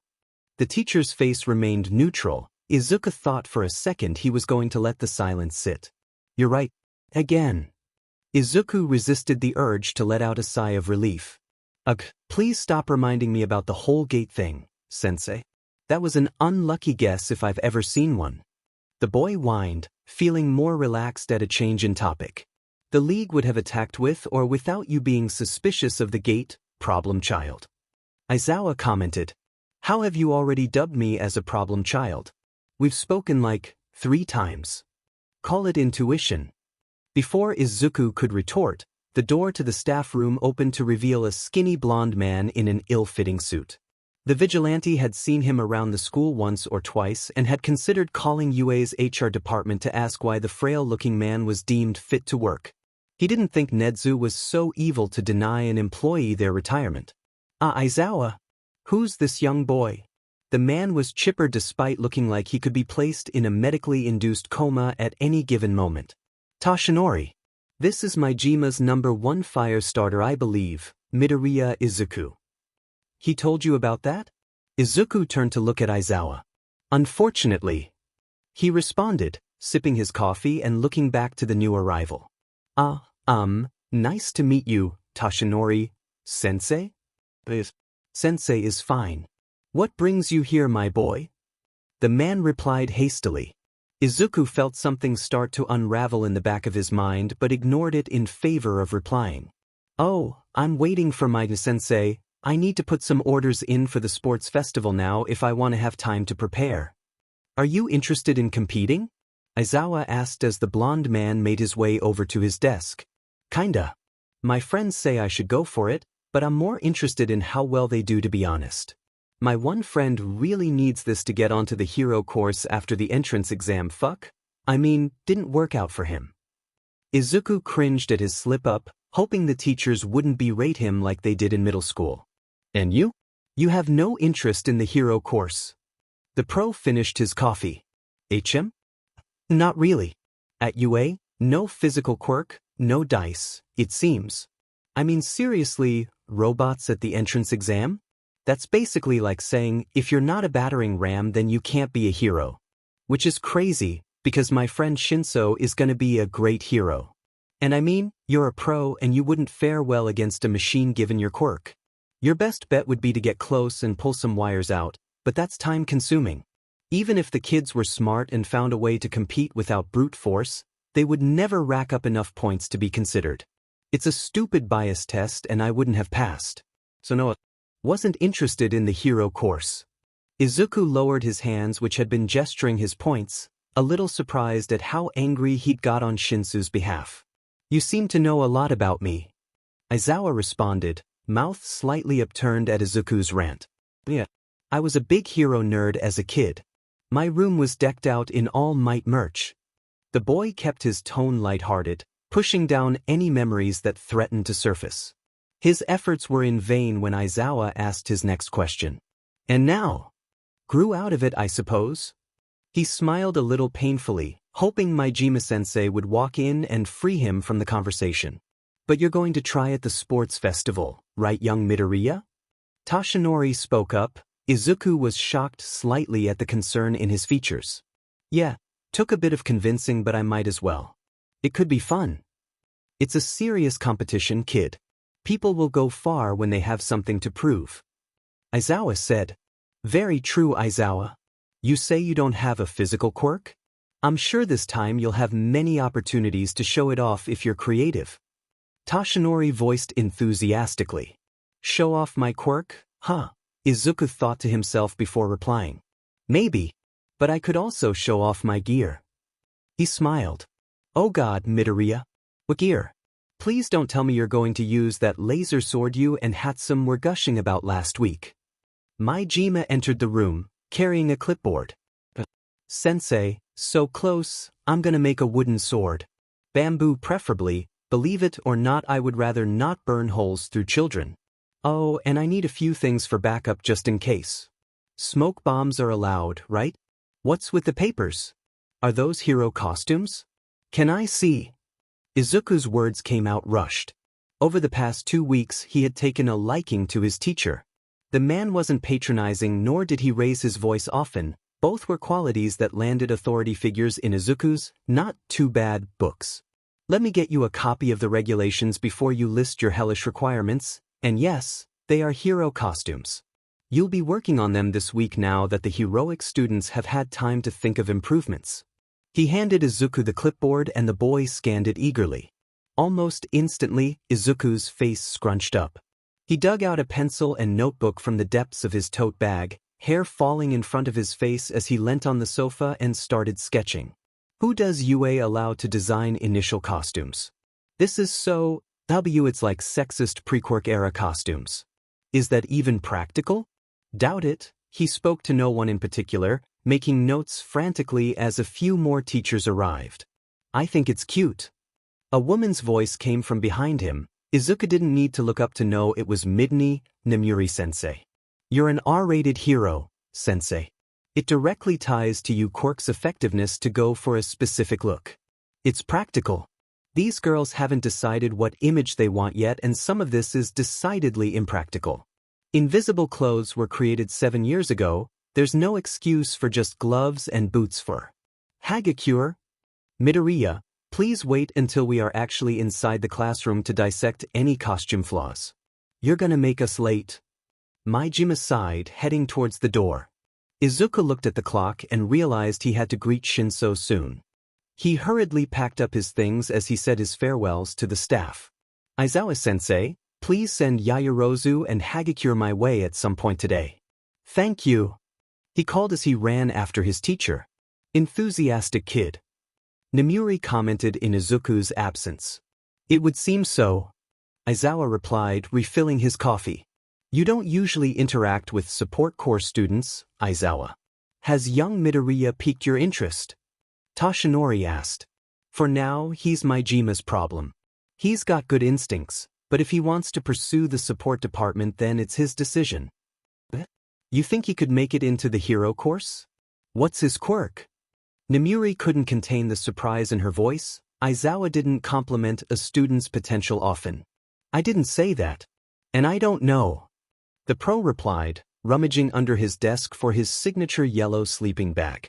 He doesn't have one. Netsu exclaimed, seemingly appearing out of nowhere. Only Toshinori jumped, the other teachers used to the principal's antics. He's quirkless? Surely not. Only the elderly are quirkless nowadays. Nemuri's brows raised at the statement. That explains his distaste for the entrance exam. Aizawa paused his search as he contemplated the boy's attitude. It is rare but it happens. Midoriya is our first quirkless student in years. Netsu made his way over to the couch and pulled the yellow sleeping bag out from underneath it. And everything's going okay? Aizawa asked, not even questioning how the principal knew the item was there. Majima hasn't raised any concerns. It seems Midoriya is quite the social butterfly. Can he really compete in the sports festival? What if he gets hurt? Toshinori's voice was laced with doubt. Everyone can compete, Yagi. Whether he gets hurt or not depends on him and his skills. Netsu sang as he headed towards his office, handing Aizawa his sleeping bag. We should go. It's homeroom in a few minutes. Nemuri said, collecting a few papers from her desk. Aizawa looked to where the boy had been sat. A voice in the back of his mind told him that this particular problem child was going to give him quite the headache over the year. Sat in his English class a few hours into the morning, Izuku had never been so thankful for being supplied with caffeine. Shinso had stuck around and chatted with Ayato and Mei whilst Izuku asked Majima for materials he needed. Turns out smoke bombs are allowed.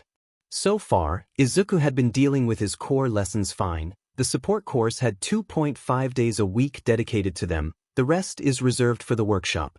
The boy was reluctant to admit it, but he was getting bored more and more easily as the lessons continued.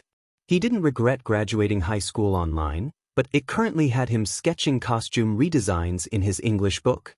He really hoped Yamada-sensei wouldn't get mad at him. Finally, the bell rang and 1H made their way to the cafeteria.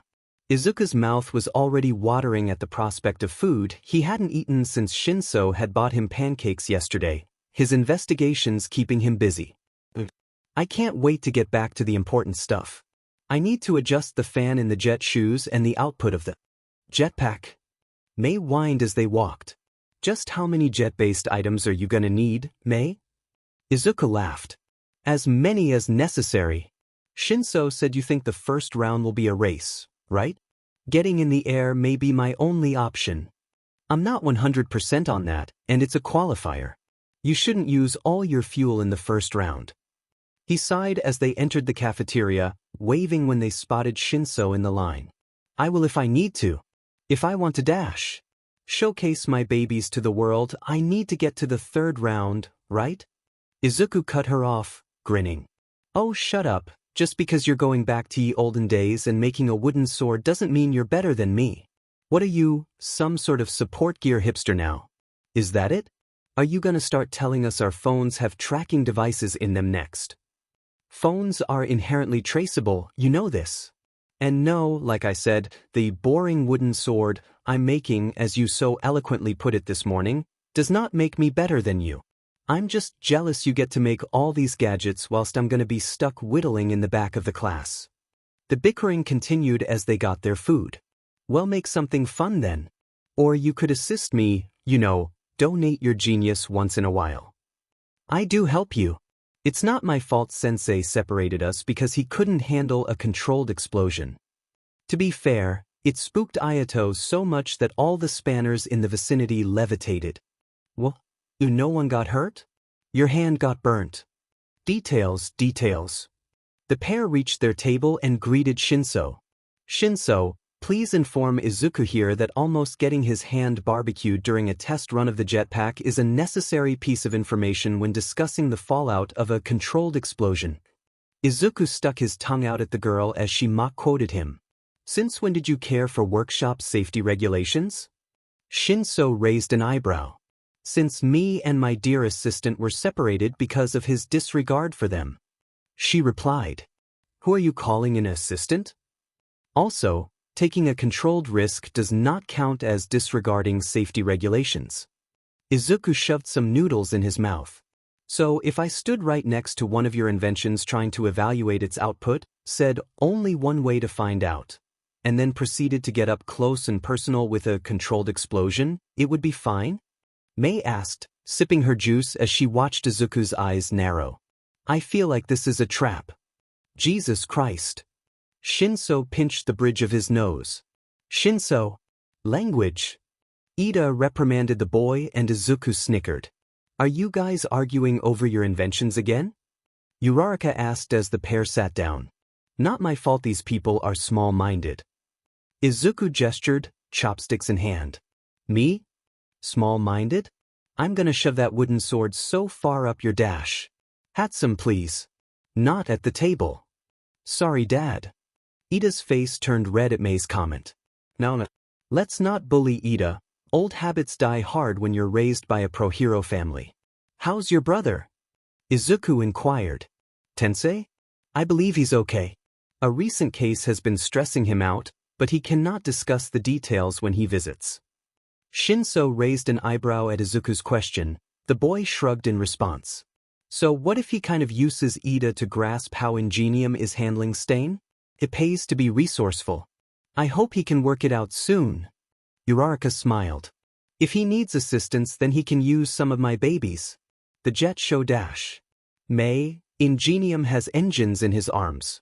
I don't think that speed is his issue. Izuku gently reminded as his friend deflated slightly. He does? Demon, another opportunity wasted. She sighed as Izuku patted her back. How can you forget his family's quirk when you were analyzing Ida's costume this morning? Shinso mumbled. Oh. Izuku, Aizawa-sensei said that if you can clear it with Majima-sensei, you can come to our combat lesson to take a look at Hagikure's and Yayarose's current costumes in person. Uraraka spoke enthusiastically. Really? I didn't think he'd actually take my request. May, wanna see if you can come with? You're altering Siro and Mina, right? Oi, Izuku, this is a time to be selfish. They don't need their costumes in time for the sports festival. You know what I need for the sports festival? Jet shoes. The table said in unison as May gave them the most annoyed look she could muster. Okay, solo mission it is. I can't do much for the festival until my order arrives anyway. Oh, come on. It's not like you couldn't make 20 smoke bombs from that scrap metal pile you're so well acquainted with. What is it with you and shitting on my resourcefulness? Izuku retorted. Sorry for the swear, Ida. He added as the boy opened his mouth. I'm just saying you limit yourself because you refuse to waste stuff that's practically unusable. There's no such thing as unusable. Everything can be fixed, it just needs a bit of time. Spare me your sappy philosophy on machinery. May rolled her eyes. Guys, please. I cannot sit through this conversation for another week. Shinso groaned into his coffee as Uraraka giggled. Fine. I'm gonna go get a la. Anyone want a refill? Izuku stood. Please. I have geography next. Shinso responded as the others shook their heads. Okie dokie. I'll be back in a minute. Izuku would have felt offended at Maijima's enthusiasm that he'd take Aizawa up on his offer if it wasn't for the sympathy he felt for his teacher. Maybe he really should start abiding by the workshop's safety guidelines more often. After grabbing his notebook and pen along with his tape measure, he made his way to Gym Gamma. He pushed open the door to find Aizawa addressing the class. Today you'll be practicing hand-to-hand combat in your hero costumes. I know we've only been through a few basics so far, but you'll all need to be aware of how your costume feels whilst moving and if there's anything that gets in the way of your attacks. The support course have been given your costumes to look at on paper, so if you have any requests, now would be the time to give them. He looked over to Izuku, raising his eyebrows when the boy didn't move. His brain caught up and he scurried over. Midoriya is here to look at Hagakure's and Yaoyorozu's costumes as per his request. Yeah, I just want to see what we're dealing with here along with how it affects your quirks. I can look at others too if you're struggling with something in particular, so don't be afraid to ask. I hope I don't get in your way. Izuku smiled, ignoring Kaken's burning glare. What the hell did he expect him to do? Ignore his assignment because one student in the class hated him? Still, Izuku felt a bit nauseous in his presence. Pair up and run through the exercises we did last week. For convenience sake, the two girls paired up. Izuku waved at Uraraka as she paired up with Azui, ignoring the phantom sting on his back when he looked at the other girl. This was supposed to be his first time interacting with the entirety of one, he had to keep it together. So, Midoriya, what would you like us to test first? Yaoyorozu asked politely.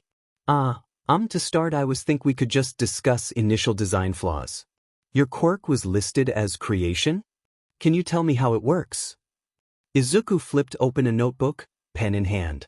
I can create any non-living thing I know the molecular structure of out of the fat cells in my body, hence all the exposed skin. She looked slightly troubled by the last part of her sentence. Can the creations come from any area of exposed skin? Any conditions? Izuku asked as he wrote. Yes and yes, what I create must come out of a patch of skin that is equal to its size. For example, I cannot make a cannon from the palm of my hand. Why? Forgive me for the blunt question, but which parts would you rather cover up? What would be most comfortable for you? The boy fiddled with his pen, hoping she wouldn't be too uncomfortable with his line of questioning. Oh, well, of course I would rather not have my chest so exposed. It's not very convenient when moving quickly, but I thought it was the only way they could design it. No way, there's loads of options for your quirk. He hastily turned a few pages back in his notebook. See, here I was thinking high neck halter type top, and then have it go down your stomach, but leaving your entire back exposed, or for ease of access, parts of your hips can also be uncovered. Also, I was wondering what your mobility is like. Do you think you would move better in shorts? That's cute. Hagakure exclaimed from where she was peeking over Izuku's shoulder. Oh, I'm not sure. What about the book full of structures and materials? I was thinking of scrapping that for a smartwatch. You'll be able to move better without a bookshelf attached to you. He laughed. Really? She looked at his design again. I must admit, it does look more comfortable than the current design. I would have to adjust to making things behind me rather than in front of me, but aside from that, it should work fine. Thank you for your hard work, Midoriya. She smiled. It's no big deal. Honestly, I can't believe that this is what they recommended. Crips, I'm gonna have a very long chat with the principal about who UA outsources from. That reminds me, Hagakure. He turned slightly. Am I crazy in assuming you would rather be clothed on the battlefield? But then everyone would be able to guess where I am way easier. Her gloved hands gestured in confusion. Invisible clothes have been around for years now. Yes, they're rare because of the safety hazards and potential threat, but I can and will put in a request for you. It should be fine once they know your quirk, and if it's not, I'll just threaten them or something. Put that UA reputation to good use, you know? Midoriya, please refrain from making any threats on UA's behalf. Aizawa deadpanned from where he was surveying his students. You're no fun, sensei. Izuku called over his shoulder as he put his notebook down and unfolded his tape measure. He paused when he looked up to where Hagakure stood. I'll need your measurements for the suit. Would you rather do them yourself, or should I just wait until will have clothes on? Oh, I can go put on my gym uniform, thanks. I'll be right back. Her boots ran over to where Aizawa stood, and she asked him for permission to leave. Izuku turned back to Yaoyorozu only to find her watching her classmates anxiously. Penny for your thoughts? He asked after a few moments of silence. She startled slightly at his voice, brow furrowing. I'm not sure they're worth a penny. She said hesitantly. Maybe they're worth more. Come on, isn't the support course supposed to, support the hero course? What's up? I just don't want to fall behind, with the sports festival coming up, and after everything that happened. I need to show that the school is still strong. She looked down, arms crossed over her stomach. That's a lot of pressure to place on your shoulders, don't you think? Doing your best will be enough, but if you really don't want to waste time, I can spar with you, if you'd like. He offered. I'm not sure that's allowed, if you get hurt. Yaoyorozu looked conflicted. It'll be fine. He reassured her, Aizawa-sensei. Can I spar with Yaoyorozu until Hagakure gets back? The teacher in question evaluated him before speaking. That depends. Have you had training? Mixed martial arts, of some sort.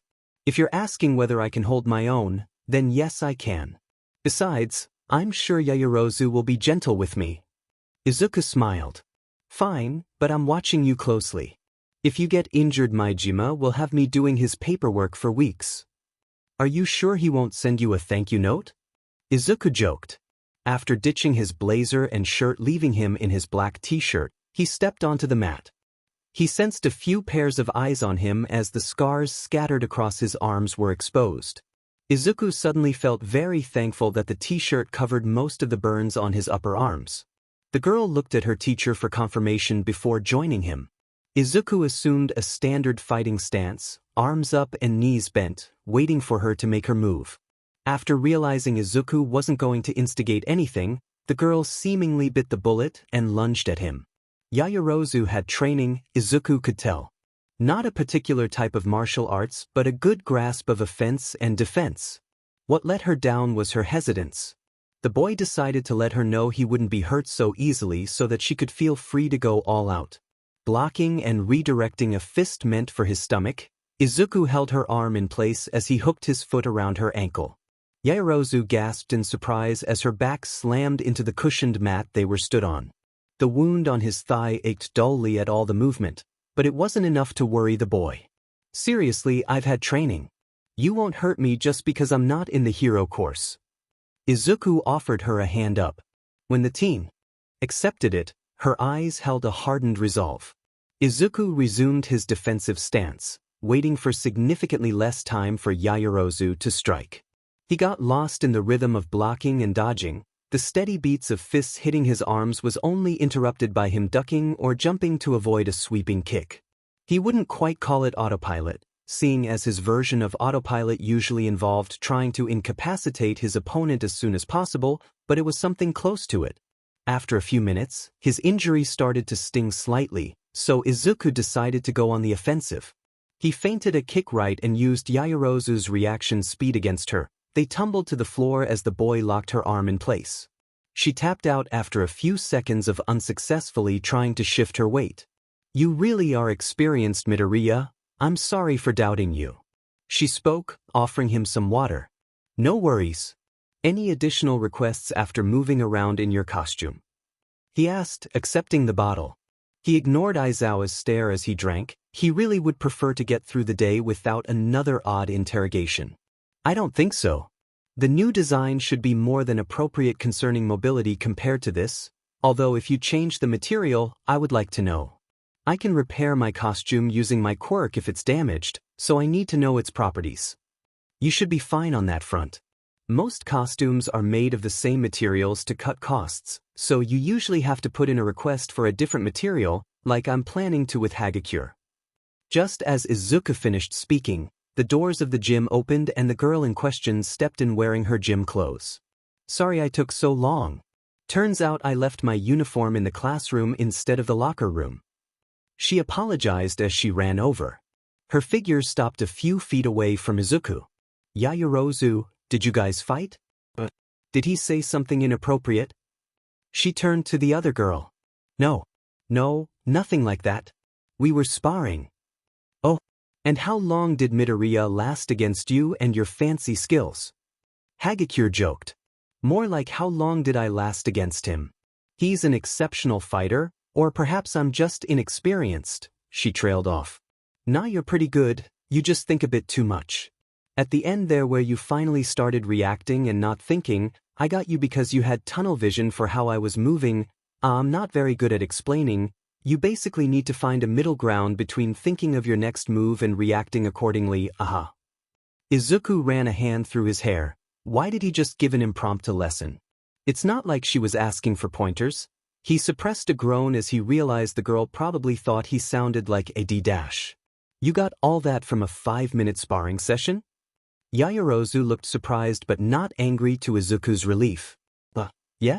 I spar with a lot of different people down my local gym, so I guess I've grown accustomed to picking apart fighting style and stuff." The lie came easily. If he wasn't so glad for the ability, he might have felt slightly ashamed. "You sure know your stuff, Midoriya. Can we spar next? Please?" Hagakure was practically bouncing in front of him. Sorry, maybe another time, but I really need to get your measurements and head back to class." That, and he didn't think he could explain if his leg wound opened up right now. The girl deflated and Izuku felt guilt gnaw at him. He can't just give in to every kid that pouts at him, literally or figuratively. He saw himself in Yaoyorozu, the fear of being left behind, of being inadequate. He knew them all too well. If he wasn't injured then maybe, no, even then this doesn't benefit him at all, showing the entirety of 1A how he fights right before the sports festival, not even to mention Aizawa's beady eyes burning holes into his skull. "DMN, you're busy, huh? I was kind of hoping to improve my..." "Never mind. You can take my measurements now, right?" Hagakure was good at hiding her dejection, but Izuku could still hear it underneath her light tone. He sighed before replying. "Okay, how about I take your measurements and then I watch you and Yaoyorozu spar? Maybe I can tell you if there's anything to work on." Izuku struggled to contain a smile as Hagakure's figure jumped up and down. After giving several pointers and attempting to correct the stance of a person he could only see 70% of, Izuku found himself alone in the corridors of UA again. He had developed a habit of reveling in the safety of the school grounds, the tall walls, open windows, clean carpet and expensive-looking decor offered him a sense of security his small apartment lacked. Of course, he of all people knew it wasn't an untouchable fortress, but it was nice to let his guard down ever so slightly for a few minutes of the day. His moment of peace was disturbed by the vibrating of his phone. Birdbrain. "Hey kitty. Saw your fight on Saturday. How's all this new attention treating ya?" Izuku wanted to slap his past self for giving Hawks his contact information. He should have known the hero would abuse it. Definitely not Carbon Cat. "You only just saw? It's been like 2 days. That's pretty slow for the fastest hero around or whatever they call you are, but... And I wouldn't know. Haven't patrolled since and I'm avoiding the news. Birdbrain. Please, I watched a live stream. Sent it to Eraserhead too, so heads up for your little meeting tonight. He wasn't pleased. How's the leg? Definitely not Carbon Cat. Bro? If I text you help at any point tonight, you owe it to me to come swoop in and save me from a lecture. And the leg is fine. Just a scratch. Birdbrain. Sorry kid, but I'm pretty sure that whatever he has to say I would agree with. Good luck though. Laughing face. Definitely not Carbon Cat. I'm gonna get you back for this treachery. Birdbrain. Treachery implies that at some point you trusted me, so I'm taking that as a win. Gotta go now, kitty cat. Make sure you disinfect that leg thoroughly, smiley face. Izuku huffed at his phone, focusing on his annoyance at a certain winged hero rather than his apprehension about his meeting with A's Eraser later tonight. He thought back to his first encounter with Hawks. They had met by chance really. Izuku had been following a trigger case for a while and the hero seemed to pick up on his presence as he too tried to gather intel on the source of the drag. Hawks snatched him right off the ground after a particularly nasty run-in with someone who had just got his supply that night and was eager to demonstrate Trigger's effects. Was the first time Izuku had seen the drag in action and it had left him with a nasty scar on his abdomen. Izuku was caught off guard when Hawks didn't arrest him or tell him to stay away from the trigger case for his own safety. Instead they exchanged information. Granted, Izuku felt like he could either supply the hero with all the intel he had or end up at the police station, but still, aside from Hawks' usual annoying aura, the interaction wasn't unpleasant. Some nights the vigilante still wonders if they could have worked together more if it wasn't for his slip-up a few days later. Hawks had never asked him to explain why he disappeared for a month or why the dealings of Trigger stopped soon after. Izuku knows the hero hasn't connected the dots. Snooping through various reports had reassured him of that. When the boy snapped out of his trip down memory lane, he found that he had subconsciously lifted his hand to trace over the scar decorating his face. He swiftly removed it and shook his head before heading into the wonderful distraction that was Class 1H. Carbon Cat paced anxiously along the rooftop. All of his worries were back with a force and Izuku had ended up arriving 20 minutes early. He was consumed by his own incompetence, replaying the USJ in his head over and over again wondering what he could have done differently. This train of thought subsequently led to him thinking about the fight with the wolf villain, and how he could have prevented that entirely if he had just been smarter. Faster. Better. Izuku stopped pacing and leant on the railing, staring out beyond the skyline. Even if Eraser was angry at him, why did Izuku care so much? It's not like he owes the man anything. Sure, working together was fun sometimes and not getting chased by his capture weapon was nice, but he's just a coworker, an ally at a push, right? Not right. The boy sighed and looked down at the streets below him. Eraser's opinion meant a lot to Izuku whether he liked it or not. He was the first person to give a shit about him after his mom's death and Izuku had gotten too comfortable in having someone he could rely on if he was desperate. Never mind that now. If Izuku had effed this up it was his fault and his fault alone. No point in reminiscing. Early for once, kid? The vigilante turned around to face Eraser, acting a lot more casual than he felt. What can I say? I missed your grumpy face. The man joined him at the railing. The silence remained intact for a while as they both watched the city. I'm sorry. They both said at the same time. Huh? What? The pair stared at each other. What the hell are you sorry for? Me? Kid, what are you sorry for? Letting 13 get hurt? Letting you get hurt? Not preventing an attack I knew about? Putting all those kids at risk? Izuku listed his reasons on his fingers. Isn't all of this obvious? How bad was Eraser's concussion? Letting us get hurt? Cat, are you being serious right now? Pretty iffy serious, Eraser. I know you may not expect this of me, but I can take responsibility for my mistakes. I know I effed up, okay? You don't have to be so dash. I'm gonna stop you right there. Kid, all of that was out of your control. Izuku turned his body to face the man. What? No, I dash. Let me speak. I saw you practically tear yourself apart trying to protect everyone as best you could. You broke bones, for God's sake. You didn't let us get hurt. We're pro-heroes. Adults. We got hurt due to our own incompetence, not yours. In fact, we could have been a lot more seriously injured if it weren't for you and your actions. You did well, kid. I'm sorry that I couldn't save you. Save him? From what? Izuku racked his brain as he tried to make sense of what he was hearing. What are you even saying right now? I chose to be there. I don't need saving. If I had just been a little faster, if I didn't get so distracted by All Might being gone, then 13 wouldn't have gotten hurt. He gestured wildly to somehow emphasize his point. Instead I got sidetracked like some FNG novice. If I had warned 13 about Kurogiri's quirk then what? They would have helped me out? Prevented my injury? Kid, there's no guarantee they would have even listened to you. They would have evacuated like I told them to. I would have got hurt either way. You don't know that. The boy shouted. The kids listened to me. I could have convinced them. I could have You don't know that either. What if you convinced them to help and then they got injured, huh? Then would you be satisfied? What? No, of course not. I wouldn't let that happen. Cat, listen to me. No matter how much of yourself you sacrifice, you can't control who gets hurt and who doesn't. You think I don't know that? Of course if you know that. But I have to try. It's all I've got. Izuku's chest rose and fell rapidly as his tried to calm down. You're more than a human shield, kid. If you want to apologize, then apologize for being so reckless. Apologize for thinking that your own injuries don't matter. Apologize for not putting your own needs first. Don't be sorry for not being able to complete an impossible task. Be sorry for not taking care of yourself. Izuku chuckled dryly. Take care of himself? He's been taking care of himself for years. So what, he got injured? Why does that matter? He's okay now. He can take care of himself. I'm fine, he said coldly. Well, I'm not. Izuku flinched back as Eraserhead's eyes glowed red, his hair lifted in the air.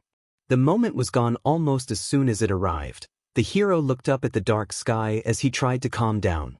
He sighed before speaking. I'm sorry for shouting. You scared me, that's all. I'm not mad at you. It's just he closed his eyes. I thought I lost you, kid. I thought you died saving me and all my students. And it scared the hell out of me. Izuku froze, staring wide-eyed behind his mask. He couldn't, or rather he was afraid of labeling the emotions swirling inside of him.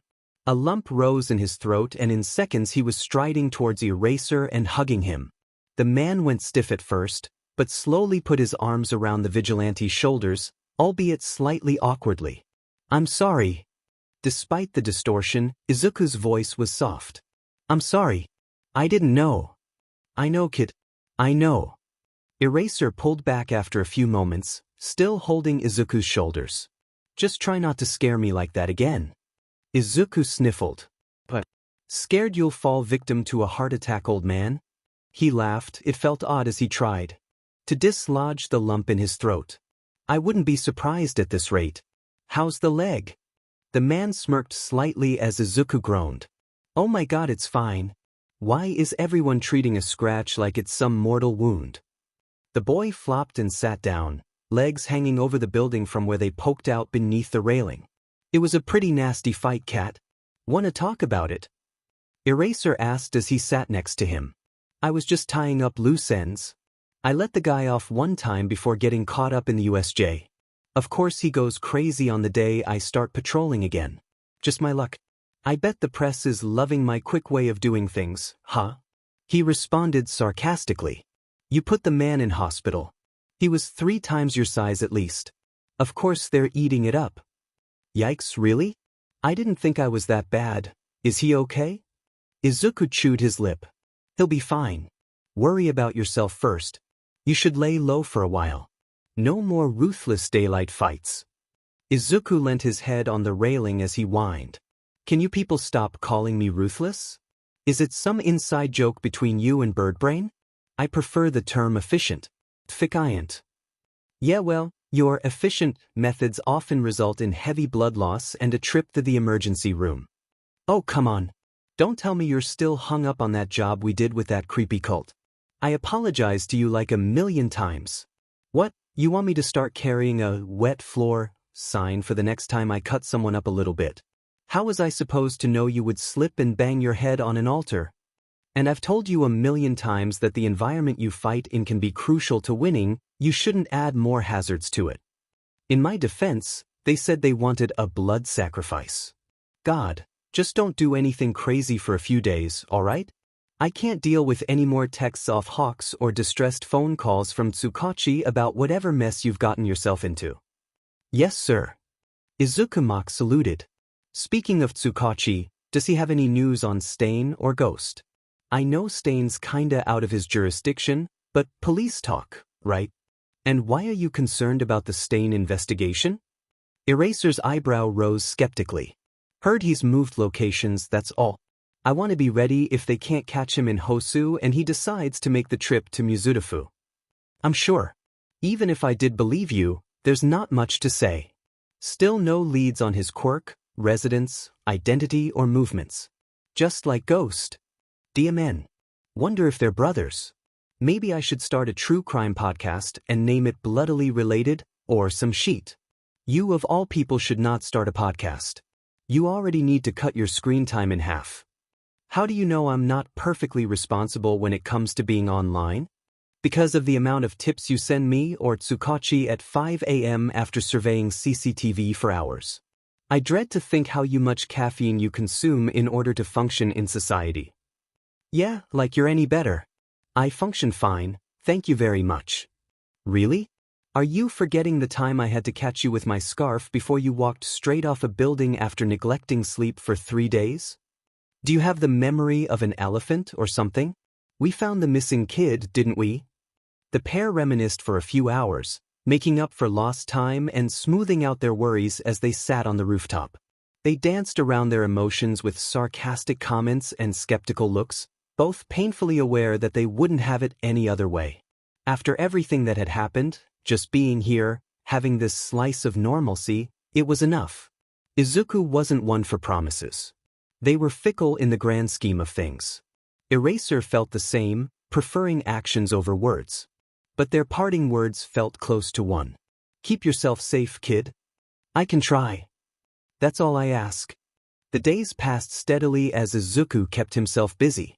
Like clockwork, his routine became investigate his cases, go to school, train, patrol, and maybe sleep for a few hours. He had resorted to analyzing his classmates' quirks during core lessons to curb his boredom. Who knows? Maybe it will come in handy for the sports festival. He had almost finished the sword, he just needed to coat it in waterproof varnish, and he would be set. Maybe he would have everyone carve something in it for luck or something. No matter how much May whined, he couldn't really bring himself to get more creative with his support gear for the event. He had made a few smoke bombs and other last resort type tech, but he was reluctant to look like he relied too heavily on his inventions. It was his free PRD now. He fixed the sword on a stand before mixing the varnish a few times. It had been one of his requested orders with reinforcing properties. He was just about to get to work when his hand caught a screwdriver that was thrown in his direction. "What's up?" he asked after catching it, looking up to meet the eyes of the classmate that threw it.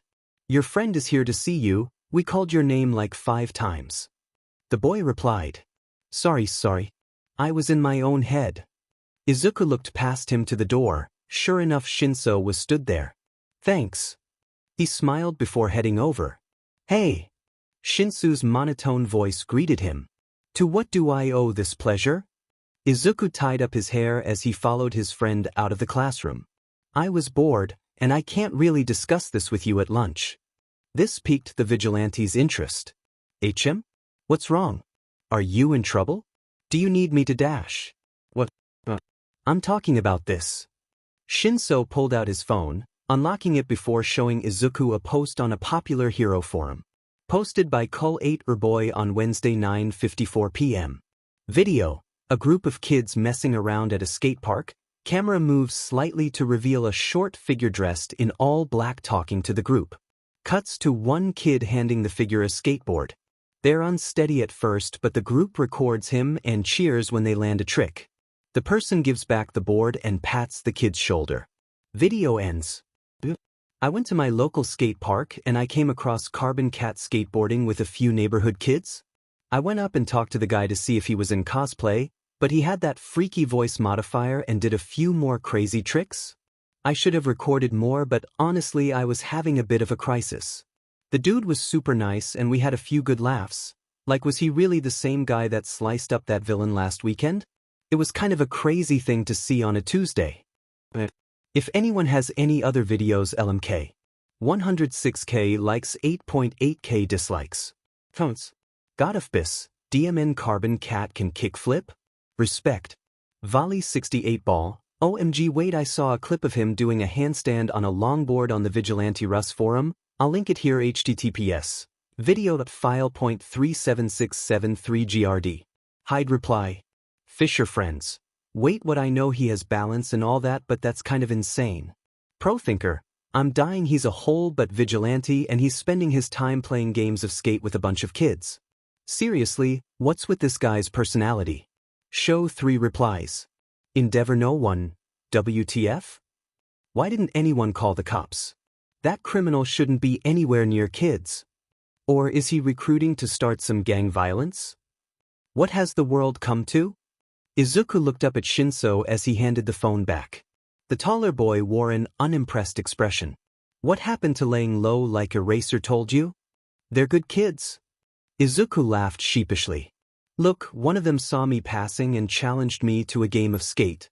I had some time on my hands, so I thought, what's the damage? It was just a stupid game, Shinso. The damage is 15 kids with phones to record you when you're supposed to be staying out of the spotlight. Shinso whisper shouted as he looked around the empty corridor. It's fine, dude. It's not like they could post anything super damaging, and if they did I could take it down if I wanted to.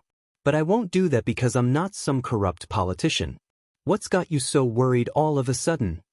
Shinso sighed, looking out the window before replying. I just don't like some of the things these comments say about you. Doesn't bother you that people think you're a threat to some innocent street kids? Well, they're not exactly wrong, are they? I'm starting to gather that most people think I'm some ruthless street fighter. Which I guess I technically am. Yeah, but it's not like you'd actually hurt anyone. It was Izuku's turn to give Shinso an unimpressed look. Okay, someone who doesn't deserve it. The boy relented. That's a fine line to toe, Shinso. He leant back on the wall. Think about it. To most people I'm a dangerous individual who has his own version of justice and I enforce my own rules. It's only natural that they're scared I'll hurt someone just because they PSS me off or something. I've been dealing with this type of stuff for years. You can't please everyone or get them to understand you without talking to them. So talk to them. Shinso looked like he had just come to a groundbreaking conclusion. What? Izuku replied dumbly. You should make your own social media. Let people know your motives and that you're not a threat to civilians. No way. Having an online presence would make me like 10 times more vulnerable to getting caught. Izuku tried to figure out if his friend was joking or not. Oh come on, you of all people could make it untraceable. I'm serious, wouldn't it help you out if more people trusted you? Didn't you almost get pepper sprayed last night? I told you about that in confidence. Not so you could use it against me to convince me to make a Twitter or something. Be smart about this, Izuku. If you ever get caught, isn't this a good way to get ahead of any prosecution in court or twisted media campaigns? You're a quirkless vigilante with a reputation, you should start clearing up some misconceptions now while you're still a hot topic for the vultures. What are you, my publicist? Just think about it. I think it's a good idea. What's a good idea? Came May's voice as she lugged a box of metal towards the classroom. Izuku held out his arms and took the box without a word as she dusted off her overalls. I was just telling Izuku to make some body armor to protect his twig-looking self. Izuku raised an eyebrow at Shinso's lie as he walked towards 1H. And I told him I don't think it's a good idea, given the circumstances. He said over his shoulder. I thought we'd already been over this? Be honest, Shinso, were you just looking for an excuse to ditch self-study time? May teased, sliding the door open for Izuku. Not everyone gets to mess around with power tools during their free PRD. Some of us have to work through formulas and try not to die from the oh-so-tantalizing subject matter of geometry. The boy drawled sarcastically, following the pair to their workstations. Seriously, when was the last time you looked at a textbook? You know we still get homework, right?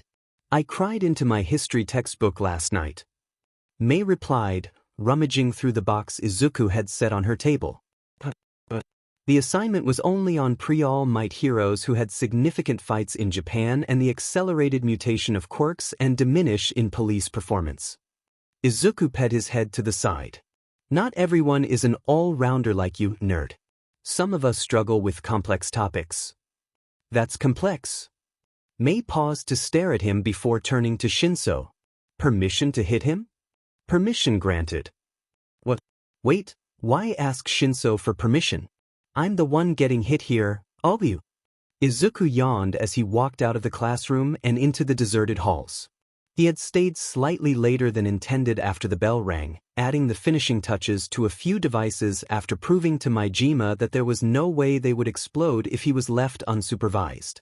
As he contemplated his schedule for the night, he sensed a familiar presence lurking outside UA's main doors. Upon opening them, he wished that he had taken a window instead. Kaken stood in front of him, bag slung over his shoulder and glare as intense as ever. He said nothing at Izuku's arrival, leaving the other boy confused as they stared at each other. Izuku made to leave, which apparently inspired Kaken to talk. "Where have you been?" His gruff voice made Izuku tense. It had been a while since memories of middle school had plagued him. Izuku regarded the boy for a second. The curiosity in his red eyes was hard to see underneath all the anger that clouded them, but Izuku had been well versed in reading Kaken for years. Or at least he liked to think so. It occurred to Izuku as he opened his mouth that he had no idea what to say. "I don't know what you want to hear, Kaken. What about the explanation of where the F you disappeared to after Aunt Inko died? And what the F is up with that scar in your hair? Why do you care?" The vigilante bristled at the mention of his mother. "Fine. Forget IFNG said anything. I guess I'll just tell the Haggai was mistaken." He spat, turning to leave. "Wait, Aunt Mitsuki's asking? Why didn't you start with that? Goddamn, you're as obtuse as ever. Just tell her I'm living with relatives after they found me at the orphanage I was sent to. That should be enough to sate her curiosity." "What did you call me?" "Nothing. Is that all? Can I go now?" Izuku let irritation win out over anxiety. "Whatever." He finally looked away. "Thanks. Lovely speaking with you." The boy brushed past the other, trying to resist sprinting away from him at an embarrassing speed. "Well, that was effing weird," he muttered to himself as he left the school. If he was being honest with himself, Izuku had been skirting around the whole Kaken situation for a while, mostly because it hurt to think about. Kaken was like an unwanted souvenir of his old life that he couldn't shake no matter how hard he tried.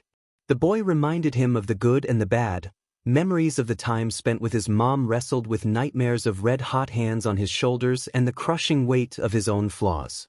Even the happy memories were clouded by the fact his mom was gone along with his and Kaken's childhood friendship. Ideas of what was, what could have been, and what isn't lingered uselessly in Izuku's mind. He tried to distract himself from his thoughts by picturing what events he might have to face in the sports festival, but this only led him to think about how he was competing against Kaken. Over the years, the bright lights and unforgiving sounds of explosives had gotten easier to handle. He rarely flinches back in panic from a failed flashbang nowadays, probably helped by the fact he encounters a number of explosions whilst on the job. Bullets can, however, still freak him out apparently. But how would he react to the real deal? The small pops in the palms of Kaken's hands before he delivers a serious hit, the sickly sweet smell that battles with the scent of burnt clothes, sometimes burnt flesh, those eyes that have the intent to grill whoever got in their way. What if it paralyzes him? What if it proves that he's not stronger now at all? What if it proves he'll never be strong? As he stopped at a train crossing, he stared up at the clouds, trying to convince himself that this line of thinking was pointless. He sighed as he realized he was going to have to buy another pack of cigarettes at this rate. Hours later, Izuku found himself sat at his desk, the jittery voices of a police scanner talking in the background. He was replaying what Shinso had said earlier in his head. An online presence for Carbon Cat? How the hell would he navigate that? What would he do post-patrol vlogs? Would anyone even follow him?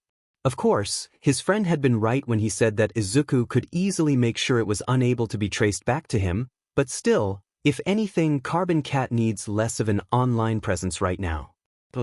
Izuku had been avoiding forums recently and it was starting to impede his work. He can't predict what he's going to run into, but it sure is nice to know if an arsonist is on a rampage in his patrolling sector or something beforehand. He sighed as he opened up his laptop, browsing the same forum Shinso had showed him earlier using his dummy account, quite creatively named user76384. It didn't take long for him to stumble across something unsavory. Posted by Zoldyck77 on Thursday 9:47 a.m. Vigilantism is a criminal act, and you shouldn't condone it. Recently, I've been seeing a lot of posts about this Carbon Cat figure, who is objectively a criminal. I'm sorry, but I find it hard to believe that some people seem to think he's not doing anything wrong. There are several videos of him assaulting people with deadly weapons, mocking the police force that work tirelessly to protect us, and talking to vulnerable people who can be easily manipulated into supporting him. Why are people okay with this? Most of these posts can be found in vigilante forums, which I understand, but some are in hero forums? Is everyone forgetting vigilantism is illegal? This man is not a hero and should not be posted as such. Just think about the effect this can have on kids seeing him. They'll start thinking it's okay to break the law when you disagree with someone, and crime rates will skyrocket. Carbon Cat is a violent person who should be put behind bars. Not only is it disrespectful to real heroes, who work day and night to protect everyone from people like him, but it's downright dangerous. It's only a matter of time before all of this attention goes to his head and he does something irredeemable, and when that happens I'll be here to say, I told you so. 2.9k likes, 800 dislikes. Phones. Midnight Stan. Victims of assaults he's intervened with usually only have good things to say. Once he stayed with a dude for like 40 minutes to get him to calm down after the fact. I don't think a bad person would do that. Hide 2 replies. Ham intellect, and? He still doesn't have a hero license. He's illegally using his quirk, what makes him so special that he can break the law. It applies to everyone, last time I checked. Gym goer, one act of kindness doesn't make him a good person, he's still dangerous. Fuckhawks, completely agree. He's a bad influence who thinks he's above the law, and idiots on the internet think he's some cute character who should be allowed to do whatever he likes. Show 4 replies. Okay, that wasn't awful. Half the post is correct. Izuku is a bad influence and he shouldn't be praised as a hero, but he didn't appreciate being called a potential danger to civilians, nor did he like the master manipulator he was being made out to be. Why would he go through all this effort with no payroll just to turn on the people who he's trying to protect? He chewed his lip before scrolling more. Posted by Jacktmite on Monday 6:33 p.m. Video, large figure dressed in all black seen throwing a Molotov cocktail into an abandoned warehouse, flees over wall when cameraman shouts at them. This y'all's man? Hashtag CarbonCat, hashtag vigilante. 400 likes, 387 dislikes. Phones. Beanpole, you either die a hero or live long enough to see yourself become the villain. Show 3 replies. Mayo guy, no way, he's clearly a delinquent. Show 2 replies. Boobhaver, that's clearly not him. Don't spread misinformation, this guy was arrested soon after. Hide 4 replies. Michael Jordan, source? Gubbo 3000, nah that's defo him. Best pianist, right? Like first of all that guy looks 6 feet 1 inch at least. True Carbon Cat stands know he's a short king. Areaplex, he'll be seen stealing candy from babies next. Okay, that one was more irritating. Sure, it seems like it can be easily disproven, but some people now believe he's a delinquent who has a habit of lighting things on fire. It's fine. Izuku is used to bad press. This is fine. Posted by Demon Baby on Wednesday 8:44 p.m. Can a vigilante sue a news source for defamation? Asking for a friend. https Carbon Cat friend or foe newsjarcrimevigilantes.com. Article. Carbon Cat, friend or foe? A question that needs answering and a criminal who needs arresting. Written by Norio Okumura. As most of you are aware by now, last Saturday innocent shoppers bear witness to a horrific scene. A vigilante called Carbon Cat by fans enacted an attack of sheer violence in Mizutofu Center on an individual only known as Mac.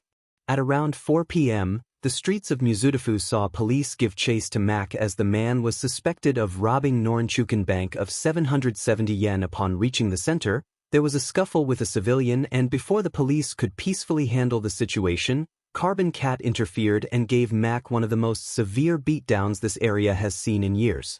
Witnesses say that the vigilante was a terrifying, deadly sight in action and mentioned their surprise when it was discovered Mac did not succumb to his injuries inflicted by Carbon Cat. Mac needed over 200 stitches and almost required a blood transfusion upon arriving at Mizutofu General Hospital. Several videos can be found online of Carbon Cat's rampage against Mac, inflicting vicious stab wounds and beating him repeatedly with a large metal pole. So why is this guy still on the streets? Many rightfully concerned citizens are asking how the police and heroes have allowed this violent individual to remain free for so long. As far as we can tell, Carbon Cat has been active for at least 2 years. What have law enforcement been doing all this time? Why didn't they apprehend him on Saturday, you ask? They tried. An officer fired a warning shot as the vigilante fled the scene, only to be mobbed by Carbon Cat's brainwashed supporters. This event has left many uncertain about the effectiveness of the police and the safety of their streets. How long will this go on? Why has it been allowed to go on for so long? Who will fall victim to Carbon Cat's violent escapades next? Isn't this like 90% wrong? And why is the reporter acting like the bank robber didn't threaten to kill that civilian? 3K likes, 432 dislikes. Phones.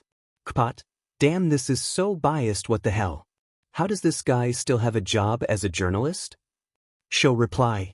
Lovepog. I mean, he's right when he brings up police ineffectiveness. I'm pretty sure CC has been active for 3 years and he's never been caught.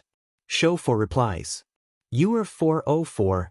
WTF, how did he think he would get away with this article when people live-streamed the whole thing? That cop didn't fire a warning shot. He endangered civilian lives. Hide for replies. In the present mic, right? Like the police's job isn't to shoot first, ask questions later. LL. Heebie-jeebs. CC was to set off about it too. I thought he was gonna hop back down and give that officer a piece of his mind.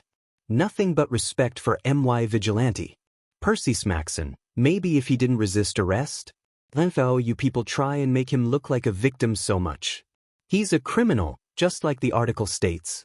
Best duelist at Percy Smackson, where TF did he resist arrest? They never said he was under arrest or read him his rights, and even then the police still fired at civilians. Someone ought to smack you like your username says. That was less than great. Maybe Izuku should try and clear his name a little? He stared up at his ceiling as he contemplated the idea, gazing upon the several patches of damp that decorated his little studio apartment. He really hoped he wouldn't have to look into how to fix leaks this year. Say he was going to create a social media for Carbon Cat. Which platform would he use? Twitter seemed like an obvious one, and he would need an account to reply on all the forums he frequents. Maybe an Instagram? Ergurg. He groaned aloud. This is what I get for being an online hermit for my entire life. Double-checking that his IP address couldn't be traced back to him, Izuku decided to start simple. Twitter. He filled out his details, giving the wrong birthday and dummy email account, pausing at the username. At CarbonCatX, this user already exists. He kinda expected that. At CarbonCatX, this user already exists. At official CarbonCatX, this user already exists. You're kidding. He mumbled to himself. He should definitely check these accounts aren't impersonating him. Okay, then how about? At CarbonCat420X, this user already exists. Well, it's kinda unprofessional anyway. How about? At definitely not CarbonCat square root user available. Figures. Well, at least Eraser and Hawks would know it's really him. But now what? Should he tweet something? What should he say? He's overthinking this. He should just act natural. CarbonCat, Omega. At definitely not CarbonCat. CarbonCat here. This is my official Twitter. Nice to meet you all, carrot. Dilf enthusiast. At Nanami come home. At definitely not CarbonCat Phil prove it. Izuku stared at his laptop screen. Prove it? How could he prove it? It's not like he has much time to take selfies whilst on the job. God, why did he listen to Shinso? This was a stupid idea. He glanced over to his clock and cursed as he realized he had meant to go out on patrol 10 minutes ago. He stood and stretched out his muscles, listening to the faint sound of sirens filtering through his open window. Prove it, huh? He pondered the idea as he got dressed and headed out. The sound of water splashing filled Izuku's ears as his boots broke the surface of several puddles. He sprinted through empty streets and alleyways, the police hot on his tail. We can talk about this. He called over his shoulder as he rounded yet another corner, trying to catch sight of any low-hanging fire escapes he could pull himself onto. Honestly, you people, he muttered as he received no response. Around 2 hours into his patrol, the vigilante had heard over his comms that there was a robbery in progress and that no one was available to respond. It was stupid of him, really, to believe that no cops were available at 11 p.m. on a Thursday. He knew it was a setup as soon as he saw the unmarked vehicles littering the streets. 4 in total, which made him feel quite smug. Being the heathen that he is, Carbon Cat decided to have some fun with it, and after a few choice words and an awful display of attitude, he was on the run. Stop. There's nowhere to hide. A policeman yelled behind him. They must be getting desperate if they were trying to get Izuku to slow down with the power of words alone. There's always places to hide. He shouted back. From what he could tell, there were 4 officers on foot chasing him, the rest were in cars trying to cut him off. He couldn't hear anything over his comms, so he assumed they had changed the frequency for tonight. It's kind of cruel in retrospect that they fooled him into thinking someone needed help, but he understands, kind of. Izuku cursed as he realized he was nearing the end of the alleyway system he was currently using to avoid the main roads. He would have to get serious soon. Bursting from the alley and onto the pavement, Cat noted 2 cars coming to greet him. As they went to open their doors, Izuku hurled his latest invention towards one of the vehicles. The doors clamped shut. Small sparks of electricity illuminated the device as it worked to keep the car locked. The 2 officers trapped inside swore as they tried to force the doors open to no avail. Izuku didn't have time to laugh at their expense as the other cops got out of the remaining car. Now he had 6 on his tail and considerably less inspiration. As he turned and ran down the well-lit street, Carbon Cat noticed that the police seemed to be particularly lenient tonight. Did you guys receive a no-shooting order or something? He laughed as one of them replied in a clipped tone. You're not privy to such information, vigilante. Izuku abandoned his train of thought as he saw a lamppost approaching. He sped up slightly, legs complaining as he did so. He should really stop slacking in his cardio training. He leapt towards the post, using it to swing around and launch his body over his pursuers. Izuku didn't stop upon hearing their indignant squawks as he hopped onto one of the police cars, the officers within shouting as his boots hit the roof. From his newly acquired high ground, the vigilante hurled himself towards a ladder at the mouth of the alley he had exited moments before. Gloved hands grasped the metal, and he scrambled to climb to the roof of the building. Surveying his surroundings, Izuku guessed that no heroes were involved in the sting tonight. So as long as the police hadn't started a new training course in parkour, he would be safe on the rooftops. He caught his breath before tuning into his comms. You really hurt my feelings with this one, fellas. Let me know when you switch back to this frequency. Don't use taxpayer money to create a new one on my account. See you soon. Izuku straightened up, stretching slightly before beginning his journey across town. He still had work to do after all. Yawning, Izuku walked through UA's hallways, trying not to think about the fact he was running on 1 hour of sleep on the day he was going to start training with his wooden sword. Before he could contemplate how much his arms were going to ache, he yelped as he felt someone roughly grabbing his collar and yanking him into an empty classroom. Without thinking, he grabbed the assailant's wrist and flipped them over his shoulder, hearing a familiar thud as their back hit the ground. Upon calming down, Izuku realized he had just judo-flipped Shinso onto the floor. Dude? He rushed to help his friend stand up. Sheet, are you okay? Why did you just simulate a kidnapping on me? Did you think that won through it all? Shut up. Shinso's voice came out as a wheeze. Izuku cringed as he realized he must have winded the boy. He opened his mouth to apologize again, but closed it as a phone was moved in his face. Shinso gestured for Izuku to take it as he doubled over and coughed. Reluctantly, the vigilante took the device and looked at the screen. Carbon Cat, Omega. Definitely not Carbon Cat. TFW, the police try and arrest you after 3 years of peaceful coexistence. Sad face, where's the team spirit, guys? Hope this counts as proof. Lol. Image, CC holding up a peace sign midair as police shout from below, red and blue lights making up most of the background. 1047 replies, 24k retweets, 108k likes. Kind. @Primrose_. Definitely not Carbon Cat, OMFG Carbon Cat official TWT. Dilf enthusiast. Nanami come home. Definitely not Carbon Cat, ISROYU. Gojo Xbox FIC pinned. Blue-eyed bitch. Nanami come home. Oh, come look at this. Dilf enthusiast. Nanami come home. Blue-eyed bitch, I know him if I see it. Get shiggy with it. Definitely not Carbon Cat, you my boy online? Leans on expensive car. Hey. In my defense, I didn't think it would blow up. Izuku braced himself for a lecture, only to stare in shock as Shinso's coughs turned into laughter. Huh? I can't why? Both boys delved into a laughing fit as Shinso struggled to get his words out. You're not mad? Gonna call me irresponsible? Tell me to deactivate like at All Might Fucker 69 did. Izuku's questions only roused more laughter from the pair. After a few more seconds, Shinso had finally recovered enough to speak. Do I think what you did was smart? Can I admit that it's funny? And remind me never to sneak up on you again. He straightened out, stretching his sore back. Yeah, well, people aren't usually capable of sneaking up on me, so sorry about that. Izuku smiled guiltily. No harm done. I hope. So, what happened last night? Same old, same old. I think those posts about police ineffectiveness are starting to get to them. Waste of my time and theirs, but I see why they did it. Feel kinda bad if I'm honest. Of course you do. Shinso shook his head. How did you take that selfie though? Izuku sat on one of the empty desks.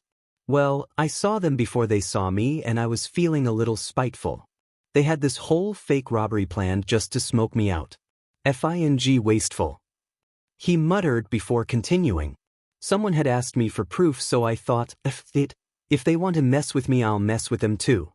You're pretty impulsive for someone who takes 5 whole minutes to decide which coffee to drink at lunch.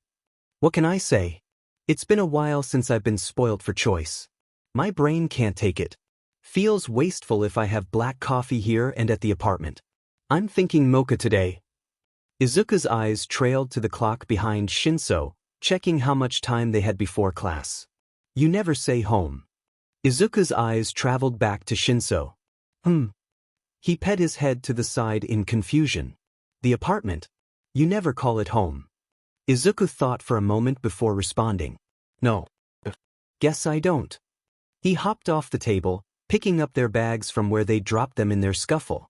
Come on, we're gonna be late. Shinso eyed him for a moment but let it go, taking his bag and delving into conversation about what he had watched on YouTube last night. Izuku accepted the topic happily, smiling as he listened to his friend rant about some film review he disagreed with entirely. Izuku felt his phone vibrate in his pocket as he worked on a prototype of the smartwatch he wanted to give Yaoyorozu. He held his screwdriver in his mouth as he fished the device out of his pocket, removing his monocle with the other hand. He still couldn't understand why May thought the looking glass was so funny when it's basically her quirk on a smaller scale. Eraser Dad. Really? Definitely not Carbon Cat. What you are referring to? Eraser Dad. You know exactly what I'm referring to. Definitely not Carbon Cat. Okay, who told you? Was it Bird Brain? Also, why are you texting me? Don't you have children to be weaponizing Arn? Eraser Dad. I found out through work. I thought I told you to keep a low profile. And we've talked about my day job. I would rather make sure these kids aren't going to kick the bucket as soon as they graduate than let them be taught by someone else. Definitely not Carbon Cat. I know, old man. I'm kidding. Also turns out I'm not very good at the whole laying low thing. Who would have thought? Eraser Dad. You excel at placing a target on your back, apparently. Seriously, cat, don't go biting off more than you can chew. Definitely not Carbon Cat. I won't. The accounts are mainly for clearing up misconceptions. And TBH, the police deserved that post after what they pulled last night. Eraser Dad. Sorry about that, kid, but they do have a job to do. Although they're usually supposed to clear it with their superiors before they undertake such an operation. Accounts, plural? Definitely not Carbon Cat. OMG, I knew my boy Tsukachi wasn't involved. He would have been way more creative. Some of us have responsibilities. 3. Izuku smiled to himself as he looked down at their messages. He really did enjoy torturing the older man. Maybe a little too much.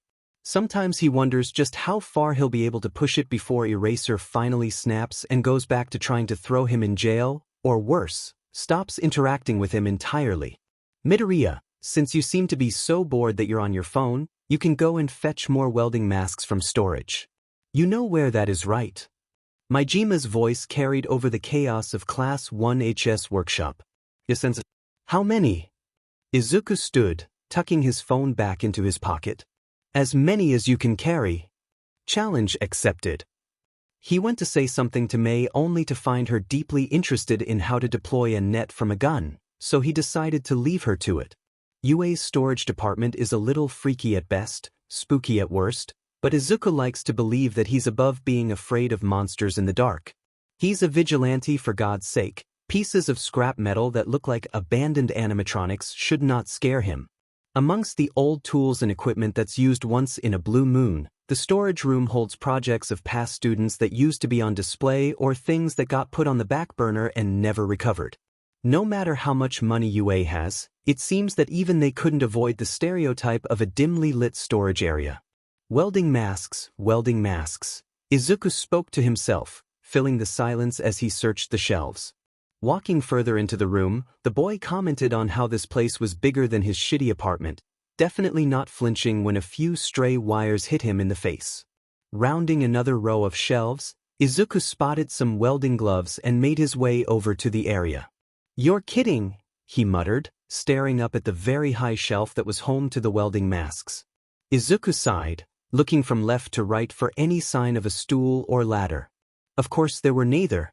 Just his luck. Well, he had been in stickier situations before. Shaking the scaffolding-like shelves a little, Izuku determined they were steady enough to hold his weight. He placed his hands on the shelf above him and began climbing, freezing every so often when the structure creaked or wobbled. Gotcha! He said to the masks as he reached for them, other hands steadying him. Izuku barely had time to curse as a box on the shelf above him slid from whatever it was carelessly placed on top of. He made the split decision to grab all of the masks with both hands before trying to bail before he was pushed off.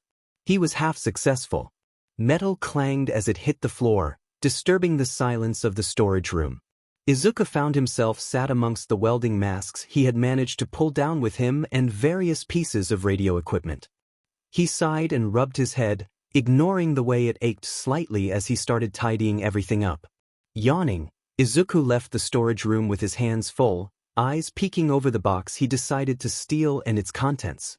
Due to his careful nature, he knew it wasn't his fault when a fellow student shoved past him, barging his shoulder. Watch where you're going. The stranger grunted, earning laughs from his two friends. Technically you bumped into me, but okay. Izuku mumbled, readjusting the box. What did you say? The boy raised his voice after turning to face Izuku. The vigilante sighed before speaking again. Nothing. Izuku really wanted to get back to class without another issue. Maybe he could ask Maijima to reward him with coffee for returning in one piece. Wait, are you that weirdo in my little bro's class? Another one of them spoke up, yellow hair glinting under the sunlight that shone through UA's gigantic windows. What? Despite himself, Izuku bit. There's a weirdo in Kenji's class? The final boy of the trio asked, ignoring Izuku's presence. Izuku sighed internally when he realized there was in fact a boy named Kenji in his class. Yeah. Said he had a scar and refused to talk about his quirk. Kenji reckons it's an intelligence thing or something, and he's using it to cheat on tests. Really? Izuku couldn't help but laugh. Should he take that as a compliment? What's so funny? You think you're better than everyone because you don't have to try. Kenji's brother continued to get riled up, making Izuku feel like he should at least try to be nice. I don't cheat and I don't think I'm better than your brother. Can I go now? The original boy who bumped Izuku's shoulder decided to pipe up. Again. So what's your quirk then? He stepped forward. Izuku narrowed his eyes slightly. I don't see why I have to tell you. To prove you don't cheat. UA doesn't like cheaters. So tell us your quirk. No, Izuku tried to walk around the trio but was shoved sideways into a wall. He readjusted his grip on the box once again. Tell us your quirk. You should respect your upperclassmen. Kenji's brother seethed. No. I don't cheat. Now get out of my way. Wrong move. Izuku cringed as the older boy's fist found his stomach. His grip on the box loosened and it fell to the floor. Don't talk back to me, freak. Just tell us your quirk and we'll let you go. Maybe. The other two snickered at this. Izuku felt an uncomfortable sense of déjà vu. Honestly, it seems as though everywhere he goes he's a magnet for assholes. He thought absently about how many more times this would occur after the sports festival. A week to go now. He wondered what Kaken would think. If he were here, he would probably be telling these upperclassmen that they're doing a shitty job of bullying Deku, and whip out a handbook on how to do it properly. Izuku laughed out loud at the thought. Another mistake on his part. What the hell are you laughing at? The third boy questioned. Sorry. Just thinking. He waved them off, other hand placed over his abdomen where he had received the punch. Yeah. You will be sorry. Before Kenji's brother could do anything, his friend tapped his side, staring down the corridor. Sheet, it's Aizawa-sensei, scram. One of them whisper-shouted before they all sprinted around the opposite corner. Izuku laughed to himself once more as he slumped against the wall. Running away now was futile. Aizawa would have spotted them the moment he arrived. Opening his eyes, he didn't remember closing them. Izuku greeted the hero. Sense dash. You're bleeding. Aizawa's matter-of-fact tone interrupted him. What? Izuku straightened up, looking down at his leg first and then blinking as blood dripped into his eye. Oh. Did they do that to you? Who? Oh, them. He looked down the now empty corridor. Fell whilst getting those. Izuku kicked the box to show what he meant. Fine. Aizawa seemed to evaluate him slightly before speaking again. Go see Recovery Girl. I can write you a note. No, it's fine. It's just a scratch. Izuku went to pick up the box, unable to suppress the flinch when Aizawa placed a hand on his shoulder to stop him. Why did he flinch? It was only Eraser. He must be tired if he's acting like this. The teacher eyed him for a moment after dropping his hand. The vigilante stared as Aizawa picked up the box. Come on. We're going to see Recovery Girl. He started walking, leaving Izuku standing in confusion. Hey, wait. He paced to catch up. Really, I'm fine. No need to waste her or your time. Just give me the box and I'll check it out in the bathroom mirror on my way back to class or something. You're not wasting anyone's time. This is my job. Aizawa stared straight ahead as he continued walking.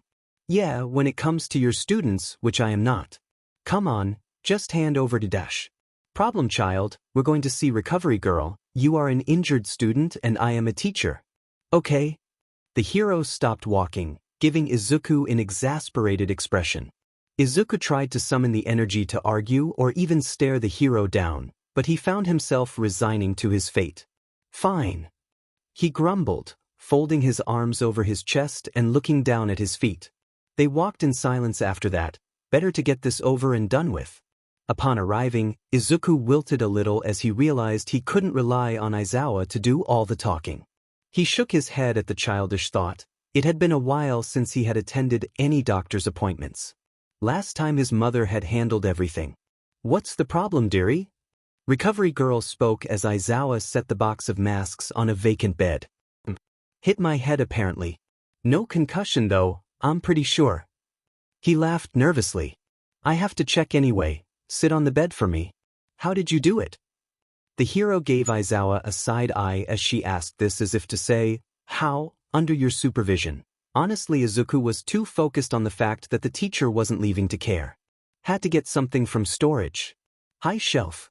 Turns out I'm not as agile as I thought. My word, what is it with this year's new students? No regard for their own safety at all. She muttered before holding her finger up to test for a concussion. Seems you escaped serious injury this time.